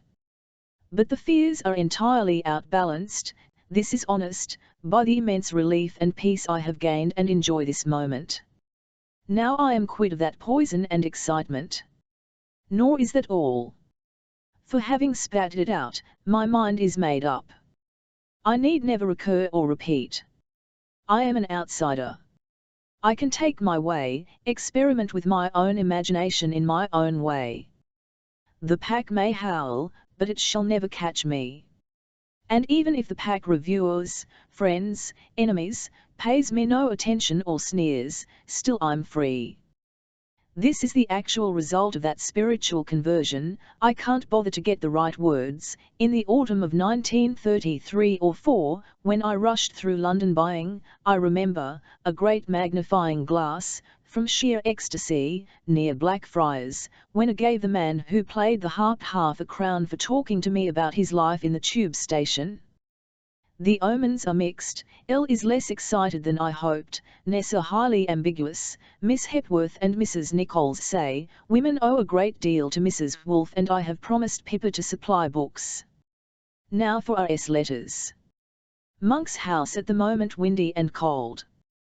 Friday, the 27th of May. It's odd to be working at half-cock after all those months of high pressure. The result is half an hour every day to write here. Roger I'm retyping, and shall then sketch Walpole. I have just been signing in bright green ink those circulars. But I will not expatiate on the dreariness of doing things one ought to do. A letter, grateful, from Bruce Richmond, ending my 30 years connection with him, the Lits Up. How pleased I used to be when L called me you're wanted by the major journal, and I ran down to the telephone to take my almost weekly orders at Hogarth House. I learned a lot of my craft writing for him, how to compress, how to enliven, and also was made to read with a pen and notebook, seriously. I am now waiting for today week when that's over, my swell will subside. And can't I prophesy? On the whole I shall get more pain than pleasure, I shall mind the sneers more than I shall enjoy Lady Rhonda's enthusiasm. There'll be many sneers, some very angry letters. Some silences. And then 3 weeks yesterday we shall be off. And by July the 7th when we come back or sooner, for we dread too many hotels it will be over, almost entirely, and then for 2 years I think I shall publish nothing, save American articles. And this week of waiting is the worst, and it's not very bad, nothing in the least comparable to the horror of the years, that deadened into indifference, so sure was I of failure. Tuesday, the 31st of May. A letter from Pippa. She is enthusiastic. So this is the last load off my mind, which weighed it rather heavy, for I felt if I had written all that, if it was not to her liking I should have to brace myself pretty severely in my own private esteem. But she says it's the very thing for which they have panted, and the poison is now drawn. Now I can face the music, or donkey's bray or Jesus' cackle of the reviews so indifferently that, truthfully, I find myself forgetting that they'll all be out this weekend. Never have I faced review day so composedly. Also I don't much mind my Cambridge friends either. Maynard may have a jibe, but what care I? Rodmill_Friday, June 3 Road. This is the coming out day of 3 guineas. And the lit.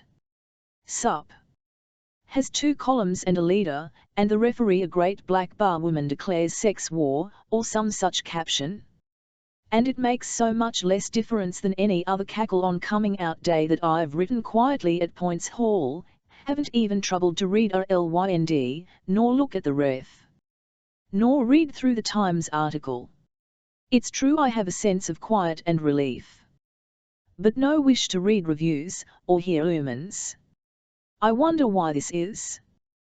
Because it's a fact I want to communicate rather than a poem? I dare say something of the kind. Mercifully we have 50 miles of veldt between ourselves and the din. It is sunny, warm, dry and like a June day, but will rain later. Oh, it pleased me that the lit. Sup. Says I'm the most brilliant pamphleteer in England. Also that this book may mark an epoch if taken seriously. Also that the listener says I am scrupulously fair, and puritanically deny myself flights. But that's about all. Anyhow that's the end of 6 years floundering, striving, much agony, some ecstasy, lumping the years and 3 guineas together as one book, as indeed they are. And now I can be off again, as indeed I long to be. Oh, to be private, alone, submerged. Sunday, the 5th of June. This is the mildest childbirth I have ever had. Compare it with the years. I wake knowing the yap will begin and never bother my head. Yesterday I had Time and Tide, and various London obscurities, today Observer, Sullen Curt. A terrible indictment. Sunday Times, New Statesman and Spectator, reserved for next week presumably. So the temperature remains steady. I foretell a great many letters on Tuesday night, some anonymous and abusive. But I have already gained my point, I am taken seriously, not dismissed as a charming prattler as I feared.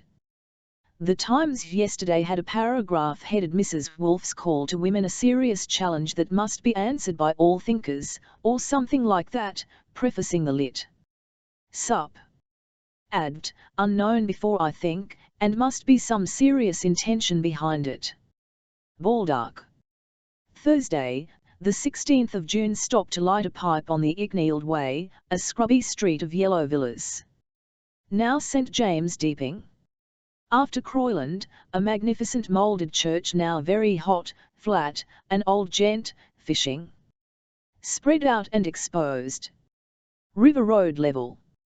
On now to Gainsborough. Lunch at Peterborough, factory chimneys.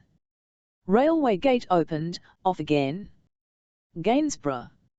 A red Venetian palace rising among bungalows, in a square of unkempt grass. Long windows, leaning walls. A maze of little lanes. A strange forgotten town. Sunday at Housesteads. Thorn trees, sheep. The wall and white-headed boys in front. Miles and miles of lavender campagna. One thread-coloured frail road crossing the vast and cultivated lonely land.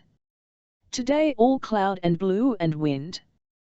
The wall is a wave with a sharp crest, as of a wave drawn up to break. Then flat.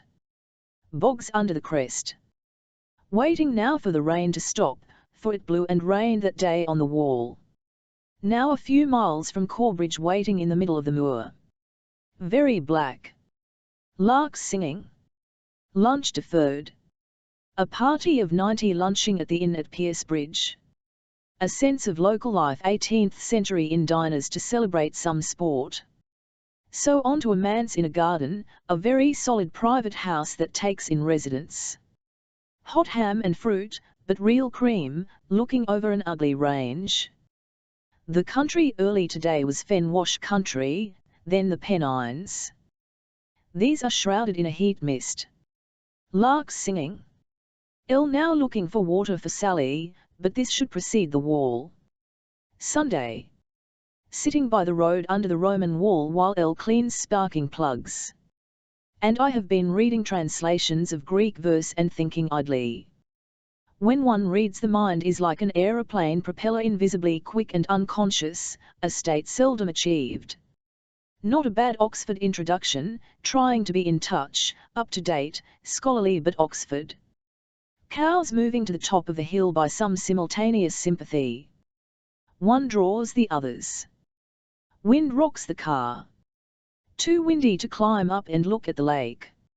Reason why the hills are still Roman, the landscape immortal, what they saw I see.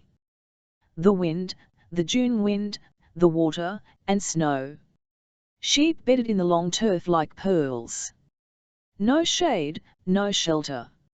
Romans looking over the border. Now nothing comes. Tuesday. Now in Midlothian.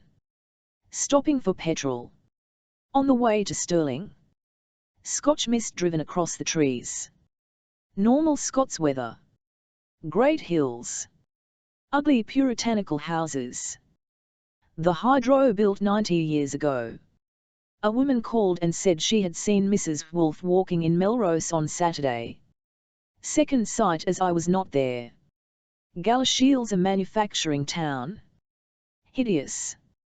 Fragments of talk overheard at the hydro Melrose. Soft-voiced old Scotch ladies sitting in their accredited places by the fire under the window.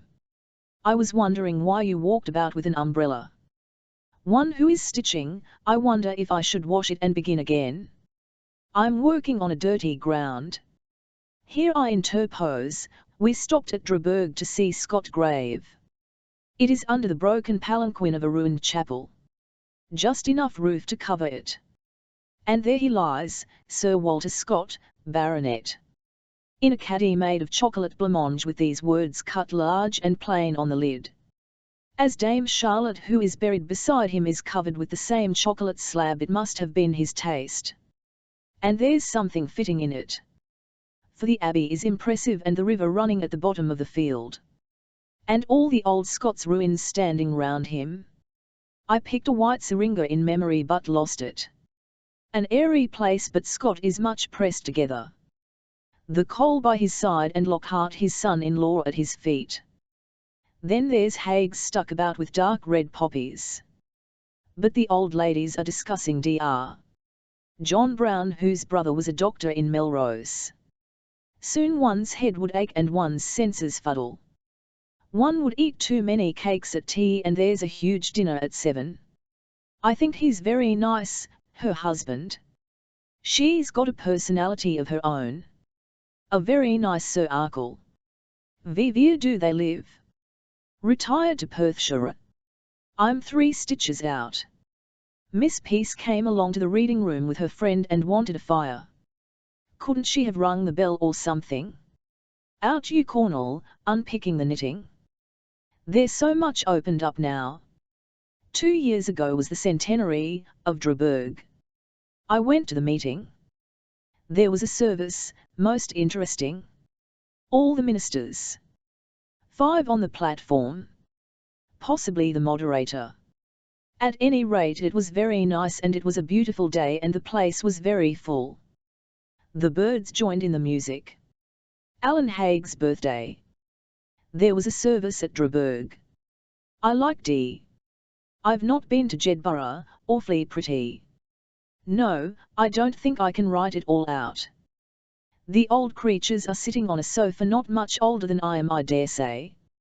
Yes, they are about 65. Edinburgh's nice, I like it. We have to go away before we appreciate it. You have to go away from your birthplace. Then when you go back everything changed. A year does it, 2 years do it. I should leave it, of the work, and see the effect afterwards. What church do you go to? Church of Scotland, not to St. Giles. It used to be the Trin. We go to St. Giles. It was St. George's Parish. My husband was an elder in St. George's Parish, Charlotte Square. Do you like Wah? I like him in a way I don't hear him, and it's a common complaint. He gives very hard sermons, you can't take anything away. The choir's beautiful. I can't get a sitting from which you can hear. I feel it in for a dig rushing with the crowd. The crowd hasn't reached, I've just got to sit still. I'm having a service, I hear the prayers, the young men, the music. It was pretty well where they come in from the Thistle Chapel. They passed me bang. I rose and moved along. There are some seats the people never come to, and often the best seats. I like St. Giles, a lovely old place. The old lady whose seat I had told me the church was all renovated. Chambers did it, and when it came to the opening not a seat retained for the Chambers family. Badly arranged. Someone provided seats for them. A stupid thing. Always some higher church alteration. I like the Episcopal. If it be Episcopal, let it be. If Church of Scotland, let it be Church of Scotland. Dr. War's brother is at Dundee. He would like Rosenith. Someone said that the minister at Rosenith is delicate. Wind rages, trees leafless, bannocks and a blue pound note the only changes. Glencoe. Menaching. Leaf green hills, islands floating. A moving string of cars, no inhabitants, only tourists. Ben Nevis with stripes of snow. The sea. Little boats, feeling of Greece and Cornwall. Yellow flags and great foxgloves, no farms, villages or cottages, a dead land overrun with insects. An old man who could not get up from his chair. Two other ladies, her legs overflowing her shoes. All dress for dinner, and sit in the drawing room. This was the good inn at Crianlarich. Lake with hanging stalactites, green trees in the middle. Bowl of the hills. Hills with velvet leaf green. The Bannington of Eaton Place. She had found winter green for her father-in-law, a botanist. Skylight at 11. Bad review of 3 Guineas by G.M. Young. Pain lasted 10 minutes, over then. Loch Ness swallowed Mrs. Hambro. She was wearing pearls. And then, sick of copying, I tore the rest of it up, a lesson, next journey, not to make endless pencil notes that need copying. Some too I regret. Some Boswell experiments in ends. Also the woman whose grandmother worked for the Wordsworths and remembered him as an old man in a cloak with a red lining muttering poetry. Sometimes he would pat the children on the head but never spoke to them. On the other hand, H. Coleridge was always drinking at the pub with the men. Thursday, the 7th of July. Oh, the appalling grind of getting back to Roger, after these violent oscillations, 3 Guineas and ph. How can I concentrate upon minute facts in letters? This morning I have forced myself back to Fayland in 1888. But Jumbo last night threw cold water on the whole idea of biography of those who have no lives. Roger had, she says, no life that can be written. I dare say this is true. And here am I sweating over minute facts. It's all 2-minute and tied down, documented. Is it to be done on this scale? Is he interesting to other people in that light? I think I will go on doggedly till I meet him myself, 1909, and then attempt something more fictitious. But must plod on through all these letters till then. I think contrast the two all the time. My view, his, and other people's, and then his books. Saturday, the 7th of August. Rather enjoy doing PH. That's something, for it won't please anyone, if anyone should ever read it. Anne Watkins, by the way, says the Atlantic readers haven't read enough of Walpole to understand my article. Refused Wednesday, the 17th of August. No, I won't go on doing Roger, abstracting with blood and sweat from the old articles, right up to lunch. I will steal 25 minutes. In fact, I've been getting absorbed in Roger. Didn't I say I wouldn't? Didn't Elle say there's no hurry, except that I'm 56, and think that Gibbon then allowed himself 12 years, and died instantly. Still, why always chafe and urge and strain at the leash? What I want is a season of calm weather. Contemplation. I get this sometimes about 3 a.m. when I always wake, open my window and look at the sky over the apple trees. A tearing wind last night. Every sort of scenic effect, a prodigious toppling and clearing and massing, after the sunset that was so amazing made me come and out of the bathroom window, a flurry of red clouds, hard, a watercolor mass of purple and black, soft as a water ice, then hard slices of intense green stone, blue stone and a ripple of crimson light. No, that won't convey it, and then there were the trees in the garden, and the reflected light, our hot pokers burning on the edge of the steep. So, at supper, we discussed our generation, and the prospects of war. Hitler has his 1,000,000 men now under arms. Is it only summer manoeuvres or? Harold broadcasting in his Man of the World manner hints it may be war. That is the complete ruin not only of civilization in Europe, but of our last lap. Quinton conscripted etc. One ceases to think about it, that's all. Goes on discussing the new room, new chair, new books. What else can a gnat on a blade of grass do? And I would like to write PH, and other things. Sunday, the 28th of August. The character of this summer is extreme drought. Brooks dry. Not a mushroom yet. Sunday is the devil's own day at MH, dogs, children, bells. There they go for evensong. I can't settle anywhere. Beaten after 3 hard fights at bowls. Bowls is our mania. Reading rather scamped. I'm strung into a ball with Roger, got him, very stiffly, to the verge of America. I shall take a dive into fiction, then compose the chapter that leads to the change. But is it readable, and Lord to think of the further compressing and leavening? Ding dong bell. Ding dong, why did we settle in a village? And how deliberately we are digging ourselves in. And at any moment the guns may go off and explode us. L is very black. Hitler has his hounds only very lightly held.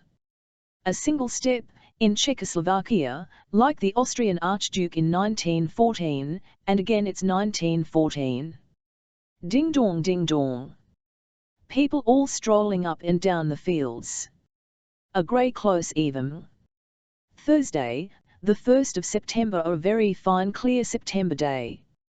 Sybil threatens to dine, but may put us off should a cabinet minister crop up. Politics marking time. A violent attack on 3 guineas in scrutiny by Q. Leavis. I don't think it gave me an entire single thrill of horror. And I didn't read it through. A symbol though of what wigging's to come. But I read enough to see that it was all personal, about Queenie's own grievances and retorts to my snubs. Why I don't care more for praise or wigging I don't know. Yet it's true. A slight distaste for my biography of Roger this morning, too detailed and flat. But I must take it up tomorrow, and lay aside PH. I fear. Quinton over to finish his table. We have settled to keep the roof Cornish cream colour. I found a new walk down Telscombe Valley to the river yesterday. Oh, Queenie was at once cancelled by a letter from Jane Walker, 1,000 thanks. 3 guineas ought to be in the hands of every English-speaking man and woman etc. Monday, the 5th of September. It's odd to be sitting here, looking up little facts about Roger and the MM in New York, with a sparrow tapping on my roof this fine September morning when it may be the 3rd of August, 1914. What would war mean? Darkness, strain, I suppose, conceivably death. And all the horror of friends, and Quinton. All that lies over the water in the brain of that ridiculous little man. Why ridiculous? Because none of it fits, encloses no reality. Death and war and darkness representing nothing that any human being from the pork butcher to the Prime Minister cares one straw, not liberty, not life. Merely a housemaid's dream, and we woke from that dream and had the cenotaph to remind us of the fruits. Well, I can't spread my mind wide enough to take it in, intelligibly. If it were real, one could make something of it. But as it is, it merely grumbles, in an inarticulate way, behind reality. We may hear his mad voice vociferating tonight. Nuremberg rally begun, but it goes on for another week. And what will be happening this time 10 days? Suppose we skim across, still at any moment any accident may suddenly bring out the uproar. But this time everyone's agog. That's the difference. And as we're all equally in the dark, we can't cluster and group, we are beginning to feel the herd impulse. Everyone asks everyone any news. What do you think? The only answer is wait and see. Old Mr. Tomsit, meanwhile, after driving horses to the brooks and about the fields for 74 years, had died in the hospital. And L is to read his will on Wednesday.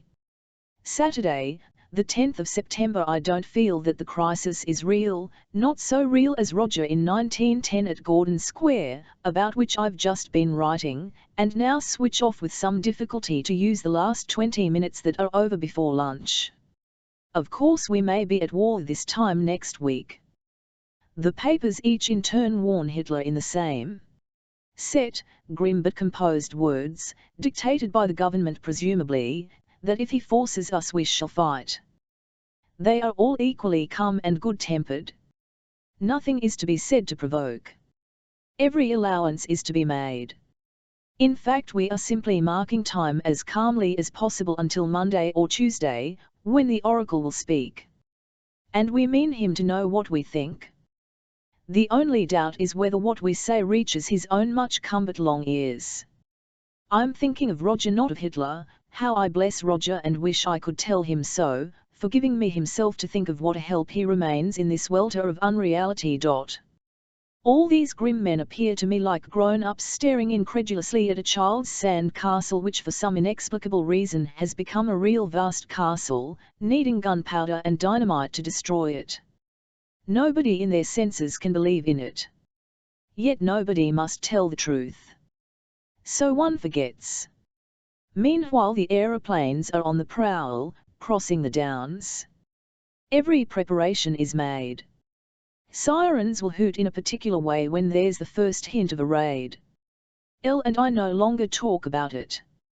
Much better to play bowls and pick dahlias. They are blazing in the sitting room, orange against the black last night. Our balcony is now up. Tuesday, the 20th of September. Since I'm stale to work, rather headachy, I may as well write a sketch roughly of the next chapter. I've been rather absorbed in PH, hence headache. Note, fiction is far more a strain than biography, that's the excitement. Suppose I make a break after HS plus or minus death, madness. A separate paragraph quoting what I himself said. Then a break. Then begin definitely with the first meeting. That is the first impression, a man of the world, not professor or bohemian. Then give facts in his letters to his mother. Then back to the second meeting. Pictures, talk AB, L1T art, I look out of window. His persuasiveness, a certain density, wish to persuade you to like what he liked. Eagerness, absorption, stir, a kind of vibration like a hawk moth round him. Or shall I make a scene here, at OTTS? Then pull asterisk driving out, getting things in, his deftness in combining. Then quote the letters to R. The first 1910 show. The ridicule. Quote W. Blunt. Effect on R. Another close-up. The letter to MacColl. His own personal liberation. Excitement. Found his method, but this wasn't lasting. His letters to V show that he was swayed too much by her. Love. How to say that he never was in love, give the pre-war atmosphere. OTT. Duncan. France. Letter to Bridges about beauty and sensuality. His exactingness. Logic. Thursday, the 22nd of September. By mistake I wrote some pages of Roger here, a proof, if proof is needed, as I'm in the habit of saying, that my books are in a muddle. Yes, at this moment, there are packets of letters to VB 1910-1916, packets of testimonials for the Oxford Slade, endless folders, each containing different letters, press cuttings and extracts from books. In between come my own, now numerous, semi-official 3 guineas letters, now sold 7,017. No sober silent weeks of work alone all day as we'd planned, when the bells went. I suppose one enjoys it. Yet I was just getting into the old, very old, rhythm of regular reading, first this book then that, Roger all the morning, walk from 2 to 4, bowls 5 to 6:30, then Madame de Savin, get dinner 7:30, read Roger, listen to music, bind Edda's Candide, read Siegfried Sassoon, and so bed at 11:30 or so. A very good rhythm, but I can only manage it for a few days it seems. Next week all broken. Thursday, the 6th of October another 10 minutes. I'm taking a frisk at PH at which I can only write for 1 hour. Like the waves. I enjoy it intensely, head screwed up over Roger. A violent storm 2 days ago. No walking. Apples down. Electric light cut off. We used the 460. Candlesticks bought at Woolworths. Dinner cooked, and smoked, on dining room fire. Men now staining boards. The room will be done actually this week. Politics now a mere I told you so. You did. I didn't. I shall cease to read the papers. Sink at last into contemplation. Peace for our lifetime, why not try to believe it? Can't make a push and go to Esrumi. Want to, don't want to. Long for change, love reading Savin even by candlelight.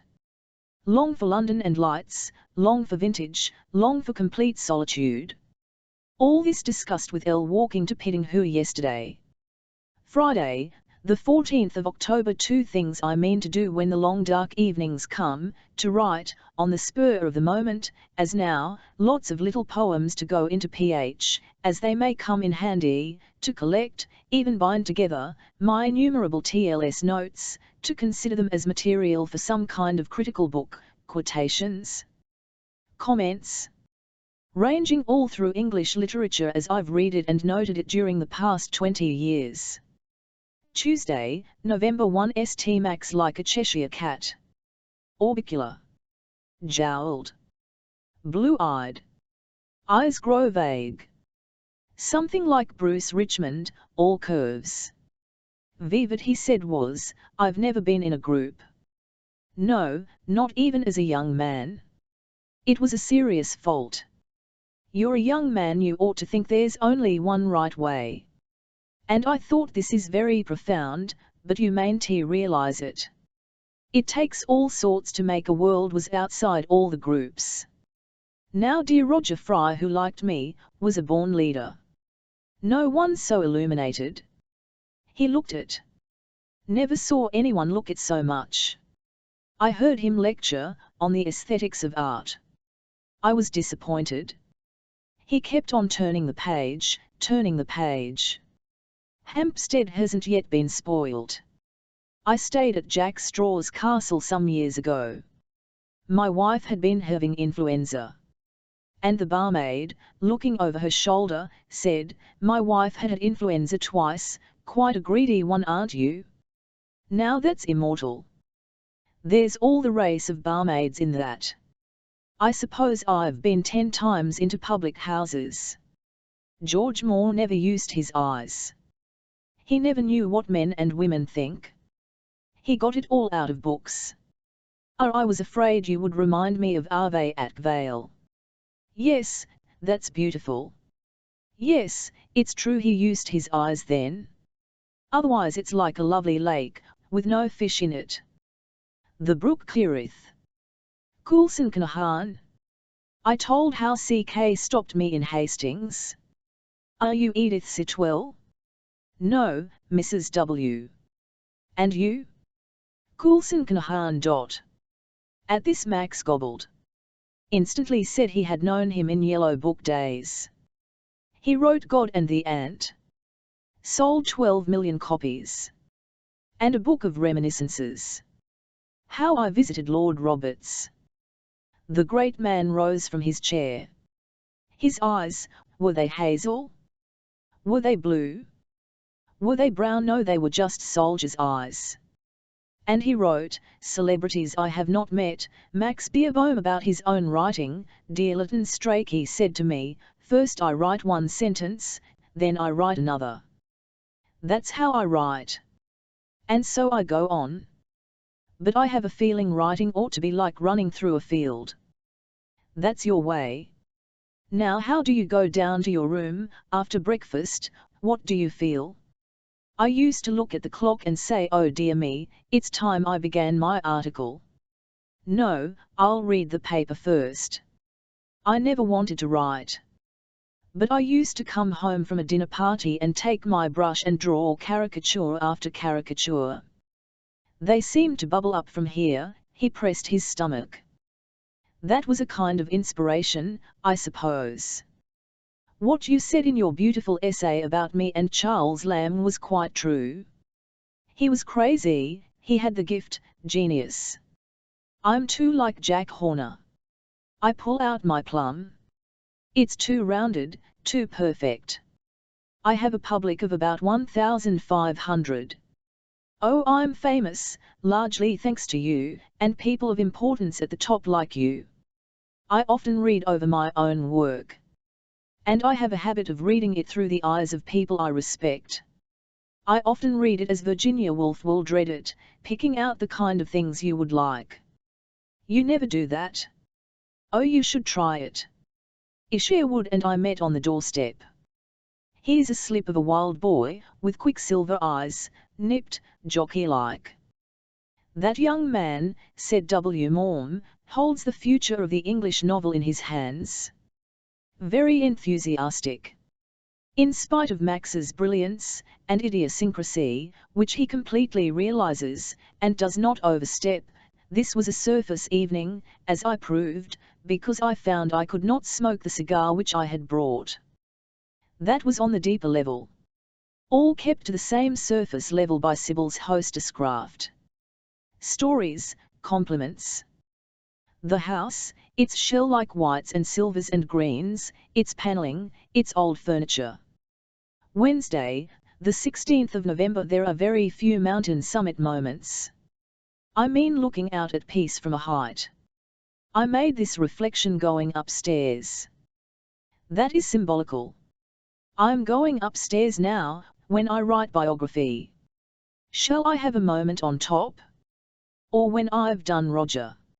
Or tonight, in bed, between 2 and 3? They come spasmodically. Often when I was so miserable about the years. Viola Tree died last night, of pleurisy, 2 years younger than I am. I remember the quality of her skin, like an apricot, a few amber-coloured hairs. Eyes blistered with paint underneath. A huge goddess woman, who was also an old drudge, a big-boned striding figure, much got up, of late. Last time I saw her at the Gargoyle Cocktail, when she was in her abundant expansive mood. I never reached any other, yet always liked her. Met her perhaps once a year, about her books. She dined here the night her Castles in Spain came out. And I went to tea in Woburn Square, and the butter was wrapped in a newspaper. And there was an Italian double bed in the drawing room. She was instinctive, and had the charm of good actress manners, and their bohemianism and sentimentality. But I think was a sterling spontaneous mother and daughter, not ambitious, a great hand at life, I suppose harassed for money, and extravagant, and very bold, and courageous, a maker of picturesque surroundings. So strong and large that she should have lived to be 80, yet no doubt undermined that castle, with late hours, I don't know. She could transmit something into words. Her daughter Virginia to be married this week. And think of Viola lying dead.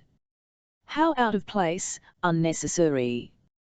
Tuesday, the 22nd of November. I meant to write reflections on my position as a writer. I don't want to read Dante, Have 10 minutes over from rehashing Lapin and Lapin over a story written I think at Asham 20 years ago or more, when I was writing night and day perhaps. That's a long stretch. And apparently I've been exalted to a very high position, say about 10 years ago, then was decapitated by W. Lewis, and Miss Stein, am now I think, let me see, out of date, of course, not a patch, with the young, on Morgan yet wrote The Waves, yet am unlikely to write anything good again, am a second-rate and likely, I think, to be discarded altogether. I think that's my public reputation at the moment. It is based largely on C. Connolly's cocktail criticism, A Sheaf of Feathers in the Wind. How much do I mind? Less than I expected. But then of course, it's all less than I realized. I mean, I never thought I was so famous, so don't feel the decapitation. Yet it's true that after the waves, or flush, scrutiny I think found me out. WL attacked me. I was aware of an active opposition. Yes, I used to be praised by the young and attacked by the elderly. 3 Guineas has queered the pitch.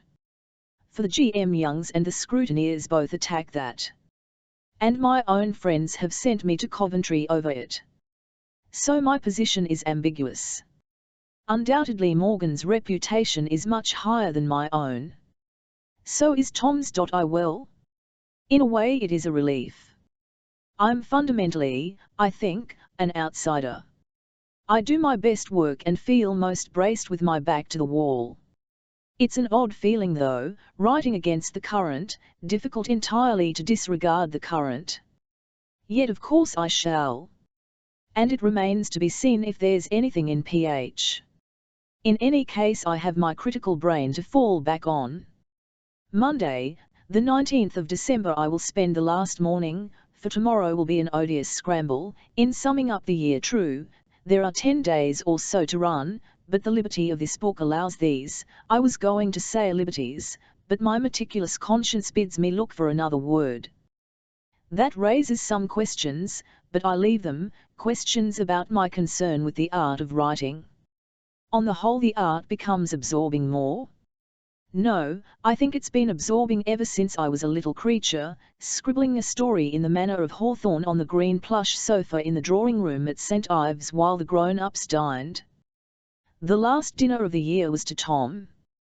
This year I have worked at 3 Guineas, and about the 1st of April, Roger, whom I have brought to the year 1919. I have also written Walpole, Lapin Lapenova, and The Art of Biography. The reception of 3 Guineas has been interesting, unexpected, only I'm not sure what I expected. 8,000 sold. Not one of my friends has mentioned it. My wide circle has widened, but I'm altogether in the dark as to the true merits of the book. Is it? No, I won't even formulate qualities, for, it's true, no one has yet summed it up. Much less unanimity than about room of one's own. A suspended judgment upon that work then seems fittest. I've written 2 120 pages of Points Hall. I think of making it a 220-page book. A medley. I rush to it for relief after a long pressure of fry facts. But I think I see a hole somewhere. It was simply seized, one day, about April, as a dangling thread, no notion what page came next. And then they came. To be written for pleasure. 1939 Friday, the 5th of January. So I take a new nib, after bringing Roger to the verge of Josette with the old one, and spend my last 5 minutes, this very fine January morning, in writing the first page of the new year. Last 5 minutes before lunch, how inaugurate this important volume in that time, with this brain? A brain still running in the rut of the last sentence. Which last sentence will be rewritten a dozen times, too. So the dominant theme is work, Roger, the others the usual Rodmell themes.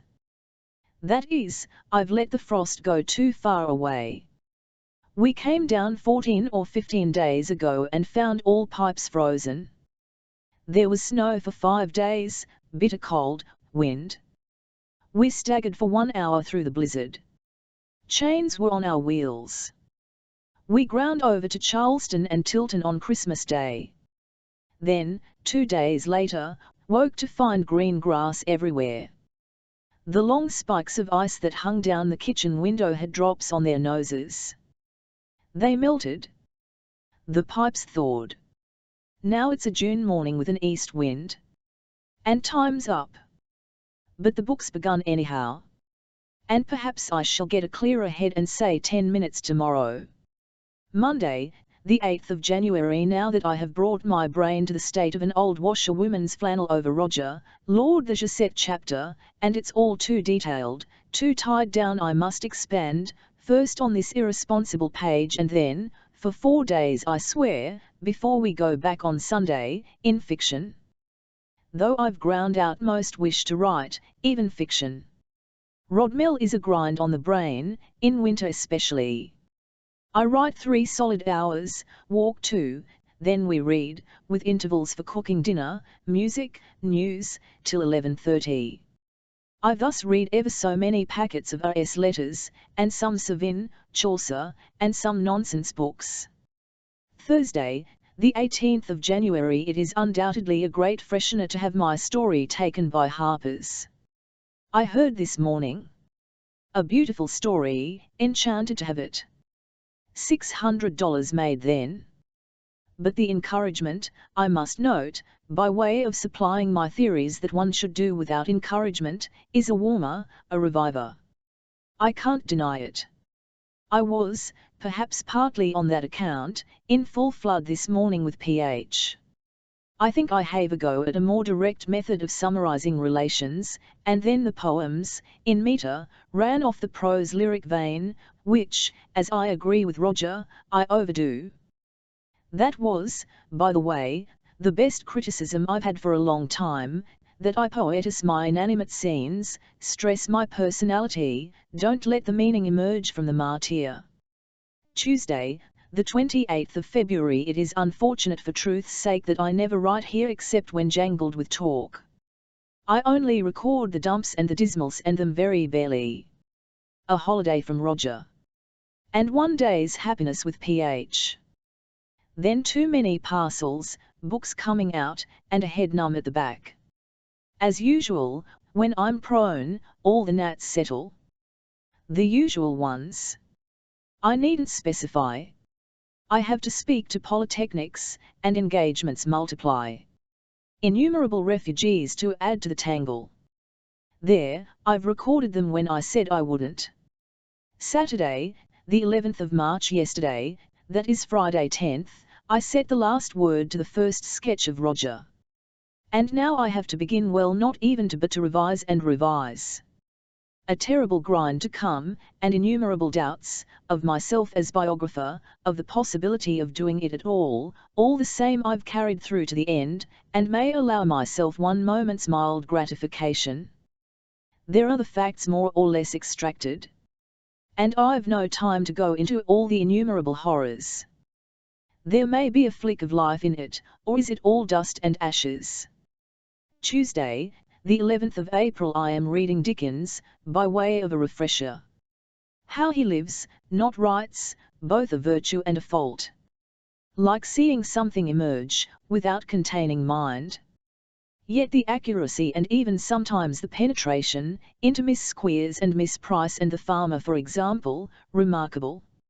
I can't dip my critical mind, even if I try to. Then I'm reading Savin, professionally, for that quick amalgamation of books that I intend. In future, I'm to write quick, intense, short books, and never be tied down. This is the way to keep off the settling down and refrigeration of old age. And to float all preconceived theories. For more and more I doubt if enough is known to sketch even probable lines, all too emphatic and conventional.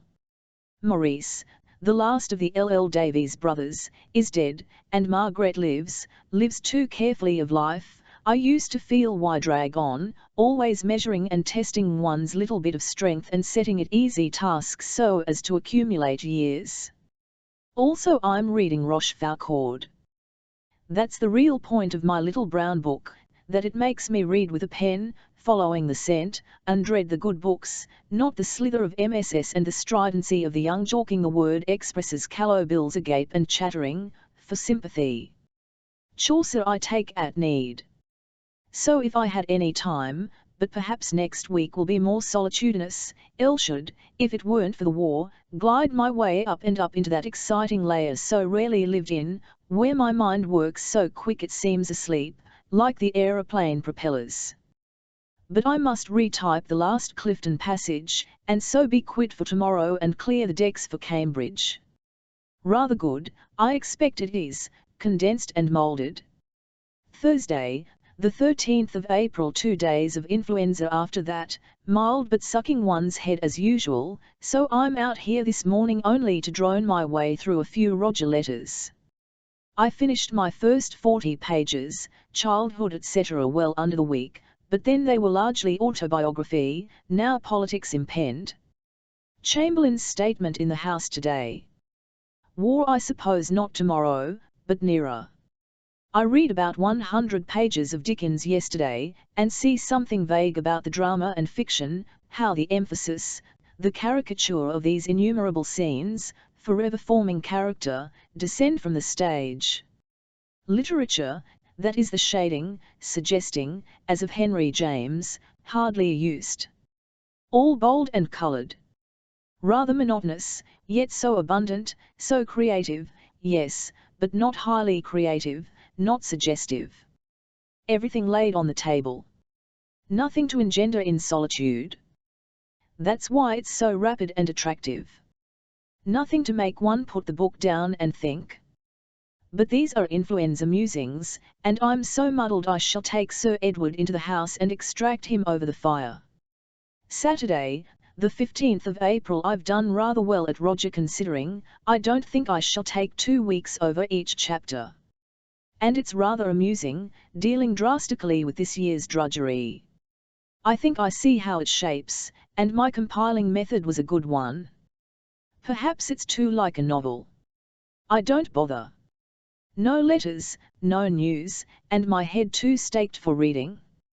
Galloping through his book.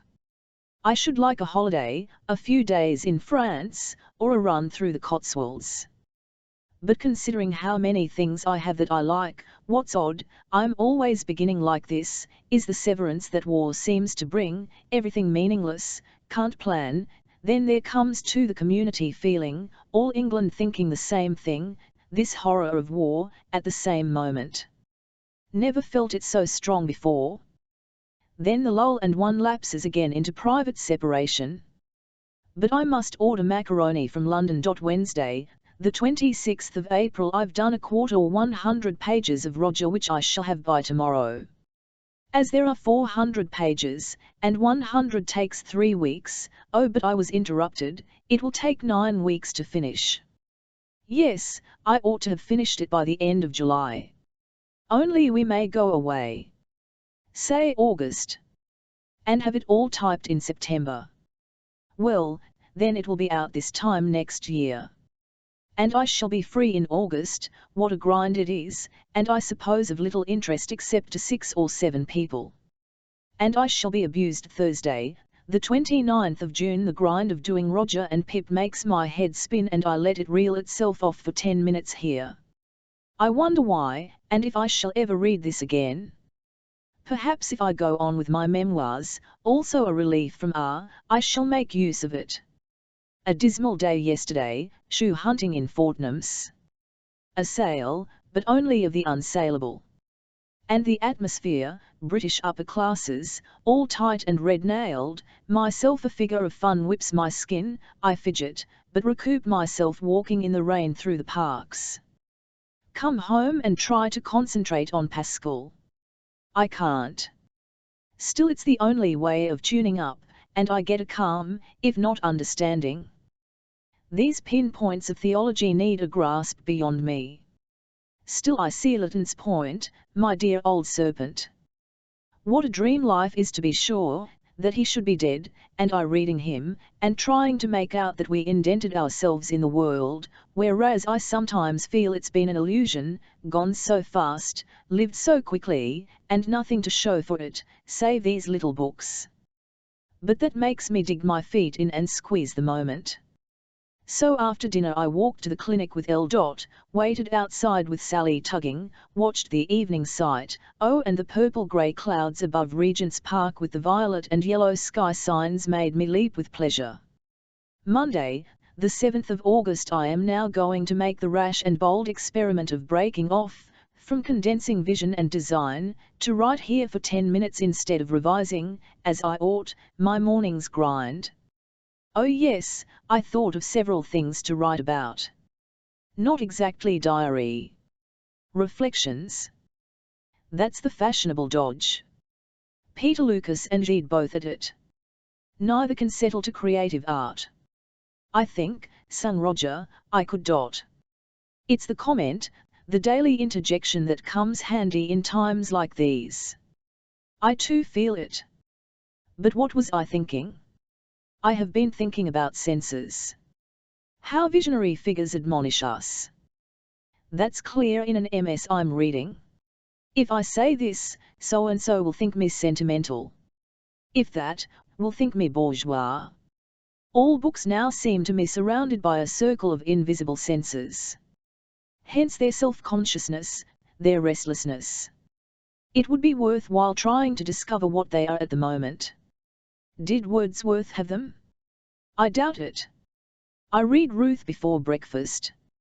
Its stillness, its unconsciousness, its lack of distraction, its concentration and the resulting beauty struck me.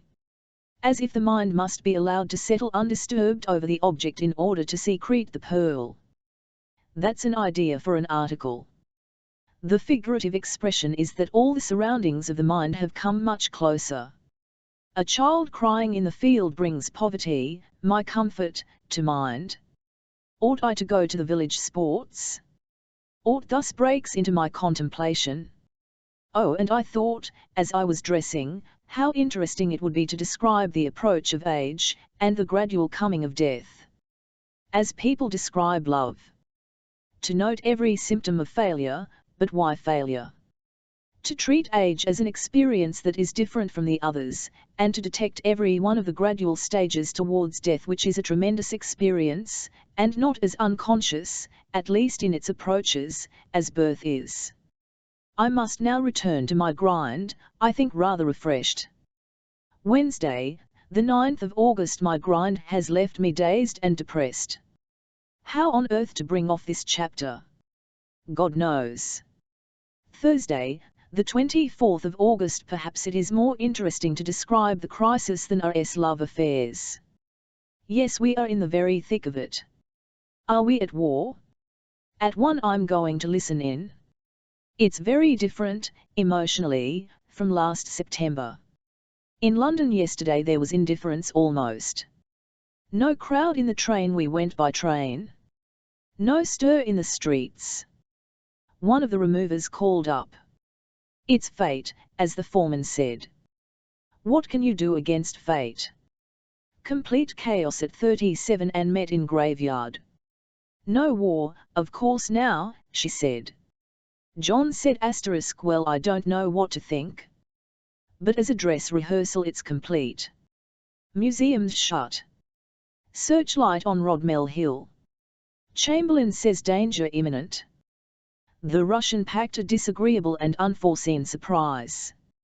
Rather like a herd of sheep we are. No enthusiasm. Patient bewilderment. I suspect some desire to get on with it. Order double supplies and some coal. Aunt Violet in refuge at Charleston. Unreal. Whiffs of despair. Difficult to work. Offer of E200 from Chambers for a story. Haze over Thimarsh. Aeroplanes. One touch on the switch and we shall be at war. Danzig not yet taken. Clark's cheerful. I add one little straw to another, waiting to go in, palsied with writing. There's no cause now to fight for, said Anne. Communists baffled. Railway strike off. Lord Halifax broadcasts in his country gentleman voice. Louis says, will clothes be dear? Underneath, of course, wells of pessimism.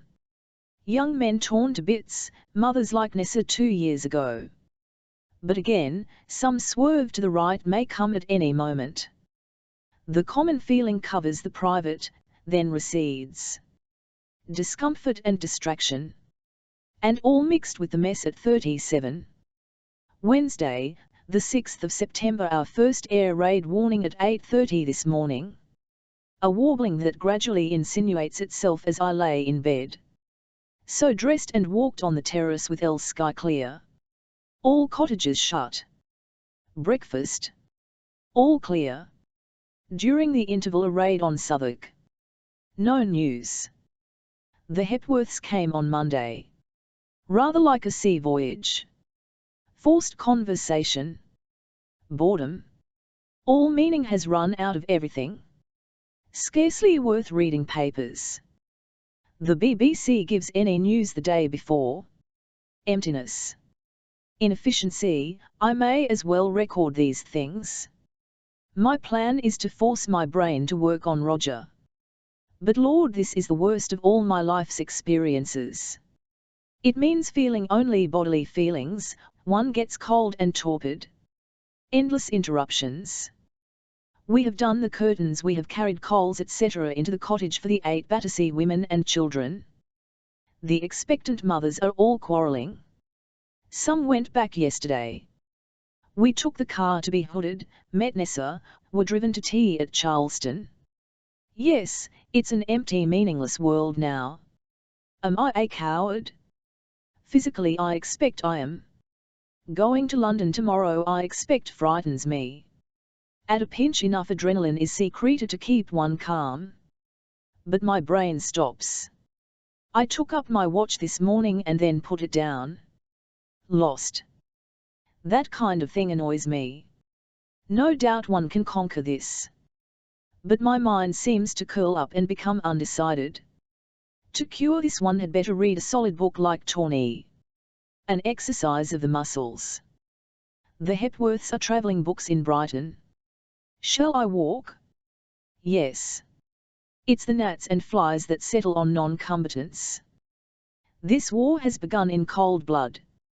One merely feels that the killing machine has to be set in action.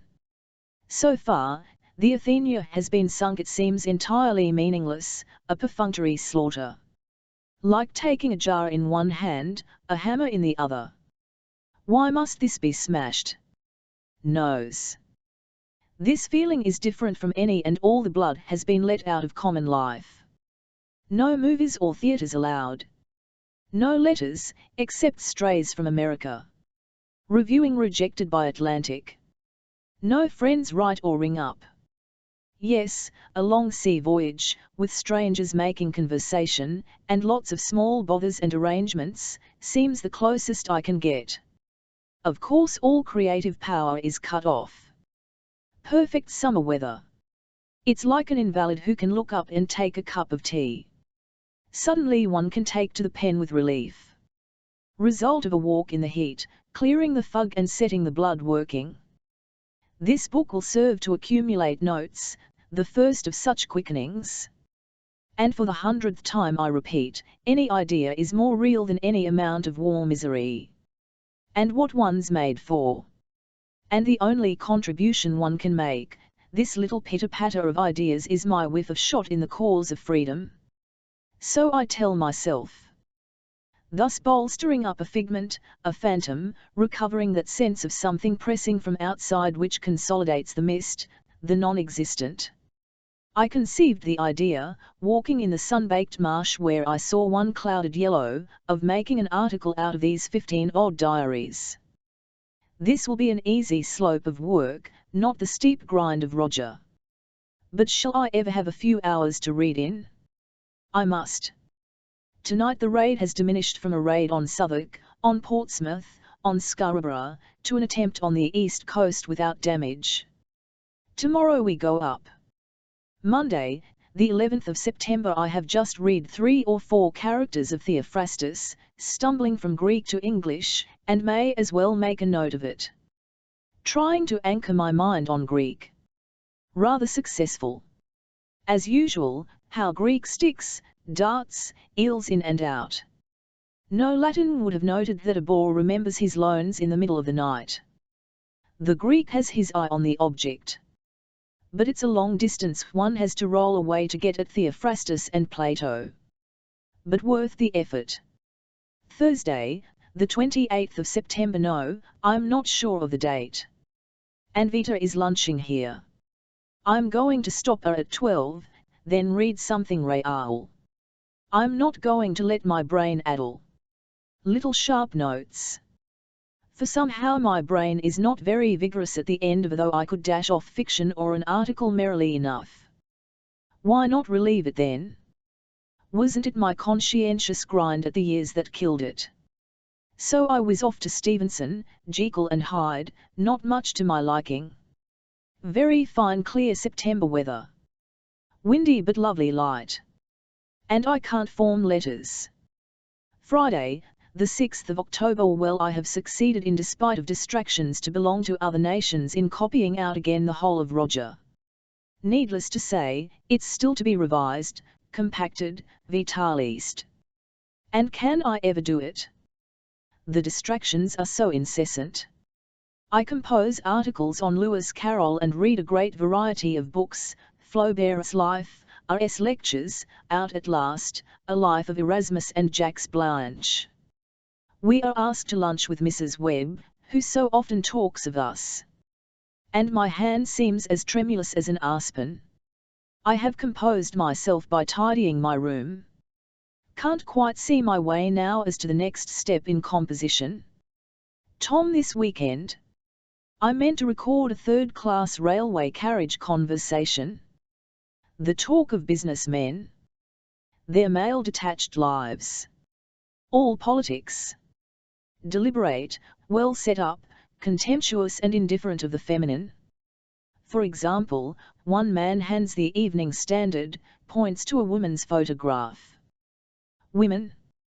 Let her go home and bowl her hoop, said the man in blue serge with one smashed eye. She's a drag on him, another fragment. The Sun is going to lectures every night. Odd to look into this cool man's world, so weather-tight, insurance clerks all on top of their work, sealed up, self-sufficient, admirable, caustic, laconic, objective, and completely provided for. Yet thin, sensitive, yet schoolboys, yet men who earn their livings. In the early train they said, can't think how people have time to go to war. It must be that the blokes haven't got jobs. I prefer a fool's paradise to a real hell. War's lunacy. Mr. Hitler and his set are gangsters. Like a one Capone. Not a chink through which one can see art, or books. They play crosswords when insurance shop fails. Saturday, the 7th of October. It's odd how those first days of complete nullity when war broke out have given place to such a pressure of ideas and work that I feel the old throb and spin in my head more of a drain than ever. The result partly of taking up journalism. A good move, I dare say, for it compacts, and forces me to organize. I'm masterfully pulling together those diffuse chapters of because I know I must stop and do an article. Ideas for articles obsess me. Why not try the one for the Times? No sooner said than I'm ravaged by ideas. Have to hold the Roger fort, for I will have the whole book typed and in Nessa's hands by Christmas, by force. Thursday, the 9th of November. How glad I am to escape to my free page. But I think I'm nearing the end of my trouble with Roger. Doing once more, the last pages, and I think I like it better than before. I think the idea of breaking up the last chapter into sections was a good one. If only I can bring that end off. The worst of journalism is that it distracts, like a shower on the top of the sea. Reviewing came out last week, and was not let slip into obscurity as I expected. Lit. Sup. Had a tart and peevish leader, The old tone of voice I know so ill rasped and injured. Then why polite but aghast in the NS. And then my answer, why an answer should always make me dance like a monkey at the zoo, gibbering it over as I walk, and then rewriting, I don't know. It wasted a day. I suppose it's all pure waste, yet if one's an outsider, be an outsider. Only don't for God's sake attitude niece and take up the striking, the becoming attitude. Thursday, the 30th of November, very jaded and tired and depressed and cross, and so take the liberty of expressing my feelings here. Are a failure, and what a grind. No more of that. I'm brain-fagged and must resist the desire to tear up and cross out, must fill my mind with air and light, and walk and blanket it in fog. Rubber help. I can flounder over the marsh. No, I will write a little memoir. Saturday, the 2nd of December, tiredness and dejection give way if one day off is taken instantly. I went in and did my cushion. In the evening my pain in my head calmed. Ideas came back. This is a hint to be remembered. Always turn the pillow. Then I become a swarm of ideas. Only I must hive them till is done. It was annoying to get onto the surface and be so stung with my pamphlet. No more controversy for a year, I vow. Ideas, about writer's duty. No, I'll shelve that. Began reading Freud last night, to enlarge the circumference, to give my brain a wider scope, to make it objective, to get outside. Thus defeat the shrinkage of age. Always take on new things. Break the rhythm, etc. Use this page, now and then, for notes. Only they escape after the morning's grind. Saturday, the 16th of December. The litter in this room is so appalling that it takes me 5 minutes to find my pen. Are all unsewn in bits. And I must take 50 pages, should be 100, up on Monday. Can't get the marriage chapter right. Proportion all wrong. Alteration, quotation, makes it worse. But it's true I don't fuss quite so much as over a novel.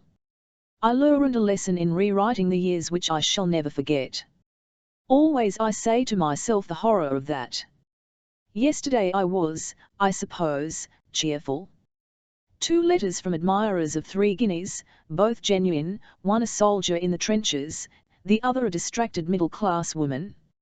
Monday, the 18th of December. Once more, as so often, I hunt for my dear old red-covered book, with what an instinct I'm not quite sure. For what the point of making these notes is I don't know, save that it becomes a necessity to uncramp, and some of it may interest me later. But what? For I never reach the depths, I'm too surface blown. And always scribble before going quickly at my watch. Yes, 10 minutes left, what can I say? Nothing that needs thought, which is provoking, for I often think. And think the very thought I could write here. About being an outsider. About my defiance of professional decency. Another allusion of a tart kind to Mrs. W, and her desire to kill reviewers in the lit. Sup. Yesterday. Frank Swinnerton is the good boy and I'm the bad little girl. And this is trivial, compared with what?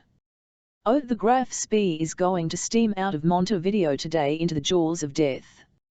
And journalists and rich people are hiring aeroplanes from which to see the sight. This seems to me to bring war into a new angle, and our psychology. No time to work out. Anyhow, the eyes of the whole world, BBC, are on the game, and several people will lie dead tonight, or in agony. And we shall have it served up for us as we sit over our logs this bitter winter night.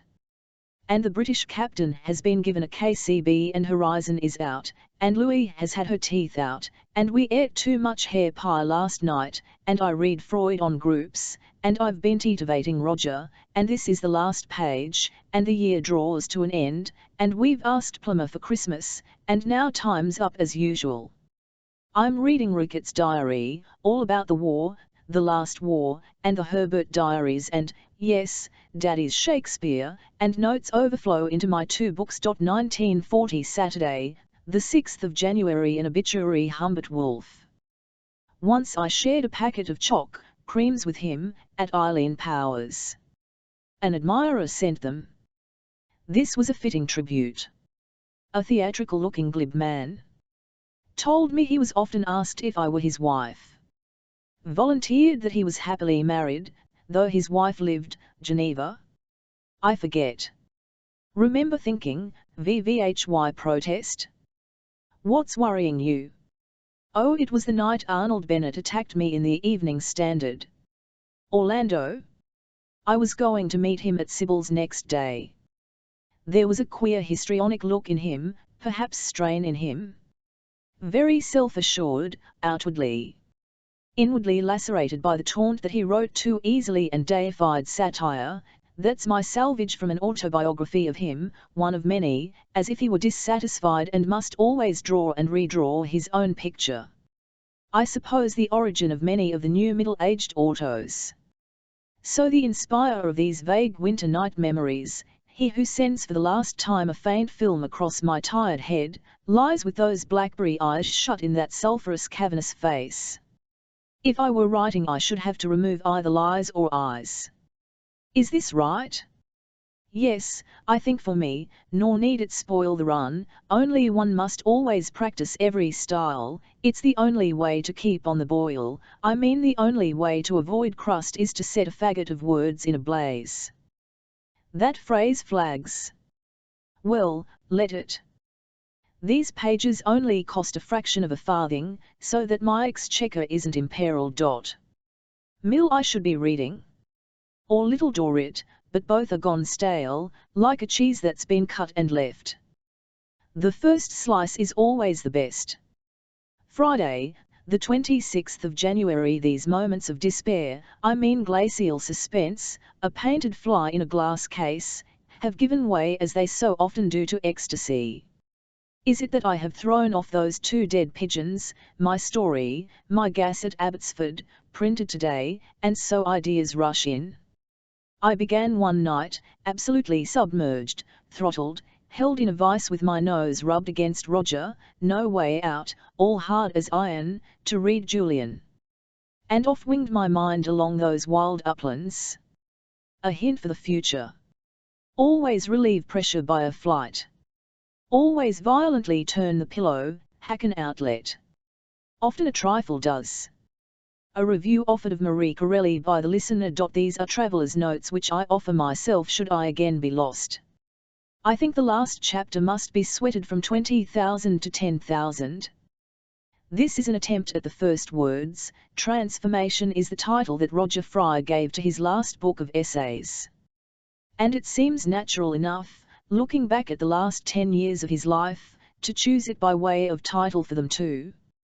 But transformation must express not only change, but achievement.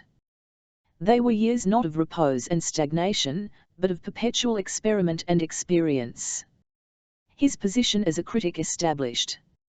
At the time of his death, writes Howard Hanna Roger Fry's position in the English art world was unique, and the only parallel to it is that of Ruskin at the height of his reputation. But that position was the result of the freedom and the vigour with which he carried on his intellectual life, and with which he extended and enlarged his views. Nor was he less adventurous in the other life. And these 2 transformations resulted in something permanent. As Sir K. Clarke says, although he was remarkably consistent in the main outlines of his beliefs, his mind was invincibly experimental and ready for any adventure, however far it might lead him beyond the boundaries of academic tradition. Physically, the strain was very great. His health had suffered from the long years at the Omega. No, I cannot reel it off at all.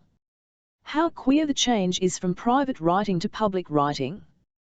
And how exhausting. My little fund of gossip and comment is dried up. Vivat was I going to say? Oh, that the lyric mood of the winter, its intense spiritual exaltation is over. The thaw has set in, and rain and wind, and the marsh is soggy and patched with white, and 2 very small lambs were staggering in the east wind. One dead ewe was being carted off, and shirking the horror I crept back by the hanger. Nor have I spent a virtuous evening, hacking at these phrases. I'm enjoying Burke though, and shall tune up on the French Revolution.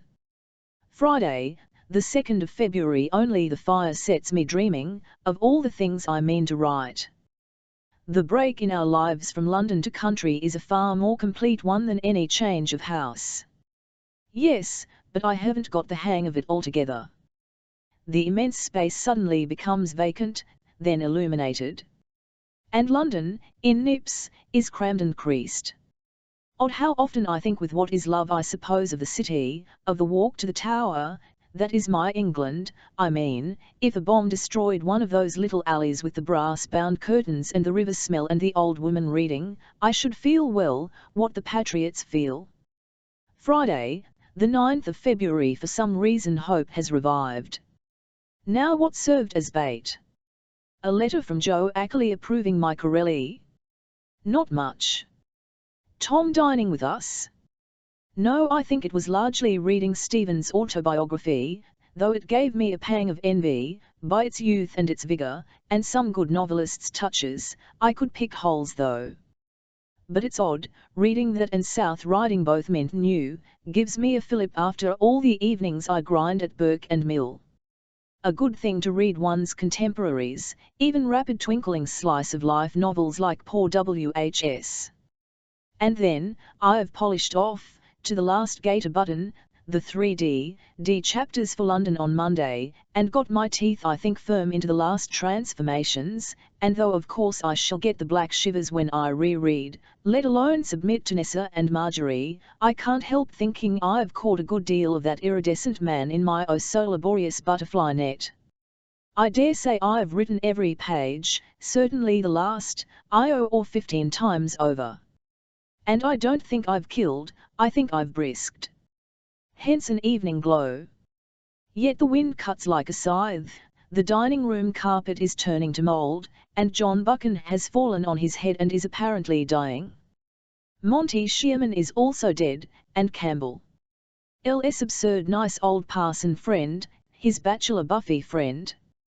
Now the wind rises, something rattles, and thank God I'm not on the North Sea, nor taking off to raid Heligoland. Now I'm going to read Freud. Yes, Stephen gave me 3 hours of continuous illusion, and if one can get that still, there's a world. What's the quotation? There's a world outside? No. From Coriolanus?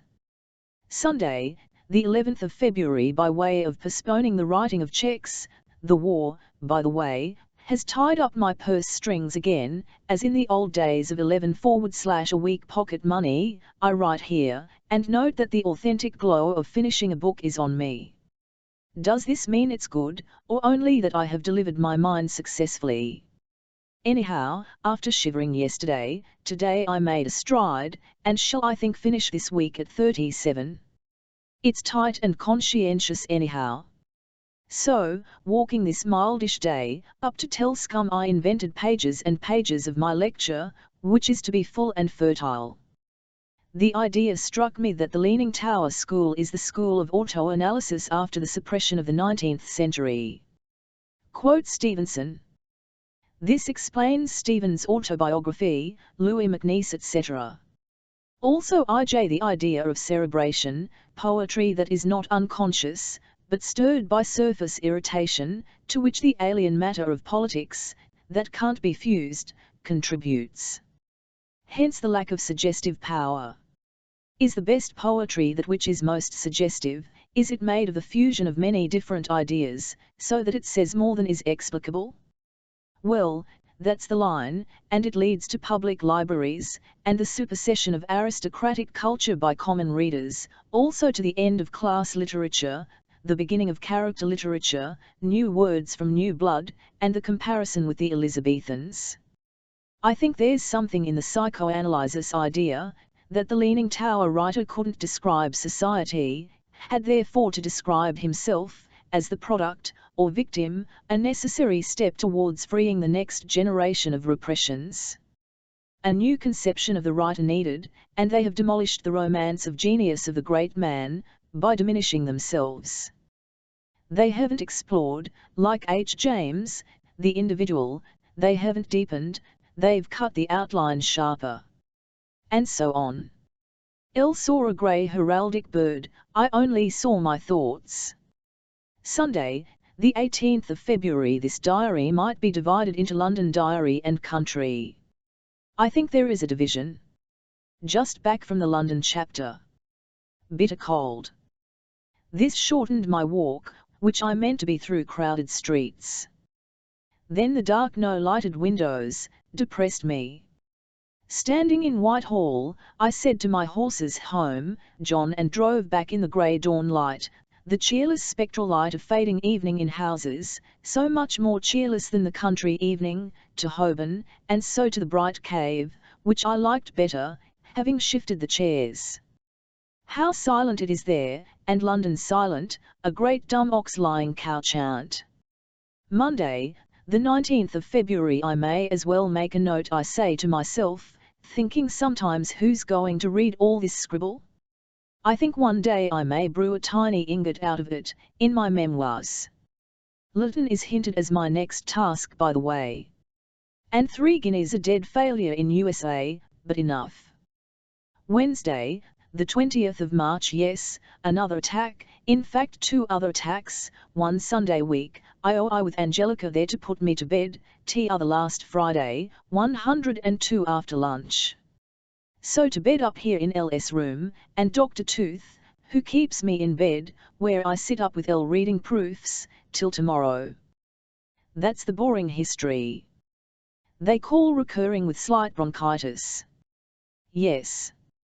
One Sunday, the 101 Sunday, L gave me a very severe lecture on the first half. We walked in the meadows. It was like being pecked by a very hard strong beak. The more he pecked the deeper, as always happens.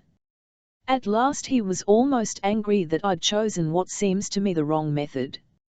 It's merely analysis, not history. Austere repression. In fact dull to the outsider. All those dead quotations. His theme was that you can't treat a life like that, must be seen from the writer's angle, unless the liver is himself a seer, which I wasn't. It was a curious example of L at his most rational and impersonal, rather impressive, yet so definite, so emphatic, that I felt convinced, I mean a failure, save for one odd gleam, that he was himself on the wrong tack, and persisting for some deep reason, dissympathy with R. Lack of interest in personality? Lord knows. I note this plaited strand in my mind, and even while we walked and the beak struck deeper, deeper, had this completely detached interest in L.'s character. Then Nessa came, disagreed, Marjorie's letter very alive and interesting, then L read the second half, thought it ended on the doorstep at Bernard Street, then N.S. note I'm crying can't thank you, then N and D to T up here, forbid me to alter anything, then Marjorie's final letter it's him. Unbounded admiration. There I pause. Well, I think I rewrite certain passages, have even in bed sketched them, but how in time for this spring? That I shelve till tomorrow. Great relief all the same. Thursday, the 21st of March. Here is the Good Friday festival beginning. How one can sense that in a garden, with flowers and birds only, I can't say. Now for me begins the twilight hour, the emerging hour, of disagreeable compromise. Up to lunch. In the sitting room for tea. You know the dreary, messy, uncomfortable paper-strewn, picking at this and that, frame of mind. And with her hanging over me. Walk out as soon as possible and keep on reading Hervey's memoirs. And so come to the top slowly. I'm thinking of some articles. Sidney Smith. Madame de Staël. Virgil. Tolstoy, or perhaps Gogol. Now I'll get L to find a Life of Smith in the Lewis Library. A good idea. I'll ring up Nessa about sending Helen that chapter, and establish an engagement. I read Tolstoy at breakfast, Golden Wiser, that I translated with Cott in 1923 and have almost forgotten. Always the same reality, like touching an exposed electric wire. Even so imperfectly conveyed, his rugged short-cut mind, to me the most, not sympathetic, but inspiring, rousing, genius in the raw. Thus more disturbing, more shocking, more of a thunderclap, even on art, even on literature, than any other writer. I remember that was my feeling about War and Peace. Read in bed at Twickenham, old Savage * picked it up, splendid stuff, and Jean plus all minus tried to admire what was a revelation to me. Its directness, its reality. Yet his against photographic realism. Sally is lame and has to go to the vet. Sun coming out. One bird pierces like a needle. All crocuses and squills out. No leaves or buds on trees. I'm quoted, about Russian, in Lit. Sup.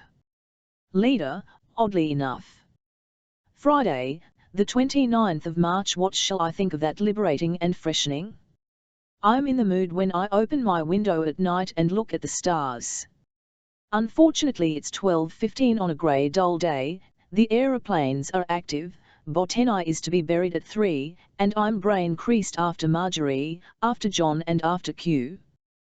But it's the little ant-like nibblings of M that infect me, ants run in my brain, emendations, tributes, feelings, dates, and all the detail that seems to the non-writer so easy, just to add this about Joan etc., and to me is torture.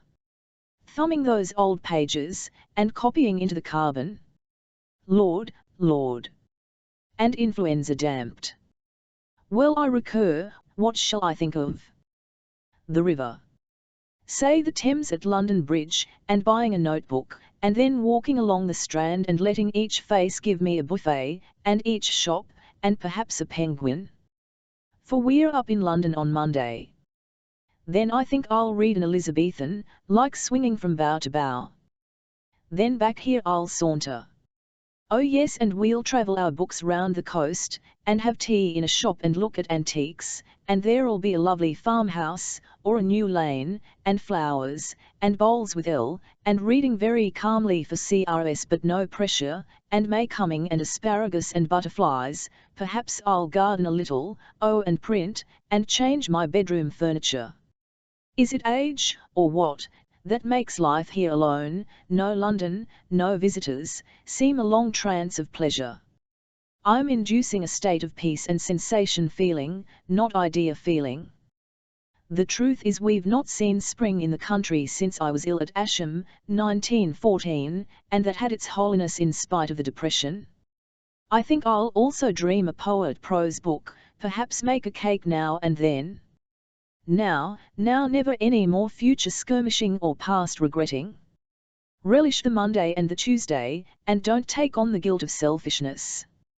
Feeling, for in God's name I've done my share, with pen and talk, for the human race. I mean young writers can stand on their own feet. Yes, I deserve a spring, I owe nobody nothing. Not a letter I need write, there are the poems in MS all waiting, nor need I have weekenders. For others can do that as well as I can, this spring. Now being drowned by the flow of running water, I will read Woolf till lunchtime. Sunday, the 31st of March. I would like to tell myself a nice little wild improbable story to spread my wings after this cramped ant-like morning which I will not detail, for details are the death of me. Thank God, this time next week I shall be free of entering MS corrections and my own intermargins. The story? Oh, about the life of a bird, its cheep, its brandishing of a twig by my window, its sensations. Or about Botan becoming one with the mud, the glory fading, the million-tinted flowers sent by the doleful mourners. All black like a moving pillar box the woman was, or the man in a black cardboard casing. A story doesn't come. No, but I may unfurl a metaphor, no. The windows very dove grey and dim blue island, a rust red on L and VG, and the marsh green and dark like the of the sea. At the back of my head the string is still wound tight. I will unwind it playing bowls. To carry the virtues of the sketch, its random reaches, its happy finds, into the finished work is probably beyond me. Sydney Smith did in Talk Saturday, the 6th of April. I spent one afternoon at the L.L, looking up quotes. Another buying silk for vests.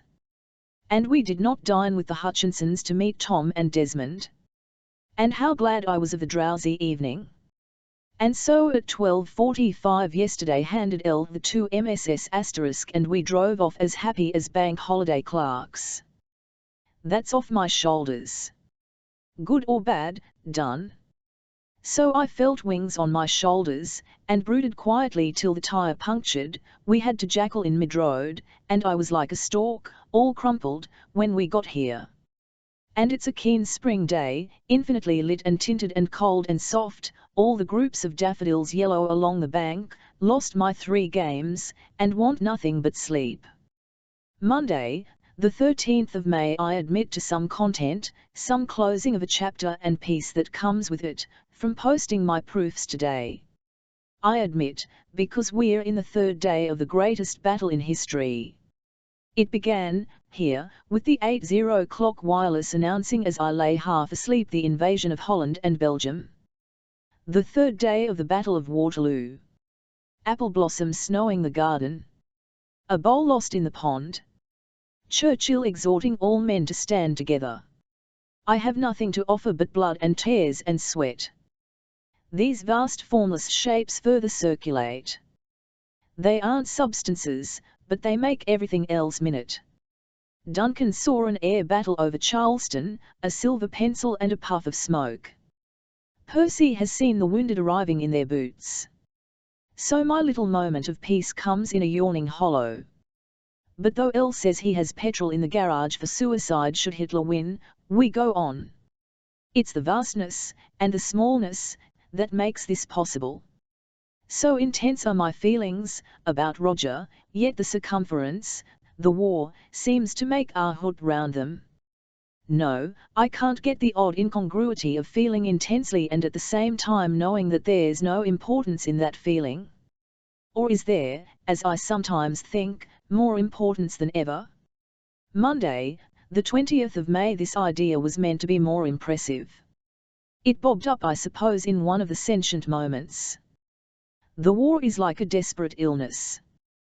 For a day it entirely obsesses, then the feeling faculty gives out, next day one is disembodied, in the air. Then the battery is recharged and again, what? Well, the bomb terror. Going to London to be bombed? And the catastrophe, if they break through Channel this morning, said to be their objective. Last night Churchill asked us to reflect, when being bombed, that we were at least drawing fire from the soldiers, for once. Desmond and Moore are at this moment reading, I.E. talking under the apple trees. A line windy morning. Saturday, the 25th of May. Then we went up to what has been so far the worst week in the war. And so remains. On Tuesday evening, after my freshener, before Tom and WMP came, the BBC announced the taking of Amiens and Arras. The French PM told the truth and knocked all our holding to atoms. On Monday they broke through. It's tedious picking up details. It seems they raid with tanks and parachutists, roads crammed with refugees can't be bombed. They crash on. Now are at Boulogne. But it also seems these occupations aren't altogether solid. Vivat are the great armies doing to let this 25-mile hole stay open? The feeling is we're outwitted. They are agile and fearless and up to any new dodge. The French forgot to blow up bridges. The Germans seem youthful, fresh, inventive. We plod behind.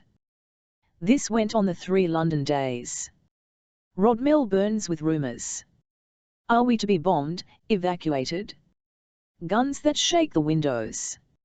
Hospital ships sunk. So it comes our way. Today's rumour is the nun in the bus who pays her fare with a man's hand. Tuesday, the 28th of May, and today at 8, the French PM broadcast the treachery of the Belgian king. The Belgians have capitulated. The government is not capitulating. Churchill to broadcast at 4. A wet dull day. Wednesday, May 29 but hope revives. I don't know why. A desperate battle. The Allies holding. How sick one gets of the phrase, how easy to make a Duff Cooper speech about valour and history, where one knows the end of the sentence. Still it cheers, somehow. Poetry, as Tom said, is easier to write than prose. I could reel off patriotic speeches by the dozen. Elle has been in London. A great thunderstorm. I was walking on the marsh and thought it was the guns on the Channel ports. Then, as they swerved, I conceived a raid on London, turned on the wireless, heard some pratula, and then the guns began to lighten, then it rained. Began P.H. again today and threshed till perhaps a little grain can be collected. I sent off my Walpole too. After dinner I began Sydney Smith, plan being to keep short flights going, PH in between. Oh yes, one can't plan any more a long book. H. Brace cable that they accept Roger, which I'd almost forgotten. So that's a success, where I'd been expecting failure. It can't be so bad as all that. 250 advance. But we shall, I suppose, certainly postpone. Reading masses of Coleridge and Wordsworth letters of a night, curiously untwisting and burrowing into that plaited nest. Thursday, the 30th of May, walking today, Nessa's birthday, by Kingfisher Pool, saw my first hospital train, laden, not funereal but weighty, as if not to shake bones, something, what is the word I want, grieving and tender and heavy laden and private, bringing our wounded back carefully through the green fields at which I suppose some looked. Not that I could see them. And the faculty for seeing in imagination always leaves me so suffused with something partly visual, partly emotional, I can't, though it's very pervasive, catch it when I come home, the slowness, cadaverousness, grief of the long heavy train, taking its burden through the fields. Very quietly it slid into the cutting at Lewis. Instantly wild duck flights of aeroplanes came overhead, manoeuvred, took up positions and passed over cabin. Friday, the 31st of May, scraps, orts and fragments, as I said in PH, which is now bubbling. I'm playing with words, and think I owe some dexterity to finger exercises here, but the scraps, Louis has seen Mr. Westmacourt's man. It's an eyesore, his description of fighting near Boulogne. Percy Weeding, I shall conquer him in the end. If I was sure of our winning the other battle. Raid, said to be warned, last night. All the searchlights in extreme continual vibration, they have blots of light, like beads of dew on a stalk. Mr. Hanna stood by half the night. Rumour, very likely, rumour, which has transported the English in Belgium. Who, with their golf sticks, ball and some nets in a car coming from Flanders, were taken for parachutists, condemned to death, released, and returned to Seaford. Rumour, via Percy, transplanted them to somewhere near Eastbourne and the villagers armed with rifles, pitchforks etc. Shows what a surplus of unused imagination we possess. We, the educated, check it, as I checked my cavalry on the down at Telscombe and transformed them into cows drinking. Making up again. So that I couldn't remember, coming home, if I'd come by the mushroom path or the field. How amazing that I can tap that old river again, and how satisfying. But will it last? I made out the whole of the end, and need only fill in. The faculty, dormant under the weight of Roger, springs up. And to me it's the voice on the scent again. Any waste paper. Here I was interrupted by the jangling bell. Small boy in white sweater come, I suppose, for scouts, and Mabel says they pester us daily at 37, and make off with the spoils. Desperate fighting. The same perorations. Coming through Southey's I saw Mrs. Cockle in old garden hat weeding. Out comes a maid in muslin apron and cap tied with blue riband. Why? To keep up standards of civilization. Friday, the 7th of June, just back this roasting hot evening.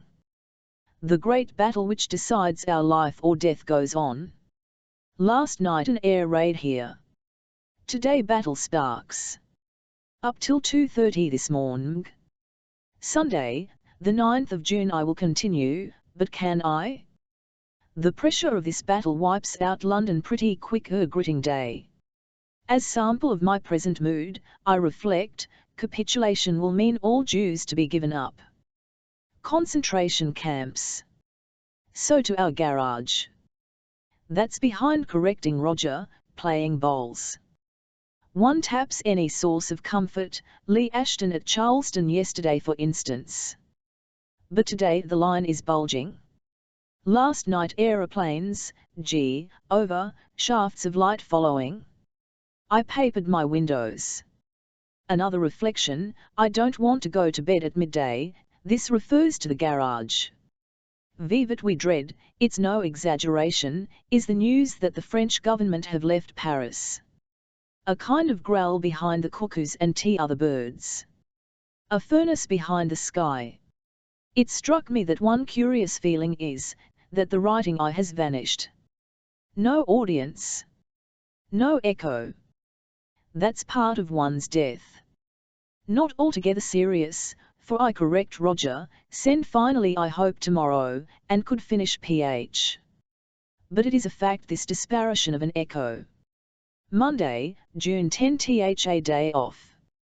I mean one of those odd lapses of anxiety which may be false. Anyhow they said this morning that the line is unbroken, save at certain points.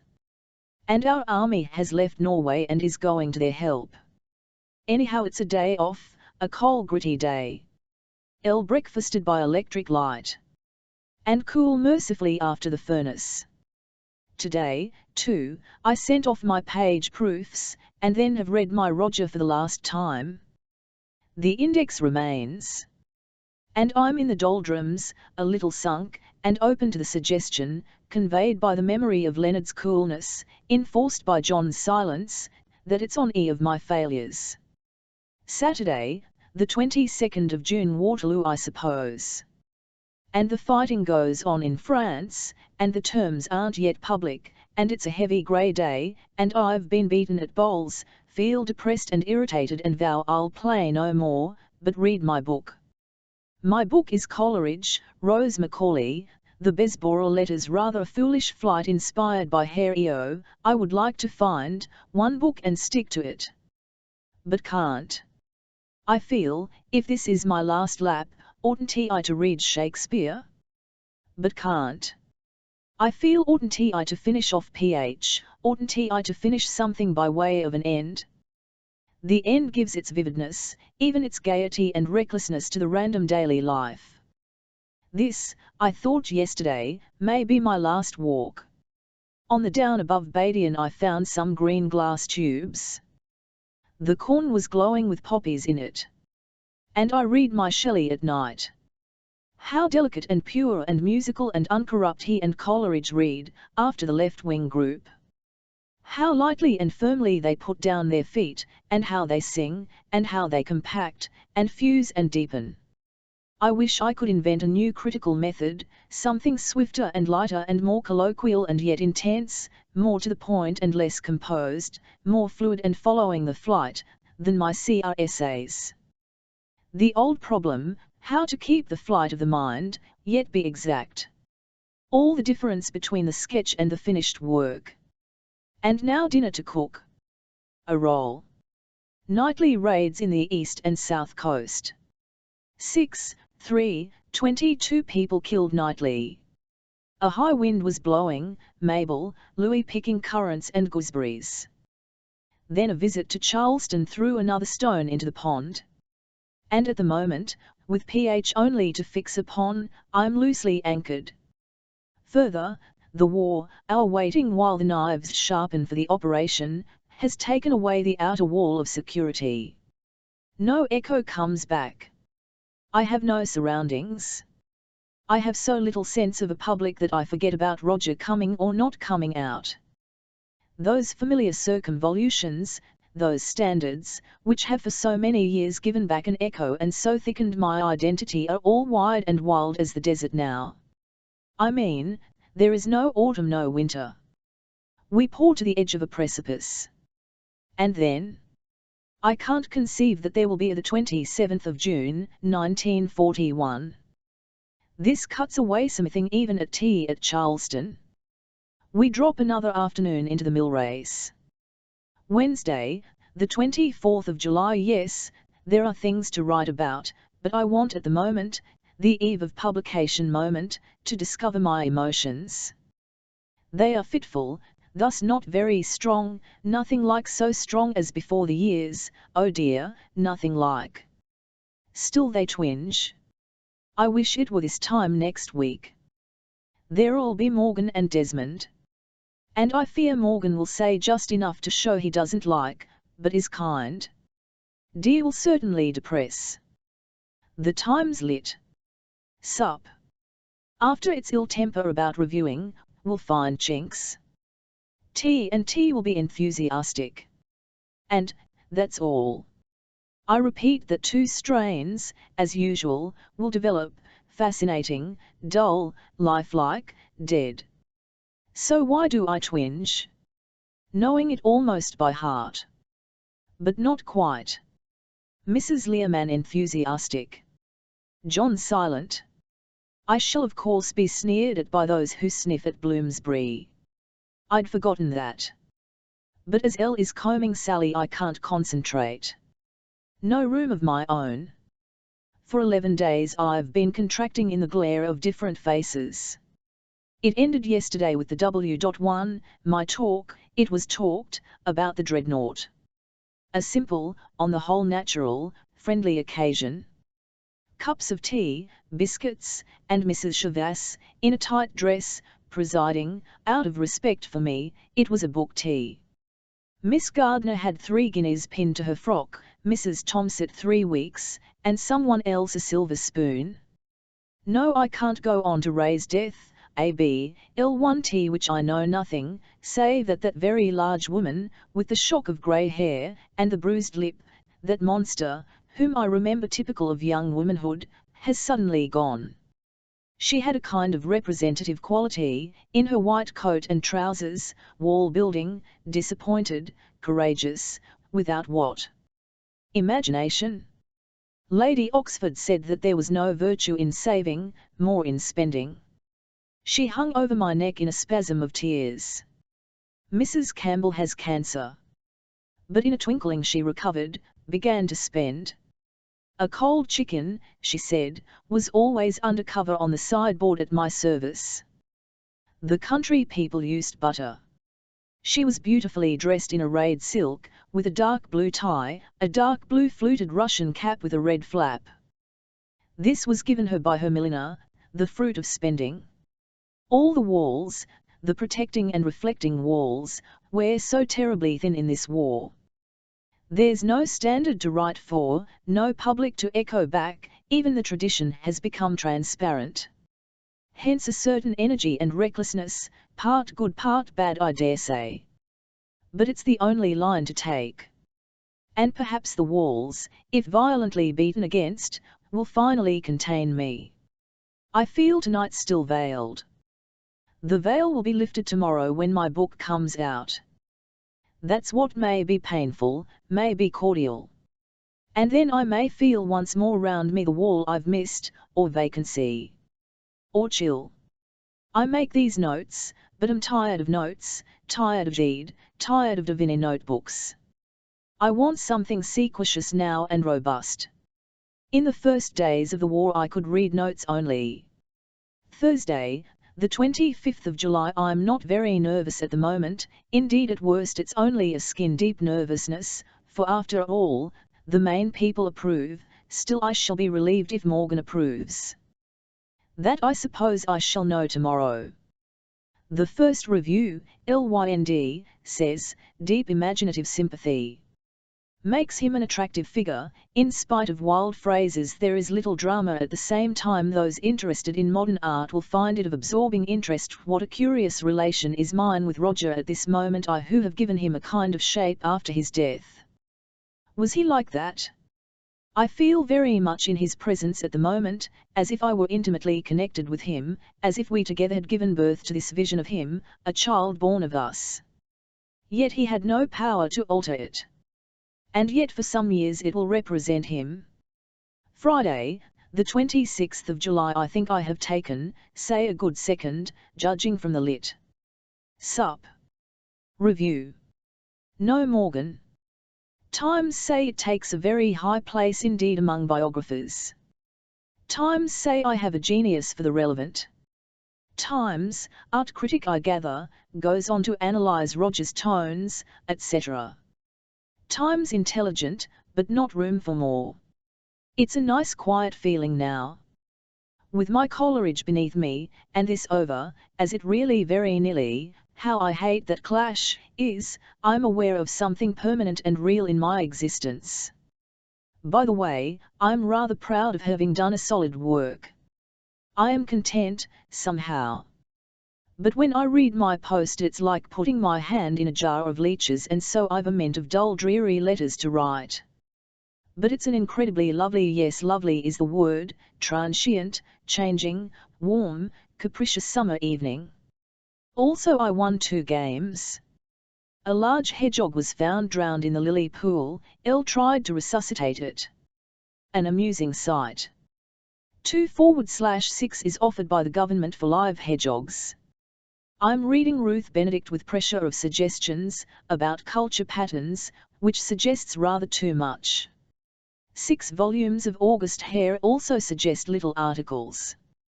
But I'm very peaceful, momentarily, this evening. Saturday I suppose a no review day. Immune is again the right word. No, John hasn't read it. When the 12 planes went over, out to sea, to fight, last evening, I had, I think, an individual, not communal BBC-dictated feeling. I almost instinctively wished them luck. I should like to be able to take scientific notes of reactions. Invasion may be tonight, or not at all, that's Jalbert's summing up. And dinner to get ready. I had something else to say, but what? And Friday, the 2nd of August, complete silence surrounds that book. It might have sailed into the blue and been lost. One of our did not return, as the BBC puts it. No review by Morgan, no review at all. No letter. And though I suspect Morgan has refused, finding it unpalatable, still I remain, yes, honestly, quiet-minded and prepared to face a complete, lasting silence. Sunday, the 4th of August, just time, while Judith and Leslie finish their game, to record on a great relief Desmond's review really says all I wanted said. The book delights friends, and the younger generation say yes, yes, we know him, and it's not only delightful but important. That's enough.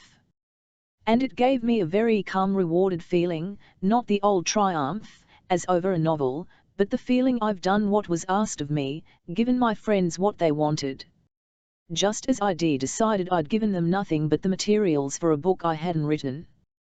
Now I can be content, needn't worry what people think, for Desmond is a good bell ringer, and will start the others. I mean, the talk among intimates will follow, more or less, his lines. Herbert Reed and Mackle have bit their hardest, put their case, now only Morgan remains, and perhaps a personal dart from W. Lewis. Tuesday, the 6th of August. Yes, I was very happy again when I saw Clive's blue envelope at breakfast, with John, this morning. It's Clive almost, what? Devout, no, quiet, serious, completely without sneer, approving. As good in its way as the best of my books, the biography for many years, the first part as good as the last, and no break. So I'm confirmed in what I felt, even when I had that beak-pecking walk in March with a temperature of 101 with Leonard, confirmed in what I feel that the first part is really more generally interesting, though less complex and intensified than the last. I'm sure it was necessary, as a solid pavement for the whole to stand on. Saturday, the 10th of August, and then Morgan slightly damped me, but I was damp already from Leslie Hum Hall the night before and the day before and again tomorrow. So Morgan and Vita slightly damped, and Bob slightly elated, and Ethel, and some old boy in the Spectator, attacking Reed. But God's truth, that's the end of it all. No more reviews, and if I had solitude, no men driving stakes, digging pink gun emplacements, and no neighbours, doubtless I could expand and soar, into PH, into Coleridge, but must first, damn John, rewrite the L.P** incessant company is as bad as solitary confinement. Friday, the 16th of August, 3rd edition ordered. L said, at 37 on Wednesday it's booming. The boom is dulled by our distance. And why does a word of tepidity depress more than a word of praise exalts? I don't know. I refer to Whaley, I don't refer to Pamela, great work of art, etc. Well, it's taking its way. It's settling. It's done. And I'm writing PH, which leaves a spare hour. Many air raids. One as I walked. A haystack was handy. But walked on, and so home. All clear. Then sirens again. Then Judith and Leslie. Bowls. Then Mrs. Ebbs, etc. to borrow table. All clear. I must make a stopgap for the last hour, or I shall dwindle, as I'm doing here. But PH is a concentration, a screw. So I will go in, and read here and write to Ethel. Very hot, even out here. They came very close. We lay down under the tree. The sound was like someone soaring in the air just above us. We lay flat on our faces, hands behind head. Don't close your teeth, said Elle. They seemed to be soaring at something stationary. Bombs shook the windows of my lodge. Will it drop? I asked. If so, we shall be broken together. I think, of nothingness, flatness, my mood being flat. Some fear, I suppose. Should we take Mabel to garage? Too risky to cross the garden, Elle said. Then another came from New Haven. Hum and saw and buzz all round us. A horse neighed in the marsh. Very sultry. Is it thunder? I said. No, guns, said Elle, from Ringmer, from Charleston way. Then slowly the sound lessened. Mabel in kitchen, said the windows shook. Air raid still on, distant planes, Leslie playing bowls. I well beaten. My books only gave me pain, Charlotte Bronte said. Today I agree. Very heavy, dull and damp. This must at once be cured. The all clear. 5 to 7. 144 down last night. Monday, the 19th of August. Yesterday, 18th, Sunday, there was a roar. Right on top of us they came. I looked at the plane, like a minnow at a roaring shark. Over they flashed, 3 I think. Olive green. Then pop pop pop, German. Again pop pop pop, over Kingston. Said to be 5 bombers hedge hopping on their way to London. The closest shave so far. 144 brought down, no that was last time. And no raid, so far, today. Rehearsal. I cannot read remorse. Why not say so? Friday, August 23. Road book flopped. Sales down to 15 a day since air raid on London. Is that the reason? Will it pick up? Wednesday, the 28th of August. How I should like to write poetry all day long, that's the gift to me of poor X, who never reads poetry because she hated it at school. She stayed from Tuesday to Sunday night, to be exact, and almost had me down. Why? Because, partly, she has the artist's temperament without being an artist. She's temperamental, but has no outlet. I find her charming, individual, honest and somehow pathetic. Her curious obtusity, her staleness of mind, is perceptible to her. And she hesitates. Ought one to make up? Y says yes, I say no. The truth is she has no instinct for color, no more than for music or pictures. A great deal of force and spirit, and yet always at the leap something balks her. I can imagine her crying herself to sleep. So, having brought no rations, or book, she floundered on here. I called her, to mitigate her burden. My good dog. My Afghan hound with her long toothic legs and her long body, and the shock of wild unbrushed hair on top. I'm glad I'm so nice looking, she said. And she is. But well, it taught me, that week of UN intermittent interruptions, bowls, tea parties, droppings in, what public school is like, no privacy. A good rub with a coarse towel for my old mind, no doubt. And Judith and Leslie are about to play bowls. This is why, my first solitary morning, after London and the protracted air raid, from 9:30 to 4 I was so light, so free, so happy I wrote what I call PH poetry. Is it good? I suppose not, very. I should say, to placate VW when she wishes to know what was happening in August, 1940, that the air raids are now at their prelude. Invasion, if it comes, must come within 3 weeks. The harrying of the public is now in full swing. The air soars, the wasps drone, the siren, it's now weeping Willie in the papers, is as punctual as the Vespers. We've not had our raid yet, we say. 2 in London. 1 caught me in the London Library. There I saw reading in scrutiny that Mrs. W after all was better than the young. At this I was pleased. John Buchan, VW is our best critic since M. Arnold, and wiser and juster, also pleased me. I must write to Pamela. Sales a little better. P.S. to the last page. We went out onto the terrace, began playing. A large 2-decker plane came heavily and slowly. L said a Wellesley something. A training plane, said Leslie. Suddenly there was pop-pop from the church. Practicing, we said. The plane circled slowly out over the marsh and back, very close to the ground and to us. Then a whole volley of pops, like bags burst, came together.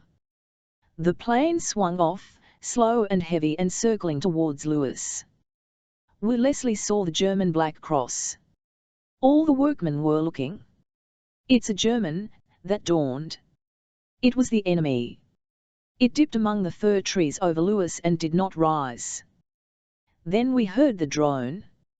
Looked up and saw 2 planes very high. They made for us. We started to shelter in the lodge. But they wheeled and Leslie saw the English sign. So we watched, they side-slipped, glided, swooped and roared for about 5 minutes round the fallen plane as if identifying and making sure. Then made off towards London. Our version is that it was a wounded plane, looking for a landing. It was a Jerry sure enough, the men said, the men who are making a gun hiding by the gate. It would have been a peaceful matter-of-fact death to be popped off on the terrace playing bowls this very fine cool sunny August evening. Saturday, the 31st of August. Now we are in the war. England is being attacked. I got this feeling for the first time completely yesterday, the feeling of pressure, danger, horror. The feeling is that a battle is going on, a fierce battle. May last 4 weeks. Am I afraid? Intermittently. The worst of it is one's mind won't work with a spring next morning. Of course this may be the beginning of invasion. A sense of pressure. Endless local stories. No, it's no good trying to capture the feeling of England being in a battle. I dare say if I write fiction and Coleridge and not that infernal bomb article for USA, I shall swim into quiet water. Monday, the 2nd of September. There might be no war, the past 2 days. Only one raid warning. Perfectly quiet nights. A lull after the attacks on London. Thursday, the 5th of September. Hot, hot, hot. Record heat wave, record summer if we kept records this summer. At 2:30 am plane zooms, 10 minutes later air raid sounds, 20 later, all clear. Hot, I repeat, and doubt if I'm a poet. HP hard labor. Brain W, no, I can't think of the word, yes, wilts. An idea. All writers are unhappy. The picture of the world in books is thus too dark. The wordless are the happy, women in cottage gardens, Mrs. Chavasse. Not a true picture of the world, only a writer's picture. Are musicians, painters, happy? Is their world happier? Tuesday, the 10th of September. Back from half a day in London, perhaps our strangest visit. When we got to Gower Street, a barrier with diversion on it. No sign of damage. But coming to Doughty Street, a crowd. Then Miss Perkins at the window. Meg. S roped off. Wardens there. Not allowed in. The house about 30 yards from ours struck a tone in the morning by a bomb. Completely ruined. Another bomb in the square still unexploded. We walked round the back. Stood by Jane Harrison's house. The house was still smouldering. That is a great pile of bricks. Underneath all the people who had gone down to their shelter. Scraps of cloth hanging to the bare walls at the sides still standing. A looking glass, I think, swinging. Like a tooth nipped out, a clean cut. Our house undamaged. No windows yet broken, perhaps the bomb has now broken them. We saw Bernal with an armband jumping on top of the bricks. Who lived there? I suppose the casual young men and women I used to see from my window, the flat dwellers who used to have flower pots and sit in the balcony. All now blown to bits. The garage man at the back, blear-eyed and jerky, told us he had been blown out of his bed by the explosion, made to take shelter in a church. A hard cold seat, he said, and a small boy lying in my arms. I cheered when the all clear sounded. I'm aching all over. He said the Jerrys had been over for 3 nights trying to bomb King's Cross. They had destroyed half Argyle Street, also shops in Gray's Inn Road. Then Mr. Pritchard ambled up. Took the news as calm as a grig. They actually have the impertinence to say this will make us accept peace. He said, he watches raids from his flat roof and sleeps like a hog. So, after talking to Miss Perkins, Mrs. Jackson, but both serene, Miss P had slept on a camp bed in her shelter, we went on to Gray's Inn, left the car and saw Holborn. A vast gap at the top of Chancery Lane.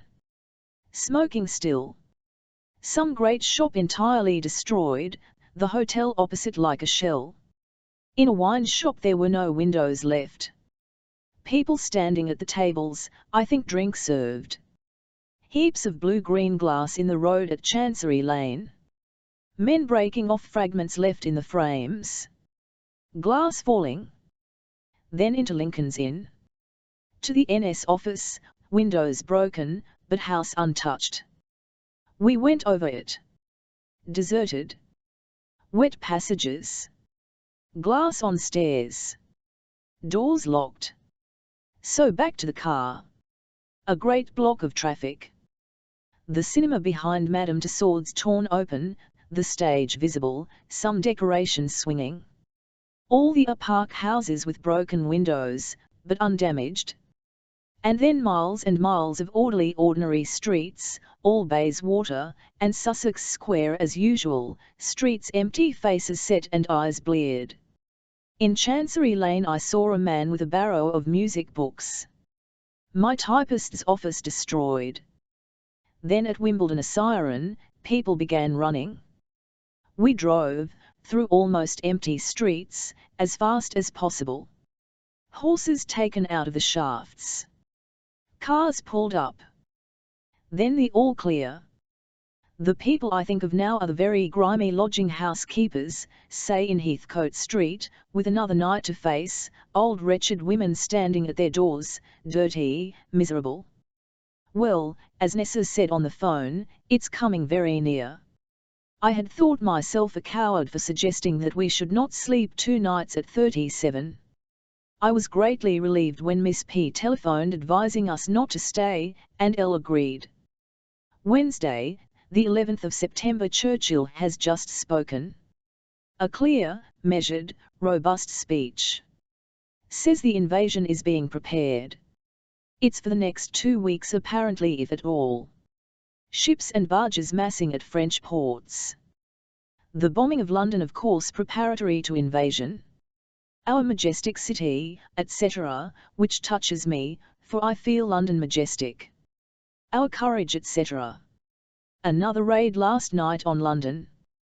Time bombs struck the palace. John rang up. He was in Mecklenburgh Square the night of the raid, wants the press moved at once. Elle is to go up on Friday. Our windows are broken, John says. He is lodging out somewhere. Mecklenburgh Square evacuated. A plane shot down before our eyes just before tea, over the racecourse, a scuffle, a swerve, then a plunge, and a burst of thick black smoke. Percy says the pilot bailed out. We count now on an air raid about 8:30. Anyhow, whether or not, we hear the sinister soaring noise about then, which loudens and fades, then a pause, then another comes. They are at it again, we say as we sit, I doing my work. Elle making cigarettes. Now and then there's a thud. The windows shake. So we know London is raided again. Thursday, the 12th of September. A gale has risen. Weather broken. Armada weather.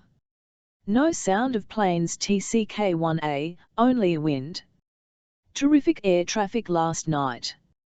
But the raid beaten off by New London barrage. This is cheering. If we can hold out this week, next week, week after, if the weather's turned, if the force of the raids on London is broken, we go up tomorrow to see John about moving press, to patch the windows, rescue valuables and get letters, if, that is, we are allowed in the square. Oh, blackberrying I conceived, or remoulded, an idea for a common history book, to read from one end of literature including biography, and range at will, consecutively. Friday, the 13th of September. A strong feeling of invasion in the air. Roads crowded with army wagons, soldiers. Just back from hard day in London. Raid, unheard by us, started outside Wimbledon. A sudden stagnation. People vanished. Yet some cars went on. We decided to visit lavatory on the hill, shut. So Elle made use of tree. Pouring. Guns in the distance. Saw a pink brick shelter. That was the only interest of our journey, our talk with the man, woman and child who were living there. They had been bombed at Clapham. Their house unsafe, so they hiked to Wimbledon. Preferred this unfinished gun emplacement to a refugee overcrowded house. They had a roadman's lamp, a saucepan and could boil tea. The night watchman wouldn't accept their tea, had his own, someone gave them a bath. In one of the Wimbledon houses there was only a caretaker. Of course they couldn't house us. But she was very nice, gave them a sit down. We all talked. Middle-class smartish lady on her way to Epsom regretted she couldn't have the child. But we wouldn't part with her, they said, the man a voluble emotional Celt, the woman placid Saxon. As long as she's all right we don't mind. They sleep on some shavings. Bombs had dropped on the common. Here housebinter. Very friendly and hospitable. They liked having people in to talk. What will they do? The man thought Hitler would soon be over. The lady in the cuck's hat said never. Twice we left, more guns, came back. At last started, keeping an eye on shelters and people's behaviour. Reached Russell Hotel. No John. Loud gunfire. We sheltered. Started for Mecklenburg Square, met John, who said the square still closed, so lunched in the hotel, decided the press emergency, to employ Garden City Press, in 20 minutes. Raid still on. Walked to Mecklenburg Square. He laid rather thin rug on the step for me to sit on. An officer looked in making ready for the invasion, said the man, as if it were going off in at_T 10 minutes. Saturday, the 14th of September, a sense of invasion, that is lorries of soldiers and machines, like cranes, walloping along to New Haven. An air raid is on. A little pop rattle which I take to be machine gun, just gone off. Planes roaring and roaring. Percy and Elle say some are English. Mabel comes out and looks, asks if we want fish fried or boiled. The great advantage of this page is that it gives me a fidget ground. Fidgets, caused by losing at balls and invasion, caused by another howling banshee, by having no book I must read, and so on. I am reading Savin, how recuperative last week, gone stale a little with that mannered and sterile Bernie now, even through the centuries his acid dandified somehow supercilious well what? Can't find the word, this manner of his, this character penetrates, and moreover reminds me of someone I dislike. Is it Logan? There's a ceremony in him that reminds me of Tom. There's a parched artificial cruelty and, oh the word. The word. Am I oversensitive to character in writing? I think we moderns lack love. Our torture makes us writhe. But I can't go into that, a phrase that brings in old Rose, to whom I mean to write. One always thinks there's a landing place coming. But there ain't. A stage, a branch, an end. I dislike writing letters of thanks about Roger. I've said it so many times. I think I will begin my new book by reading E. Fair Evans' 6D Penguin. I suggest supercilious. Monday, the 16th of September. Well, we're alone in our ship. A very wet stormy day. Mabe V stumped off, with her bunions, carrying her bags at 10. Thank you for all your kindness, she said the same to us both. Also would I give her a reference? I hope we shall meet again, I said. She said, oh no doubt, thinking I referred to death. So that 5 years uneasy, mute but very passive and calm relation is over, a heavy unsunned pear dropped from a twig. And we are freer, alone. No responsibility, for her. The house solution is to have no residence.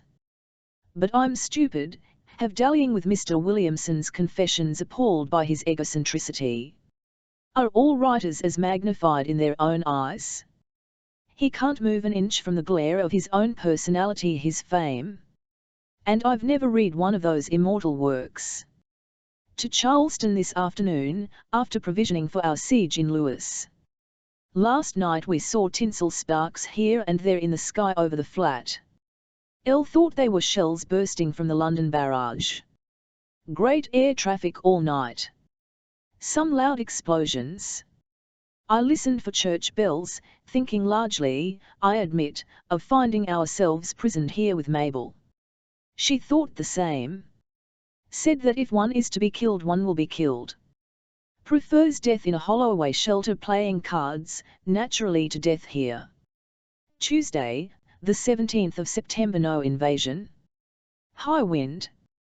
Yesterday in the public library I took down a book of excess criticism.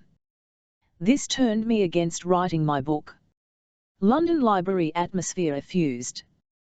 Turned me against all literary criticism, these so clever, so airless, so fleshless ingenuities and attempts to prove that T.S. Eliot, for example, is a worse critic than X. Is all literary criticism that kind of exhausted air, book dust, London library, air, or is it only that X is a second-hand, frozen-fingered, university specialist, Don trying to be creative, Don all stuffed with books, writer? Would one say the same of the common reader? I dipped for 5 minutes and put the book back depressed. The man asked, "What do you want, Mrs. Woolf?" I said a history of English literature, but was so sickened I couldn't look. There were so many. Nor could I remember the name of Stopford Brook. I continue, after winning 2 games of bowls. Our island is a desert island. No letters from Meek. No coffee. Papers between 3 and 4. Can't get on to Meek when we ring up. Some letters take 5 days coming. Trains uncertain. One must get out at Croydon. Angelica goes to Hilton via Oxford. So we, Elle and I, are almost cut off. We found a young soldier in the garden last night, coming back. Can I speak to Mr. Woolf? I thought it meant billeting for certain. No. Could we lend a typewriter? Officer on Hill had gone and taken his. So we produced my portable. Then he said, "Pardon, sir. Do you play chess?" He plays chess with passion. So we asked him to tea on Saturday to play. He is with the anti-aircraft searchlight on the hill. Finds it dull. Can't get a bath. A straight good-natured young man. Professional soldier? I think the son, say of an estate agent, or small shopkeeper. Not public school. Not lower class. But I shall investigate. Sorry to break into your private life, he said. Also that on Saturday he went to the pictures in Lewis. Wednesday, the 18th of September. We have need of all our courage are the words that come to the surface this morning, on hearing that all our windows are broken, ceilings down, and most of our china smashed at Mecklenburg Square. The bomb exploded. Why did we ever leave Tavistock? What is the good of thinking that? We were about to start for London, when we got on to Miss Perkins, who told us the press what remains is to be moved to Letchworth. A grim morning. How can one settle into Michelet and Coleridge? As I say, we have need of courage. A very bad raid last night on London waiting for the wireless. But I did forge ahead with PH all the same. Thursday, the 19th of September. Less need of courage today. I suppose the impression of Miss P.'s voice describing the damage wears off. Wednesday, the 25th of September. All day, Monday in London, in the flat, dark, carpets nailed to windows, ceilings down in patches, heaps of grey dust and china under kitchen table, back rooms untouched. A lovely September day, tender, 3 days of tender weather. John came. We are moved to Letchworth. The Garden City was moving us that day. Roger surprisingly sells. The bomb in Brunswick Square exploded. I was in the baker's. Comforted the agitated worn women. Sunday, the 29th of September. A bomb dropped so close I cursed Elle for slamming the window. I was writing to Hugh, and the pen jumped from my finger. Raid still on. It's like a sheepdog chasing a fox out of the fold. You see them yapping and biting, and then the marauder, dropping a bomb towards New Haven, flies. All clear. Bowls. Villagers at their doors. Cold. All now become familiar. I was thinking, among other things, that this is a lazy life. Breakfast in bed. Read in bed. Bath.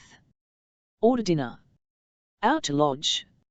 After rearranging my room, turning table to get the sun church on right, window left, a new very lovely view, tune up, with cigarette, right till 12, stop, visit Elle, look at papers, return, type till 1. Listen in, lunch. Sore jaw, can't bite. Read papers. Walk to Southease. Back 3. Gather and arrange apples. Tea. Write a letter. Bowls. Type again. Read Michelet or write here. Cook dinner. Music. Embroidery. 9:30 read, or sleep, till 11:30. Bed. Compare with the old London day. 3 afternoons someone coming. 1 night, dinner party. Saturday a walk. Thursday shopping. Tuesday going to tea with Nessa. 1 city walk. Telephone ringing. L to meetings. KM or Robson bothering. That was an average week, with Friday to Monday here. I think, now we're marooned, I ought to cram in a little more reading. Yet why? A happy, a very free, and disengaged, a life that rings from one simple melody to another. Yes, why not enjoy this after all those years of the other? Yet I compare with Miss Perkins' day. Wednesday, the 2nd of October. Ought I not to look at the sunset rather than write this? A flush of red in the blue, the haystack on the marsh catches the glow, behind me, the apples are red in the trees. L is gathering them. Now a plume of smoke goes from the train under cabin. And all the air a solemn stillness holds. Till 8:30 when the cadaverous twanging in the sky begins, the plane's going to London. Well, it's an hour still to that. Cows feeding. The elm tree sprinkling its little leaves against the sky. Our pear tree swagged with pears, and the weathercock above the triangular church tower it. Why try again to make the familiar catalogue, from which something escapes? Should I think of death? Last night a great heavy plunge of bomb under the window. So near we both started. A plane had passed dropping this fruit. We went on to the terrace. Trinkets of stars sprinkled and glittering.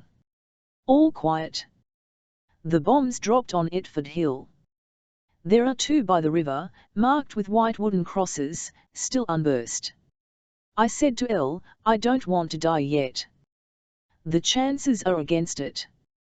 But they are aiming at the railway and the power works. They get closer every time.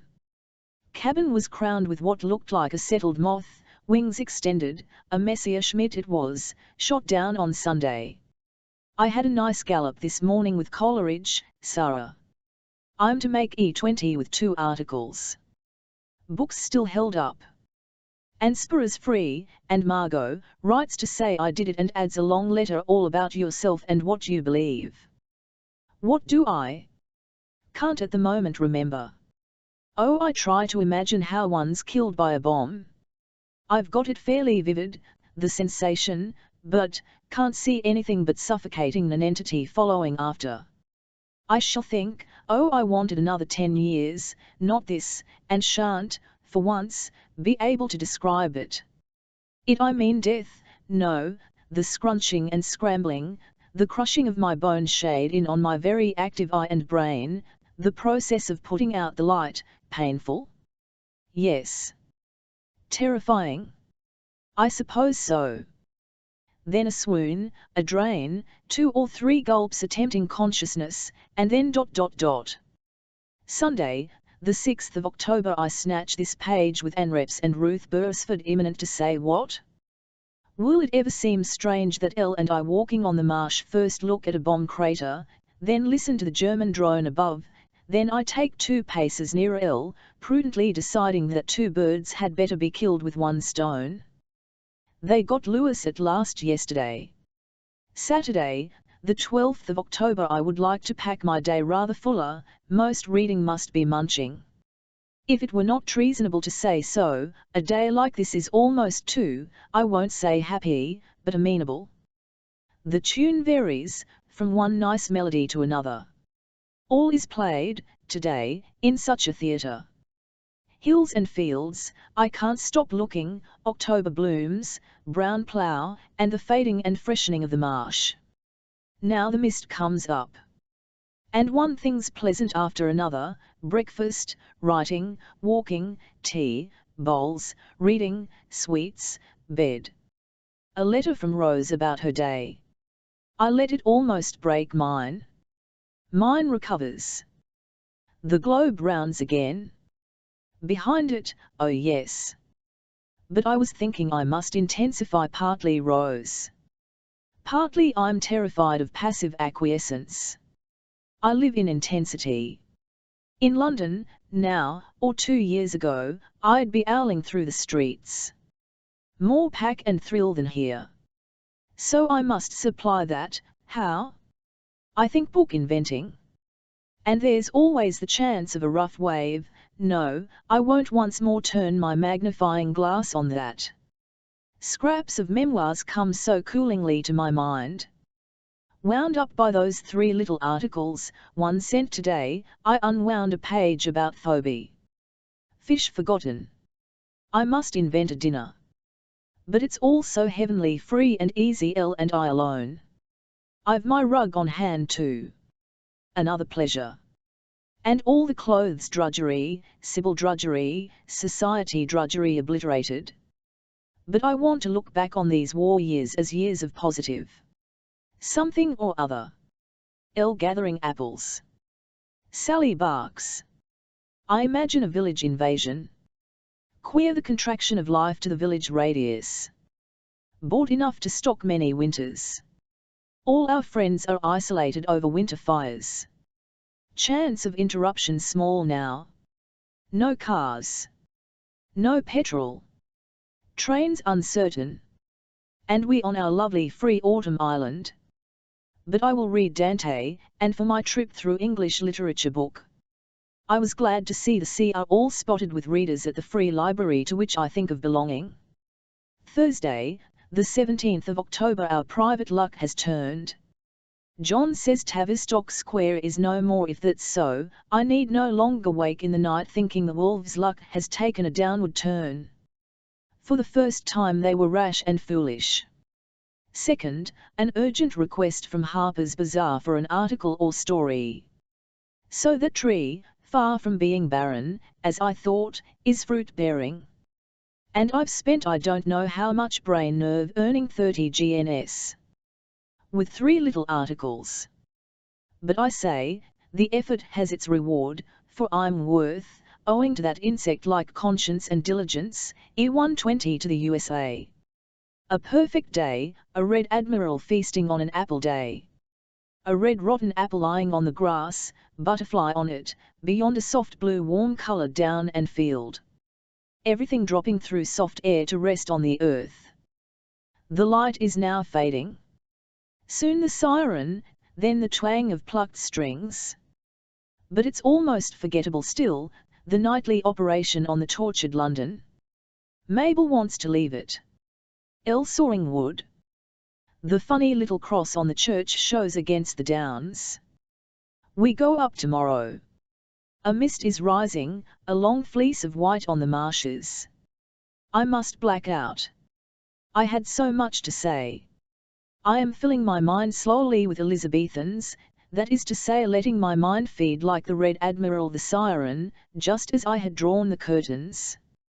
Now the unpleasant part begins. Who'll be killed tonight? Not us, I suppose. One doesn't think of that save as a quickener. Indeed, I often think our Indian summer was deserved, after all those London years. I mean, this quickens it.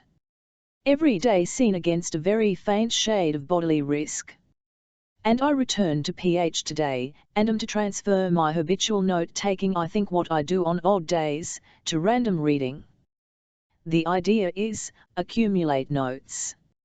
Oh, and I've mastered the iron curtain for my brain. Down I shut when I'm tied tight. No reading, no writing.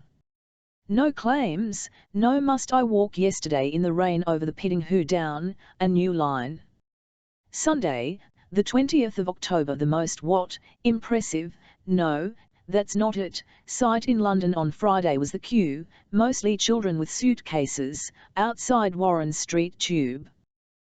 This was about 11:30. We thought they were evacuees waiting for a bus.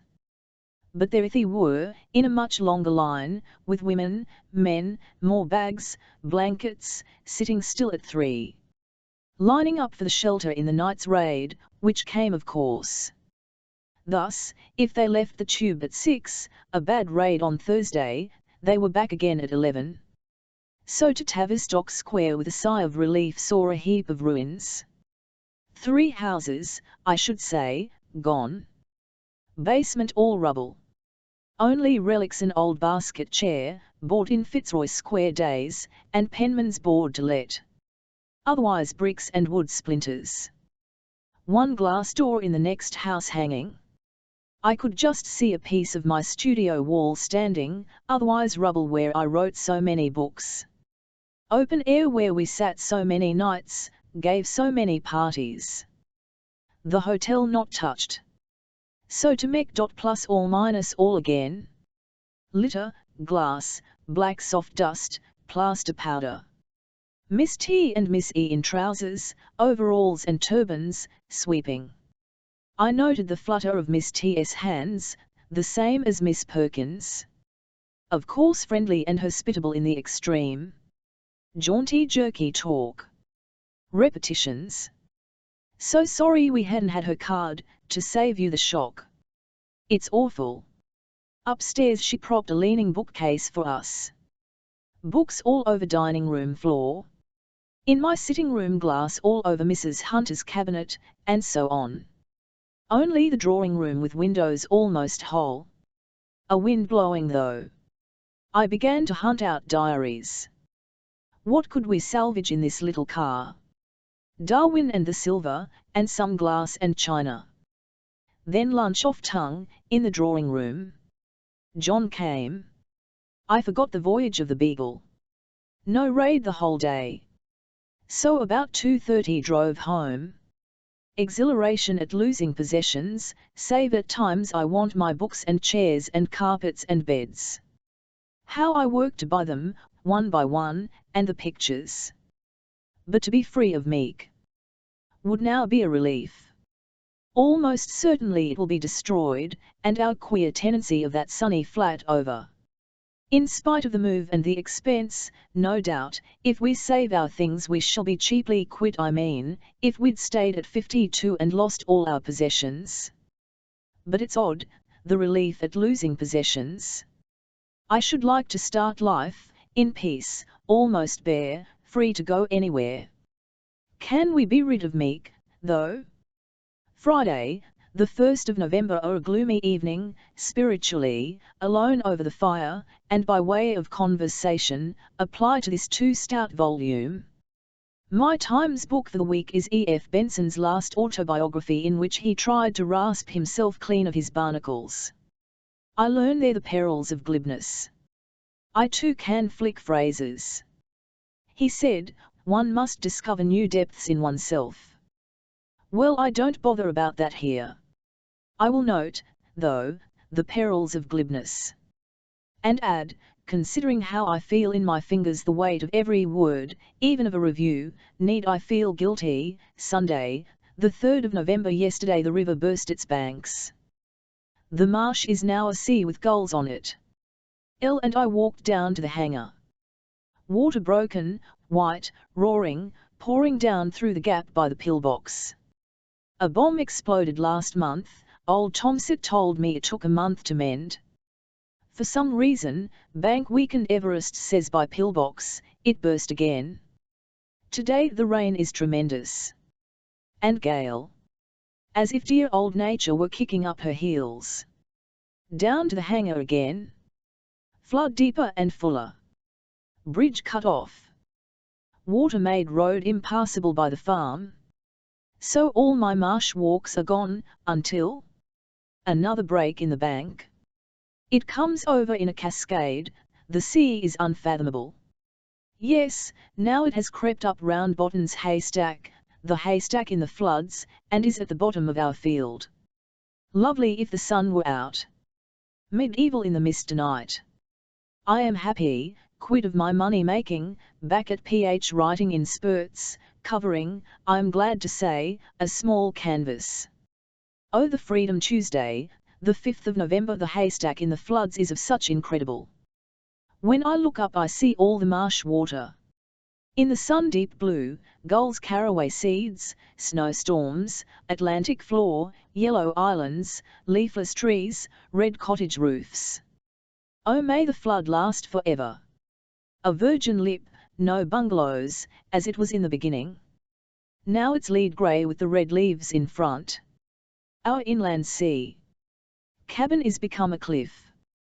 I was thinking, the university fills shells like HALF and Trevelyan. They are their product. Also, never have I been so fertile. Also, the old hunger for books is on me, the childish passion. So that I am very happy, as the saying is, and excited by PH. This diary shorthand comes in useful. A new style, to mix. Sunday, the 17th of November. I observe, as a curious trifle in mental history, I should like to take naturalists' notes, human naturalists' notes, that it is the rhythm of a book that, by running in the head, wins one into a ball, and so jades one. The rhythm of PH, the last chapter, became so obsessive that I heard it, perhaps used it, in every sentence I spoke. By reading the notes for memoirs I broke this up. The rhythm of the notes is far freer and looser.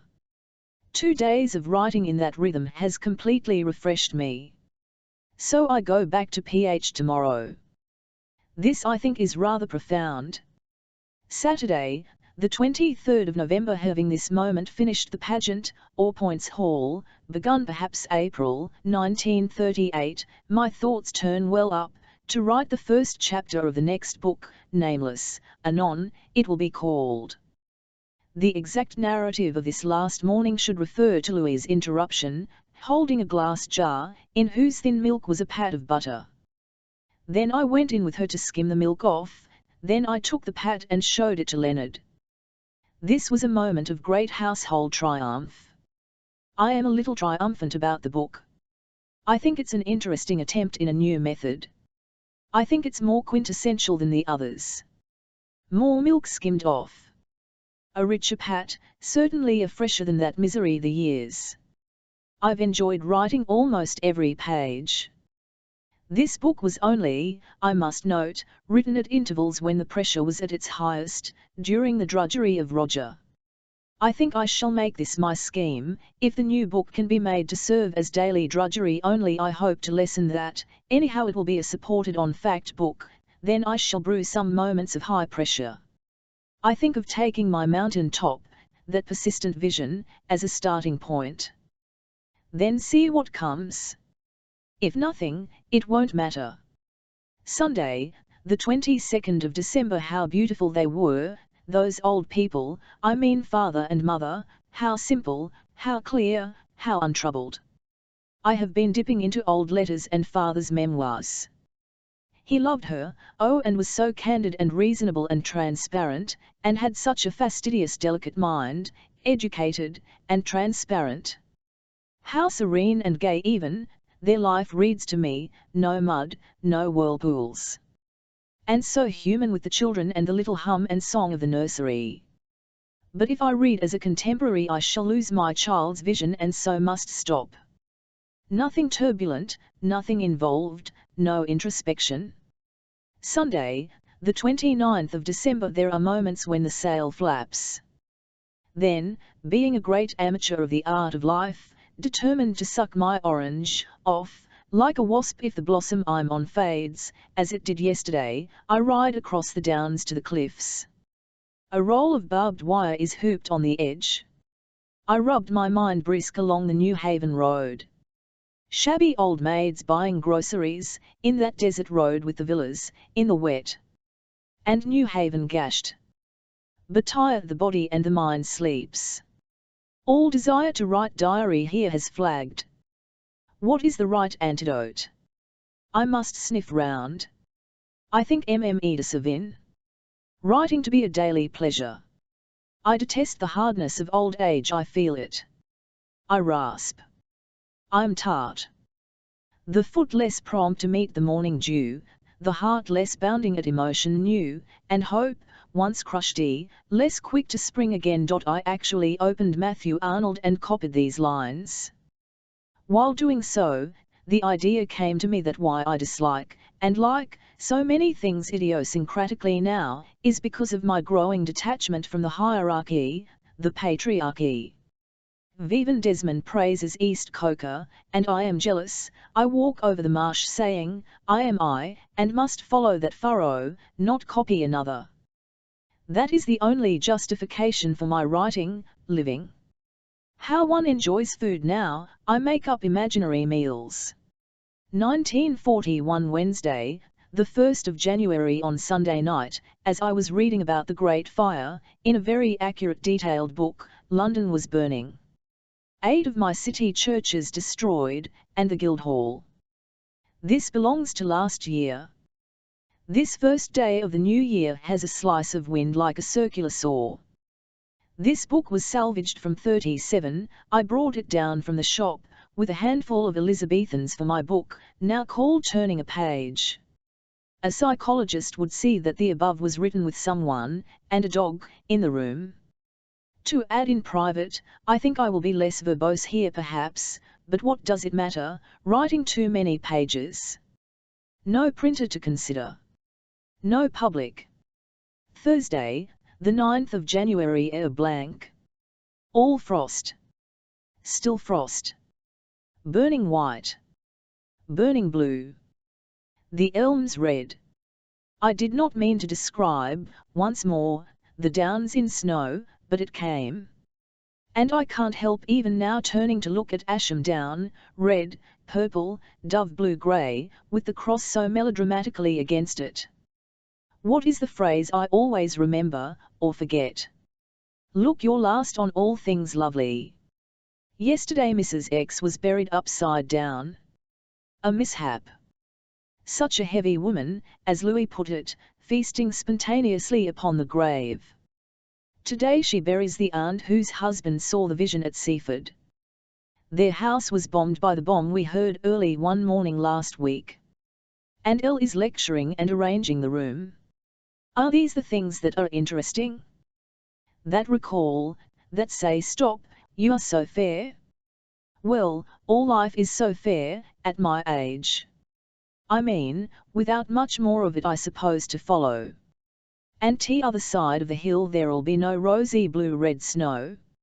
I am copying PH Wednesday, the 15th of January. Parsimony may be the end of this book. Also shame at my own verbosity, which comes over me when I see the 20 it is, books shuffled together in my room. Who am I ashamed of? Myself reading them. Then Joyce is dead, Joyce about a fortnight younger than I am. I remember Miss Weaver, in wool gloves, bringing Ulysses in typescript to our tea table at her Garth house. Roger I think sent her. Would we devote our lives to printing it? The indecent pages looked so incongruous, she was spinsterly, buttoned up. And the pages reeled with indecency.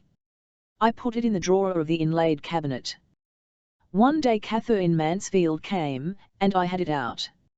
She began to read, ridiculing, then suddenly said, but there's something in this, a scene that should figure I suppose in the history of literature.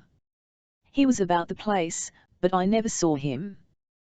Then I remember Tom in Ottolin's room at Garsington saying it was published. Then how could anyone write again after achieving the immense prodigy of the last chapter?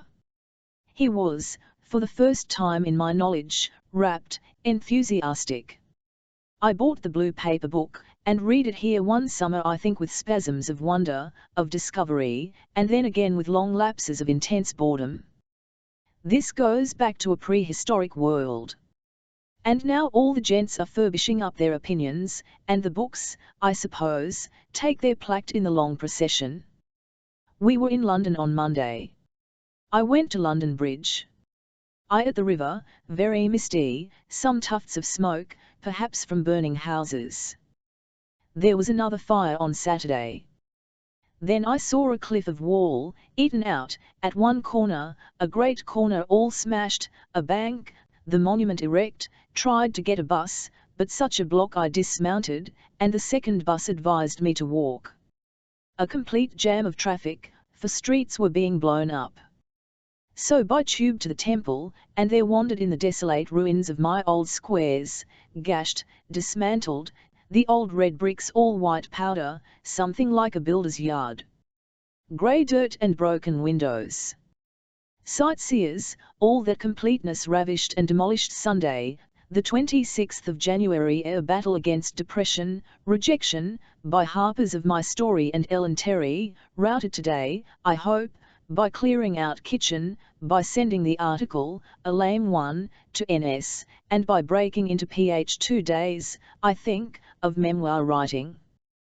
This trough of despair shall not, I swear, engulf me. The solitude is great. Rodmill life is very small beer. The house is damp. The house is untidy, but there is no alternative. Also days will lengthen. What I need is the old spurt. Your true life, like mine, is in ideas, Desmond said to me once. But one must remember one can't pump ideas. I begin to dislike introspection, sleep and slackness, musing, reading, cooking, cycling, oh, and a good hard rather rocky book, viz. Herbert Fisher. This is my prescription. There's a lull in the war. 6 nights without raids. But Garvin says the greatest struggle is about to come, say in 3 weeks, and every man, woman, dog, cat, even weevil must gird their arms, their faith, and so on. It's the cold hour, this, before the lights go up. A few snowdrops in the garden. Yes, I was thinking, we live without a future. That's what's queer, with our noses pressed to a closed door. Now to write, with a new nib, to Enid Jones. Friday, the 7th of February. Why was I depressed? I cannot remember. We have been to Charlie Chaplin. Like the milk girl, we found it boring. I have been writing with some glow. Mrs. Thrale is to be done before we go to Cambridge.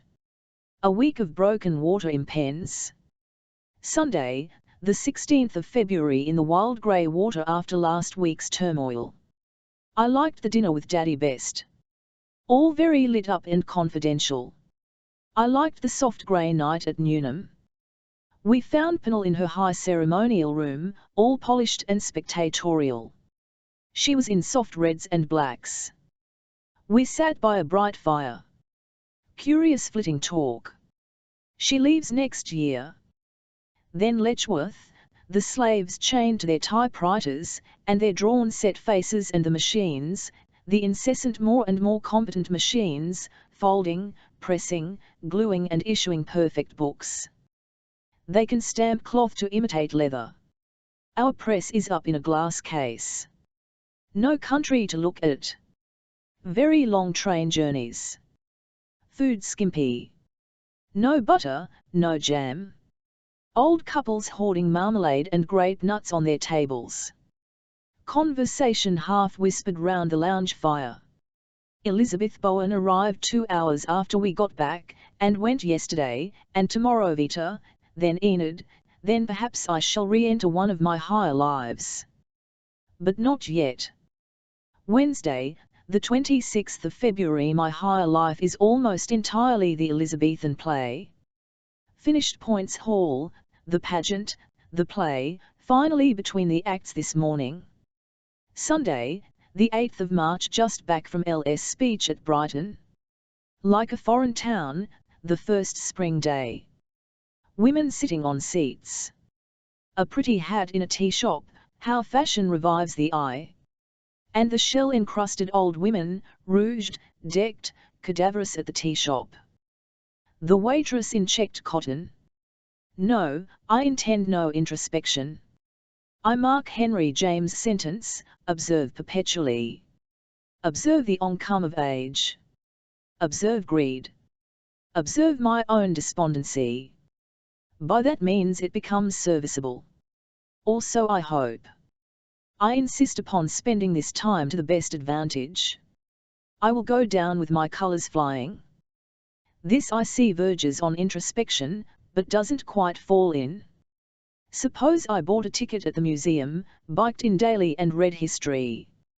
Suppose I selected one dominant figure in every age and wrote round and about. Occupation is essential. And now with some pleasure I find that it's 7, and must cook dinner. Haddock and sausage meat. I think it is true that one gains a certain hold on sausage and haddock by writing them down.